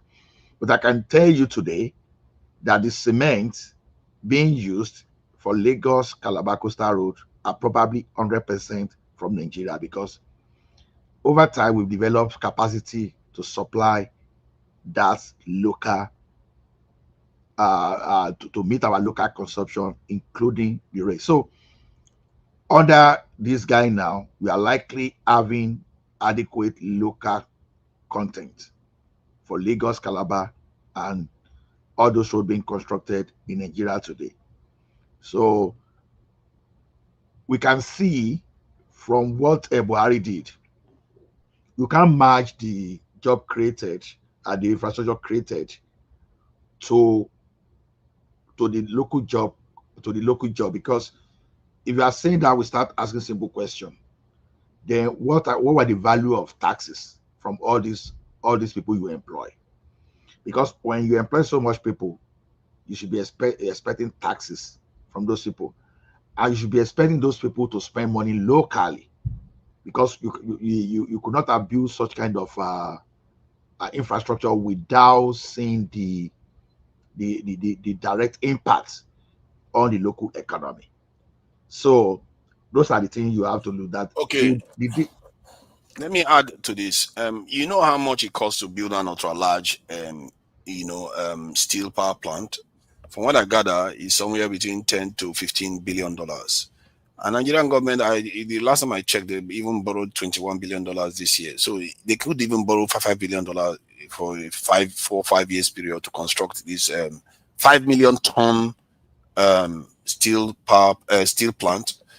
But they don't do it. This is the key to Nigeria being industrialized, but they don't do it. And you see that they are willing to spend money on any other thing. Like, they've spent almost 10 billion now. They are going to spend almost 10 billion this year on defending the Naira. While in reality, that same amount is halfway through to building a modern steel manufacturing plant. No, where do you stand? Where do you stand before I say? Normally, you were blaming government for floating Naira. And again, you are saying they are going to spend about 15 billion to defend Naira. Where exactly do you start? No, because they are doing both now. Is that not the problem I have with it? They floated the naira and still end up defending it. What is the point of that? It's a waste of resources and suffering. Now the question is this: how did you get? Where did you get in your information they are defending it? I just gave you a link earlier on this year. By June, half of the year, they've already spent $4.1 billion defending in naira. Give me the link. I don't want speculation. It's in the private chat. It's in the private chat. I already put it in the private chat. Thank you. I will look at so it. That is in Punch this thing. And before that, they spent $8.something billion. I think Rawani was addressing it earlier on this year in February. That they are spending money defending the naira. Then what is the point of floating it? We are suffering for nothing. This is total what Fela was talking about, suffering and smiling. And we're just suffering and we're not moving anywhere, like a hamster in a wheel. But that is said anyway. I'm just like in terms of the industrialization aspect, this government had it in his power and in his gift. I thought Tinubu was a strong kind of politician whereby if he goes into office, he will have his way and he understands the Machiavellian behavior of international actors. But what I saw him do was somebody that just kowtowing to their needs. As long as they give him office and he's in office comfortable, he doesn't mind to do whatever they want him to do. He should never have. IMF, do you know IMF hardly lies? IMF doesn't lie. If you listen to what everything they are saying, I can't say they are wrong. But the lie is in between the statements and what your leaders are doing. They don't lie openly because if they lie, the whole world is watching them. They can be cut out. And this is why everybody, almost any nation, even in the West, they will tell you don't listen to IMF. Don't listen to IMF. Anybody will tell you. Because when they are talking, they are basically indicating that they are controlling your leaders. When they see talking about control, they are you will continue. You will continue. When you say don't listen to IMF, you'll be very careful. Now, if IMF is giving you advice knowing that your leaders are corrupt and they are going to mismanage whatever they give, that is understandable. But when they are giving you those economic policy, they are sound economic policy, but because they know your leaders are corrupt and they use that one to feed their pocket, is totally different. All those economic policy coming from IMF, they are actually sound. They will not give the same economic policy to China because they know. Yeah, the reason why I hear you, I hear you on that. I hear what you are saying on that. You are right. That's why I said they don't lie. But the reason why I'm saying you don't even listen to them, because we all know the truth. Every economist know this truth. And this is what shocks me about Nigeria sometimes, where you see people that have been beaten and intimidated to the point whereby they don't want to tell the truth, especially on the macro level. They always talk on the micro level in terms of when you're looking at it from the point of view within the country. They don't look at it from what is happening to the country from an international point of view. Our economists don't do that. In Nigeria, they don't do that. And because they know if they don't do that, they don't step on any toe. Because all you see Tinubu doing is removing fuel subsidies, doing student loans, tax reform. That's all you see. But they don't see this graph. They don't tell you what's happening to this graph. And this one is more consequential, unfortunately. Unfortunately, it's more consequential. It's the one that brings hurricane and poverty and hardship to our doors. That's why our country, we keep working and working. We keep wondering, why are things not moving forward? Why is it that we are spending $4 billion on our national defense in terms of our military, while in Washington or the UK, that is just chicken change? We can't live like this. We have to demand more, and somebody needs to be focusing on how our nation is performing on an international scale, not within locally, how it's performing on an international scale. Because that if you are not watching that dial, you're not going to see the damage that is being done to the country. It's only when you look at this graph that you can see it, and it's at the end of the ledger, isn't it? It's the simplest thing. If I have a property that is worth a certain amount today, if the value reduces, everybody knows it. In the West, we know that parents want to send their children, or they want to live in areas, catchment areas, where the value of the property is higher, for a reason. You see something, I read out your report. You see one thing is this. Let me explain what is in this report, because don't always follow the sensationalism in the reportage. Now, they said CBN spent 4.1 billion to defend Naira. Let's put in the context. market is driven by demand and supply. Uh-huh. So when the demand is more than supply, what happens? The cost goes up, right? So what CBN did was not to peg naira. It wasn't to subsidize forex. It was then just to boost supply so that speculators will have nothing to hide under their pillow and jag the price up. So because you see this, that's why I say sometimes people should understand the basic principle of economics before you allow all this. What are you saying? That they are not spending? They didn't spend that money? No, get the point. How was the money spent? Was it spent to peg? Was it spent to peg dollars, or was it spent to boost supply? So they spend the money to boost supply. Hold on.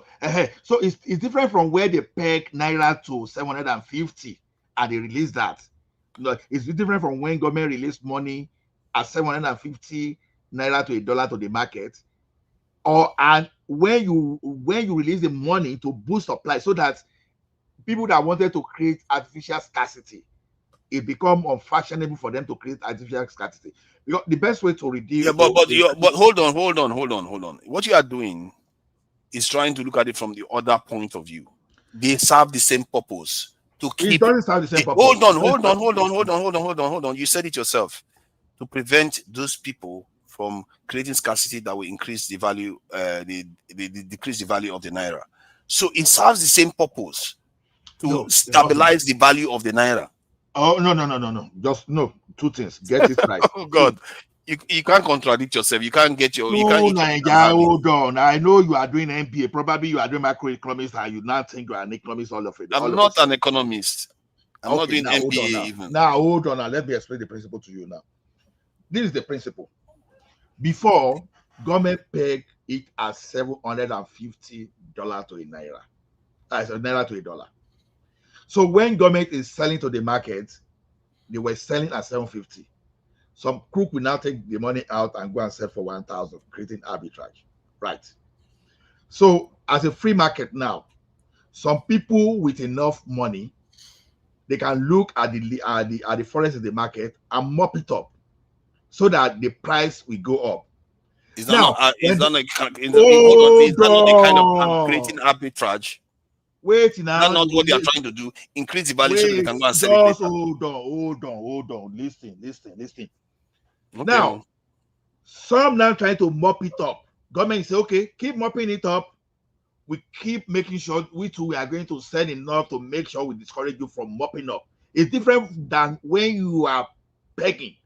So when you are begging, what do you do? Hold on now. Let me ask you. When you are begging, what do you do? Hold on. Are you saying government cannot sell forex? Oh no, you just said it now. When you said it, now tell me what pegging involves. Tell me. I don't. Tell me what. Because you are just going to find yourself describing the same patterns. Pegging. Tell me what pegging involves. Hold on. Pegging simply means that if you go to CBN now, you are going to get it at that pegging rate. 750, yes. No more than that. Right? So why is that a problem? Wait. It's a problem because you send that money to the market at 750. People mop it up. You understand? Mm-hmm. Sometimes they use the instrument of the government and the bank that you see, they mop it up and create that scarcity. Now, because they have that huge capacity, they create that arbitrage and they start selling to you at a wider gap. They mop up at 750. So now they be selling to you. Now let me highlight the terms you've used. They mop it up, they create scarcity. You use that in the same other description of what they were doing now. That's the essential ingredient that means that the government have to spend money to ensure the currency is stabilized. You are not getting it. At 750, government is losing money. That's the difference. Probably government. But the government is losing money if they have to put money in there. They are spending their hard-earned dollars and putting it in there and getting naira. That's what they were doing before. It's totally different. It's the same thing. They are giving away dollars and getting naira for it. It's not the same thing, guy. It's not the same Okay, thing. oh, okay. Maybe It's I, not the you same. know, it It's looks not the like I same will thing. sell you something. Oh, I have to. It's not the same thing. I have to find an angle where I can sell you something because that's how I'm approaching it. Because at No, this rate, yeah, I know exactly what I'm saying. If you don't understand it, say you don't understand it. Simple. It's not a see, big deal. It's not, Adeyeji is saying that floating in naira they cannot do vice versa. They are doing it. Do you even have the evidence? I'm just showing you on the screen here. Are you seeing it? They are spending money to defend the naira. Do you know that there was a time even under Buhari they were not even spending up to this amount to defend the naira? There was a time under his government that they were not spending up to this amount. That they had to pass a policy, and our Nigerian people have to suffer through all this period. Do you know if you evaluate job losses and every other thing, the Nigerian economy lost within 2 years $60 billion. So every year we're losing $30 billion because of this policy. What is the gain? And you're still spending money again to defend it on top of that. In the entire thing, I feel like when I watch that graph, Nigerian governments, they time after time, when they see the country is trying to move forward, they set it back. I don't know what kind of mumu that is. So I don't know. The mumu, he wear trousers in such a way that doesn't make sense. Look at our GDP in 1998. It is $218 billion in 1998. Only to come back to 2024 to get to $187 billion. How? And our population has more than doubled. What kind of people are those that run their country like that? I will keep excusing these politicians for what they are doing to the country. But all I can do is watch on the macro level, at this level anyway. No, to Nigeria, the thing is this: when you don't understand something, someone is trying to. Because I explained to you now that I was even expecting you to go and use your ChatGPT or DeepSeek to go and do your analogy. You see, I'm gonna show you a graph of the UK and see whether it does anything like this. Don't jump. Let's stay with this thing we are talking about. You just jump here. You are not convincing me. You are confusing yourself. Go ahead now, jump. You are not convincing me. You are confusing yourself because you are even missing the real principle. You are not just getting it. You understand? I'm telling you that okay, you are talking that okay, other countries now, you are saying other countries they do what language did you use the other time? You call it manage, you just say manage float, Abby. Is that what you were using the other time? No, I think countries can either do controlled depreciation, or if you want to peg your currency, or you do manage float, and a proper managed float whereby you do a lot of exports. Because if you want to do almost every country is doing a form of managed float. What is managed float? What is managed float? Managed float is a gentle intervention in the market to shore up the value of the currency, so that your bonds and your loans and everything can be managed accordingly. So are you losing money? Is the government losing money when they do money float? They lose money sometimes, and other times they don't, depending on the nature of the currency, the economy. I mean, like I said, if the economy is doing a lot of exports, they barely need to intervene. If anything, they do something to reduce the value of the currency. They deliberately want to reduce the value of the currency. But in other words, hurting the dollars. They will have excess dollars. They will hide it, so that the value of the currency can depreciate. That's what China is doing. That's why America is losing it on the like. Why are you hiding the dollar so that the country can depreciate and your currency can depreciate? We don't need that. We need your currency to go up. Come on, let the dollar out. That's the name of the game. But what you are describing that other countries do that helps them, like China. China doesn't depreciate its currency by 50%. It's calibrating it according to what is good for their people. 10% here and there, 5% here and there, that's it. Not 50% overnight. Okay. Or 3 times over in the case of Nigeria. Okay, let me tell you, let me bust your exaggeration. Now, when Nigeria peg money, you understand, that's what it gave room for arbitrage. You peg it at 400, but they are selling at 750, right? Just because you are the one that peg it at 400, but You never achieve that 400 in the market. So they were selling for. I can't hear you. Why can't I hear you? Can you hear me now? That's odd. Because I can see the mic moving sometimes. Can you hear me now? I can't hear anything. Oh, what's going on? Is it me? Let me see. Can anyone hear him? Well, I can hear Ola clearly, but Okay. So what you are missing, can you hear me now? I really want to Nigeria to hear this thing, to be honest, because it's confusing himself. I think I think you've done so much of ChatGPT sometimes, and you are now making some presentation there.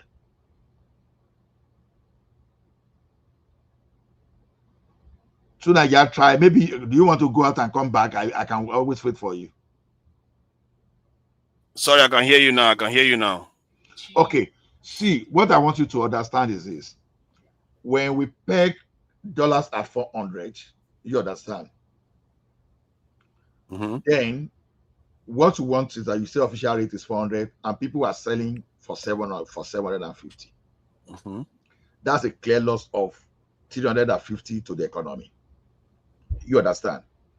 Now, within that situation, the government is not gaining anything, whether our reserve, everything, because people can actually mop up at that amount and get extra, right? And adding to that problem is this: we are losing those forex to importation of unnecessary things.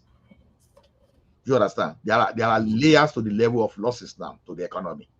Number one, government is losing the value really. Then by our behavior of importing, the economy is losing from different perspectives in job creation, in creating a local value, all those stuff. We're losing. So it's a complex thing, but let's just keep it at that. No, I hear what you're saying. See, let me explain it even further. No, you let me even land the before you arbitrage. explain Okay, further you've now. not landed. I thought you've landed. You Go understand? ahead. Now, when you float this thing now, that means that you are no longer pegging, you let that inflow. You understand? The floating is going to hit on a lot of things. It's going to affect your household income. You understand? It's going to affect your household income that will discourage you from even going to that foreign. You understand, to import. That's a gain to the economy because you now look for alternative locally now. You know, you used to enjoy your foreign thing, you lose, and you now look locally. Looking inward alone is a gain because you are looking at that monetary value alone, but you have to look at other economic activities. So this thing is just like chain reaction. It's not linear the way you are looking at. Okay, before you used to order Indomie from overseas before that prepared, and Nigeria is selling dollar to you at 400. Meanwhile, it's good for 750 in the market. So because you have enough money now to spend to buy other foreign goods, now you are now importing at the expense of Indomie sellers in Nigeria to generate another job for those people, for them to earn and to spend within the market. But you are taking the money overseas. That's one layer of that loss. Let me step in before you make too many points. If you make too many points, I can't deal with even every single one of them. Because you were expanding. Okay, let me just round up now. But when you float now, the advantage of you making 350 by ordering is now eliminated. So this is where managed floating arm comes in. When the crooks in the market are beginning to mop up the money, government will say, okay, I have this money in my reserve. From my reserve, I'm going to take this money out and sell at the market rates that we now establish the new equilibrium for the market rate now. If it is let's say 1,500. But people that were mopping the money, they were looking at, okay, let us mop this money so that the thing will go to 200. Government is saying no. This established equilibrium at 1,500 that we are, that some crook want to. For a while, I will send 4 billion there to give them a warning that I'm not going to allow you to cause a shift in this equilibrium to something else. I will release that money as a means of alternative forgone. Maybe that money was supposed to go for, let's say, road construction for that time, but you want to send a warning to those schools that I'm not going to allow this. That is where you are spending that money from. It's different from when you beg. So you send that for 4 billion at that time, and the crooks in the market will now get the message. Okay, it's like this government now will. They are no longer going to allow us to this thing, so that over time, all those crooks, they will just relax, because they already know that anytime they want to create speculation, they want to cause that arbitrage official, they want to jack that thing up by mopping up, that government is going to spoil everything for them. They would rather stay, because the more government release that money to that market, the price can crash. So all those people hoarding, they will just allow the money to go. That is what you see there. Government is not losing that 350, but they were selling to the market. The money that we are defending, they were selling to the market at what's supposed to be the market rate, compared to what the crooks in the market want it to be. Good. That's You not are the saying point. that they are selling to the people what's supposed to be the market rate. The market rate under Buhari after the arbitrage is around 700 and something. But within a year or so, it was 1,500 under the current president. That's the market rate for both. So it tells you that something happened to his own market rate that got it out of control. And secondly, the fact that even at that rate, he still had to intervene with our foreign exchange tells you that the policy had no end. If he had left it, the market would keep spiraling out of control and Naira would be 2,500. The reason why he had to step in is to stop that from happening, because he knows that people will not take it. That there's only a point at which he would turn a country upside down. And I don't even know how he got away with this one. To turn a country upside down and still stand there. So my point is that based on their actions so far, you can see like the arbitrage that you're talking about. If they took $300 out of every $1, those $300 is coming to Nigerians. Remember, it's not to foreigners, and it depends on what they use that $300 for, which is a shame, because many of our people, when they get that dollar, they use to go and build properties overseas, send their children overseas to go to school. We spend billion overseas. If they were using to build in the country, that problem will be self-healing. It will heal the country back, because you are spending the money within the country. You see what I mean? So the damage, but what is happening now, the money transfer has gone overseas. This is what I call, that's why I changed it to Okay, Tinaja, can you hear me now? Can you hear me, Tinaja? Yeah, just hold on, let me finish my point. It's 10 seconds. This is why I called it the ultimate round tripping, because before the round tripping was within Nigerians, but the round tripping that is going on now is internationally based and not us anymore. They are getting the benefit directly. Please go ahead. Okay, you said it before, not today, but previously. So you're everywhere. I mean, your last submission, I accept what you just said, the conclusion of your argument. But you said, okay, they removed the arbitrage in the currency, and defending the naira with, I don't know how much a year. Well, is it $20 billion a year? Right. But in terms of the economic activities, right, where the country lost over $60 billion. I think that's what you said. Is that right? Yes, over 2 years we've lost about $60 billion at least. Over 2 years, okay.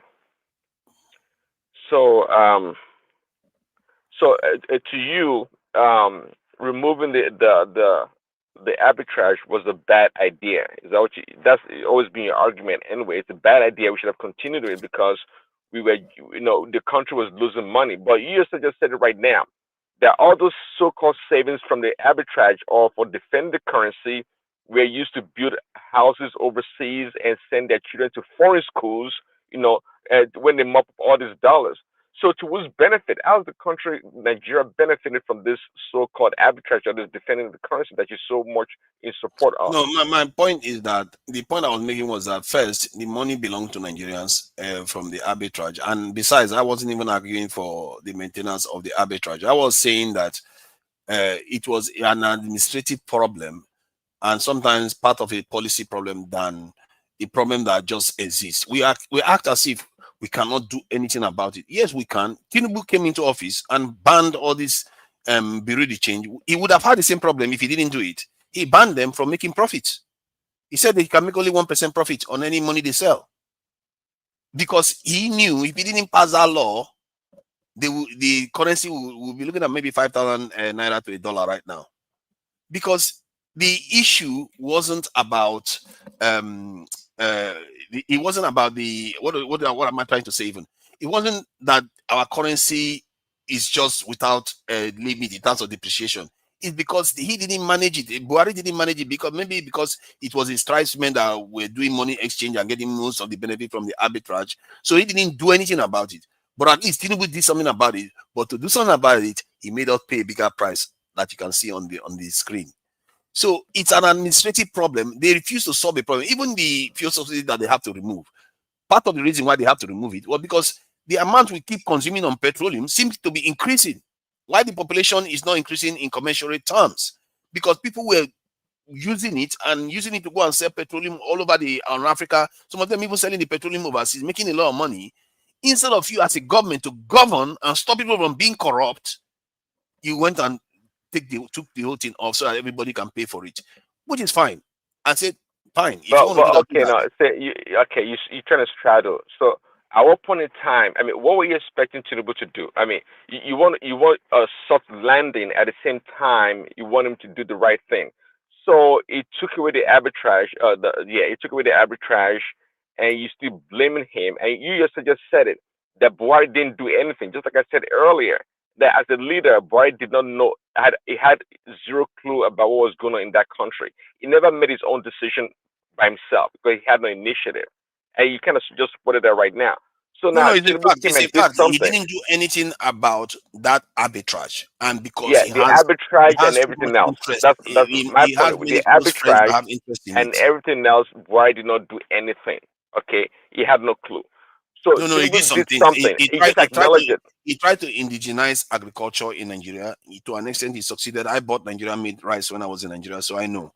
To an extent, he did well on that one. I think Tinubu almost sabotaged it by flooding the Nigerian market with foreign rice again. So some of all these things, Buhari has some good ideas, but it is true. Leaders have weaknesses. They are bases. They don't like to offend their bases. And I think because Buhari saw that most of his base are the people that are doing this arbitrage, most of the Bureau exchange and exchange is mostly northerners that are involved in it. So he didn't do anything about it. But Tinubu came in and did something about it. He had to, because if he didn't do it, we are going to be looking for at 5,000 naira to $1 now. He had to. So it's a governance problem. Our leaders, instead of them to govern, they pretend as if it's a problem that they need to solve by making people suffer even more. I don't get that. And I really think that people should be seeing the game that is being played. Because how is Tinubu able to pass the law now? Why did Buhari not pass the law? That's the question we should be asking. What stopped him from passing the law? You see, again, you're not buying it. Buhari did not have a clue about anything. Everything he did was what he had people a brought clue. to him. Those are his countrymen. He didn't want to do anything against his own people. This is what our people do. Our leaders do this all the time. He is biased because he thought it was the northerners that are doing all this exchange and the arbitrage. Why would he want to sabotage them? If that was the case, actually, then I would understand, actually. But me, I'm still maintaining my position about Buhari. That man so had no clue about anything. If he's tribal. You are willing to understand if he's being tribal. No, he shouldn't even understand it. You will be angry about that because he should have done what is right for the country, not leaving it for. And he gave Tinubu the reason and the excuse to do what he did now, float the currency, because they will say, "Oh, this is the currency, the policy that is going to solve the problem." But clearly, he didn't solve the problem. He just made it worse. Why is it that when he floated the currency, the value went even beyond the black market rate? He went double to the black market rate. And even with the doubling of the black market rate, he still had to defend it. It tells you that the forces that are driving our devaluation of our currency is not something that you allow to go out of control. It's a wild wind. They will destroy your economy if you let them go the way they want to go. We as a country, they don't have the resources to be able to be sponsoring too much foreign exchange. We should live within our means. If I was in the Nigerian government, I would tell you, if you want to get dollar, go foreign country, go and get your dollar and bring in. Don't keep asking me for dollar. all the only money I will spend for get computing resources for Nigeria, get equipment for the military, get for maybe healthcare. Very, very few things. Anything we can manufacture in Nigeria, screw you. I'm not giving you money. Go and get your own money and get the foreign currency. I don't have money. As a parent, you do that. If you are in a house, your children keep asking for stuff you can't afford, you tell them, no, I can't afford it. Maybe wait a year or two. But our government, we don't do that. We pretend as if the dollar just makes itself valuable by itself. It doesn't do it by itself. It's the people, the government that enable it to happen. You can choose. You can even decide that the Nigerian currency is going to go back to 500 this naira to $1. But there will be pain. You tell them, if you want dollar, go and get your own. I'm not giving you. The dollar I have is the one I'm going to give to you. And that kind of pain, I think that pain is even worth it, because we are not doing a lot of exports. So why are we busy letting the dollar this value increase against our currency? If we're doing a lot of exports, fine. And petroleum is almost immune to it anyway. So Dangote refinery being there, it makes no difference. So that's how I see it. And then you see pagans come along, want to come and sabotage a privately owned business. It's like, where does it end in Nigeria? Dangote right now, I think the guy is probably willing to bring Indians into that company to come and work instead of Nigerians. And I won't blame him. I won't blame him. Did you not do it? He actually did it, actually. And I don't blame him. I don't blame him because Nigerians are saboteurs. They're crazy. You just give them a little bit of money, they go and sabotage your country. Their own country, they will sabotage it. Hold on. Don't let it sound like the Indians themselves or India itself, they don't have problems. They have a plethora of problems in that country also, in India. They have a high poverty rate also. So, but they have more ethical behavior. Dangote, working with the government, could have found a way to train Nigerian workers to help build their refinery. We can't let me ask you one question only. Do you think between Nigeria and India, which ones are more ethical? Which one is more what? Ethical, that have higher ethical standards. I don't know. Exactly. But you see the fact that you don't know, you are choosing to say you don't know, you've already answered the question. You see, the point is that you know full well many of these people are more ethical.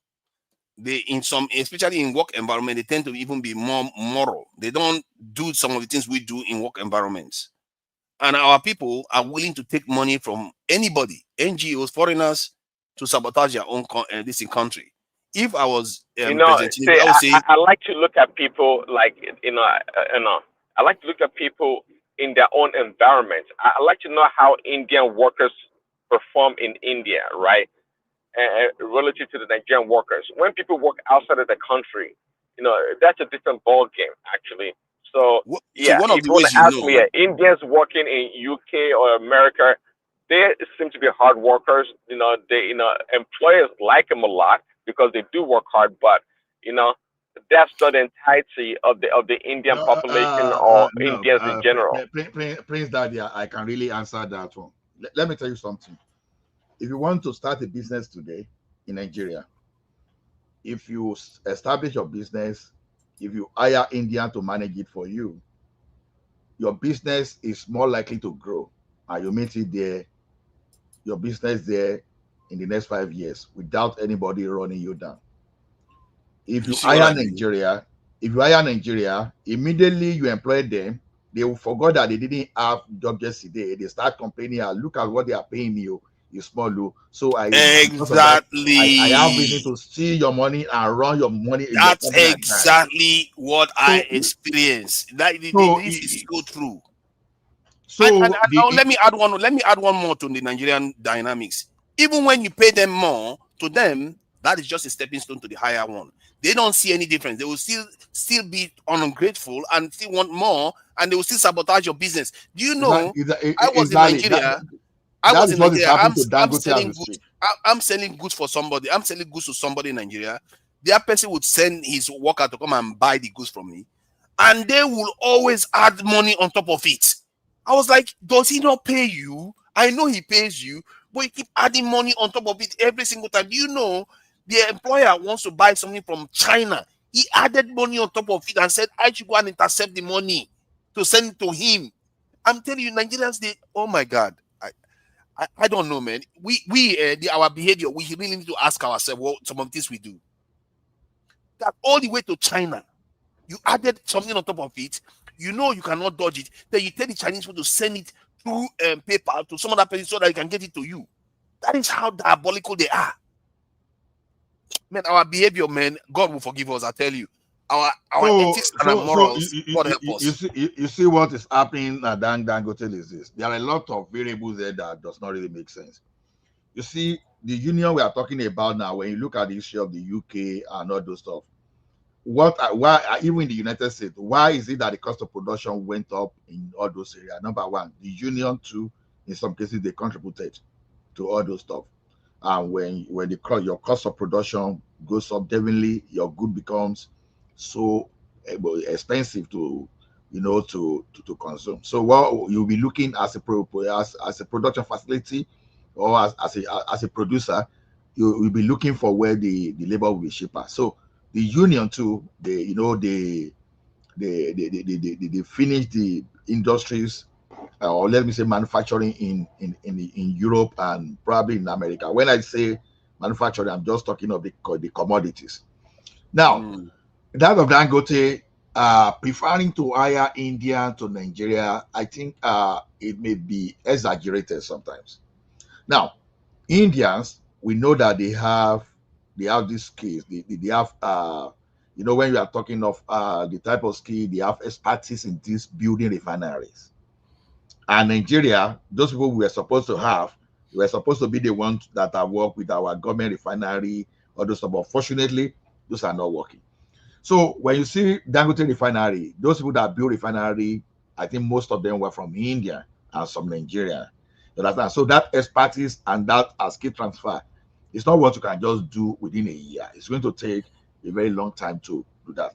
So now, as a manufacturer, how long does it take to transfer skills on how to? If you get the right brains, within a year or so, you should be able to transfer most of the skills. I hear you. Dangote took over. I think it took more than 1,000 Nigerians to India to train there for more than a year. If you don't know, you see, so that's more than good enough. Wait now, don't just say that. So it took them to that place to train them for more than a year. So the thing is this: experience in something like that, because there's one thing, there's aspect of training, and there's another thing for building your experience over years. You understand? You are not going to have experience of learning something, experience within a year, and I'm going to hand over a $20 billion facility to you. No, it's not going to happen. See, I was trained as a technician too. We were supposed to go to Germany. You understand? They denied us at that time, but they brought the trainers down to Nigeria. You understand? To train us. Even at that little machine we were dealing with, you understand? It still took us more than 2-3 years for us to even have the full details. You understand? Because it included both software and the hardware component of it. We were selling to the banks and we're automating banking. 3-4 years. You guys are low now. You can run your mouth. You can run your mouth. Just kidding. What kind of machine take you 3-4 years to learn?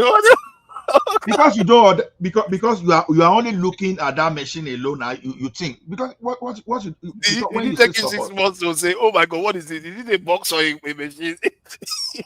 Did it take 6 months to do that? How long does it take to learn the machine? You are a graduate in Nigeria. Today, sorry to say, today I had a conversation with somebody and I mentioned solid state drive to them. This is a graduate in computing, didn't know about it. I was shocked. I was like, you are in computing. This is your field. And you don't know what solid state drive is. Sure, you will listen to me. Sure, you will listen to me. I feel like you are one of those people. You're looking at the box. Yeah, I'm one of them. Thank you. What is going on? I'm one sure thing, Prince Daddy was there with you. You know one thing about some of us that our technical background is this. You understand? Only the stupid one will see himself as as absolute experts that you don't need to learn. You forget But I'm that the saying you can environment. learn, but 3 years, that's Oh, university degree no. now. Ṣé wàá farabalẹ̀? Ṣé wàá farabalẹ̀? Go ahead. You understand? I was dealing with automated teller machine for you to know. Now, normally, okay, you want to replace car dispenser, you want to replace car reader, all those stuff. That's not what we are talking about, man. You are integrating with over 28 banks. You understand? Even as at that time said, we've not even consolidated Nigeria, we even had more than 80 banks. Now, you are going to Bank A, they are using Phoenix, that's the banking application. You are going to Bank B, they are using Equinox. You are going to Bank C, they are using Banker IT.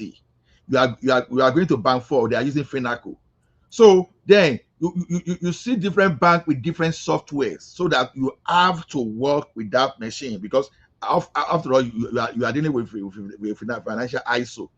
You have to build bridge to communicate between all those between what the infrastructure you have on ground and your banking host. So you think you just go there, you just install and plug and play. It doesn't work that way. That's why No, sometimes I thought you were saying that to train you. guy, It just was, hold it there. You've had your day.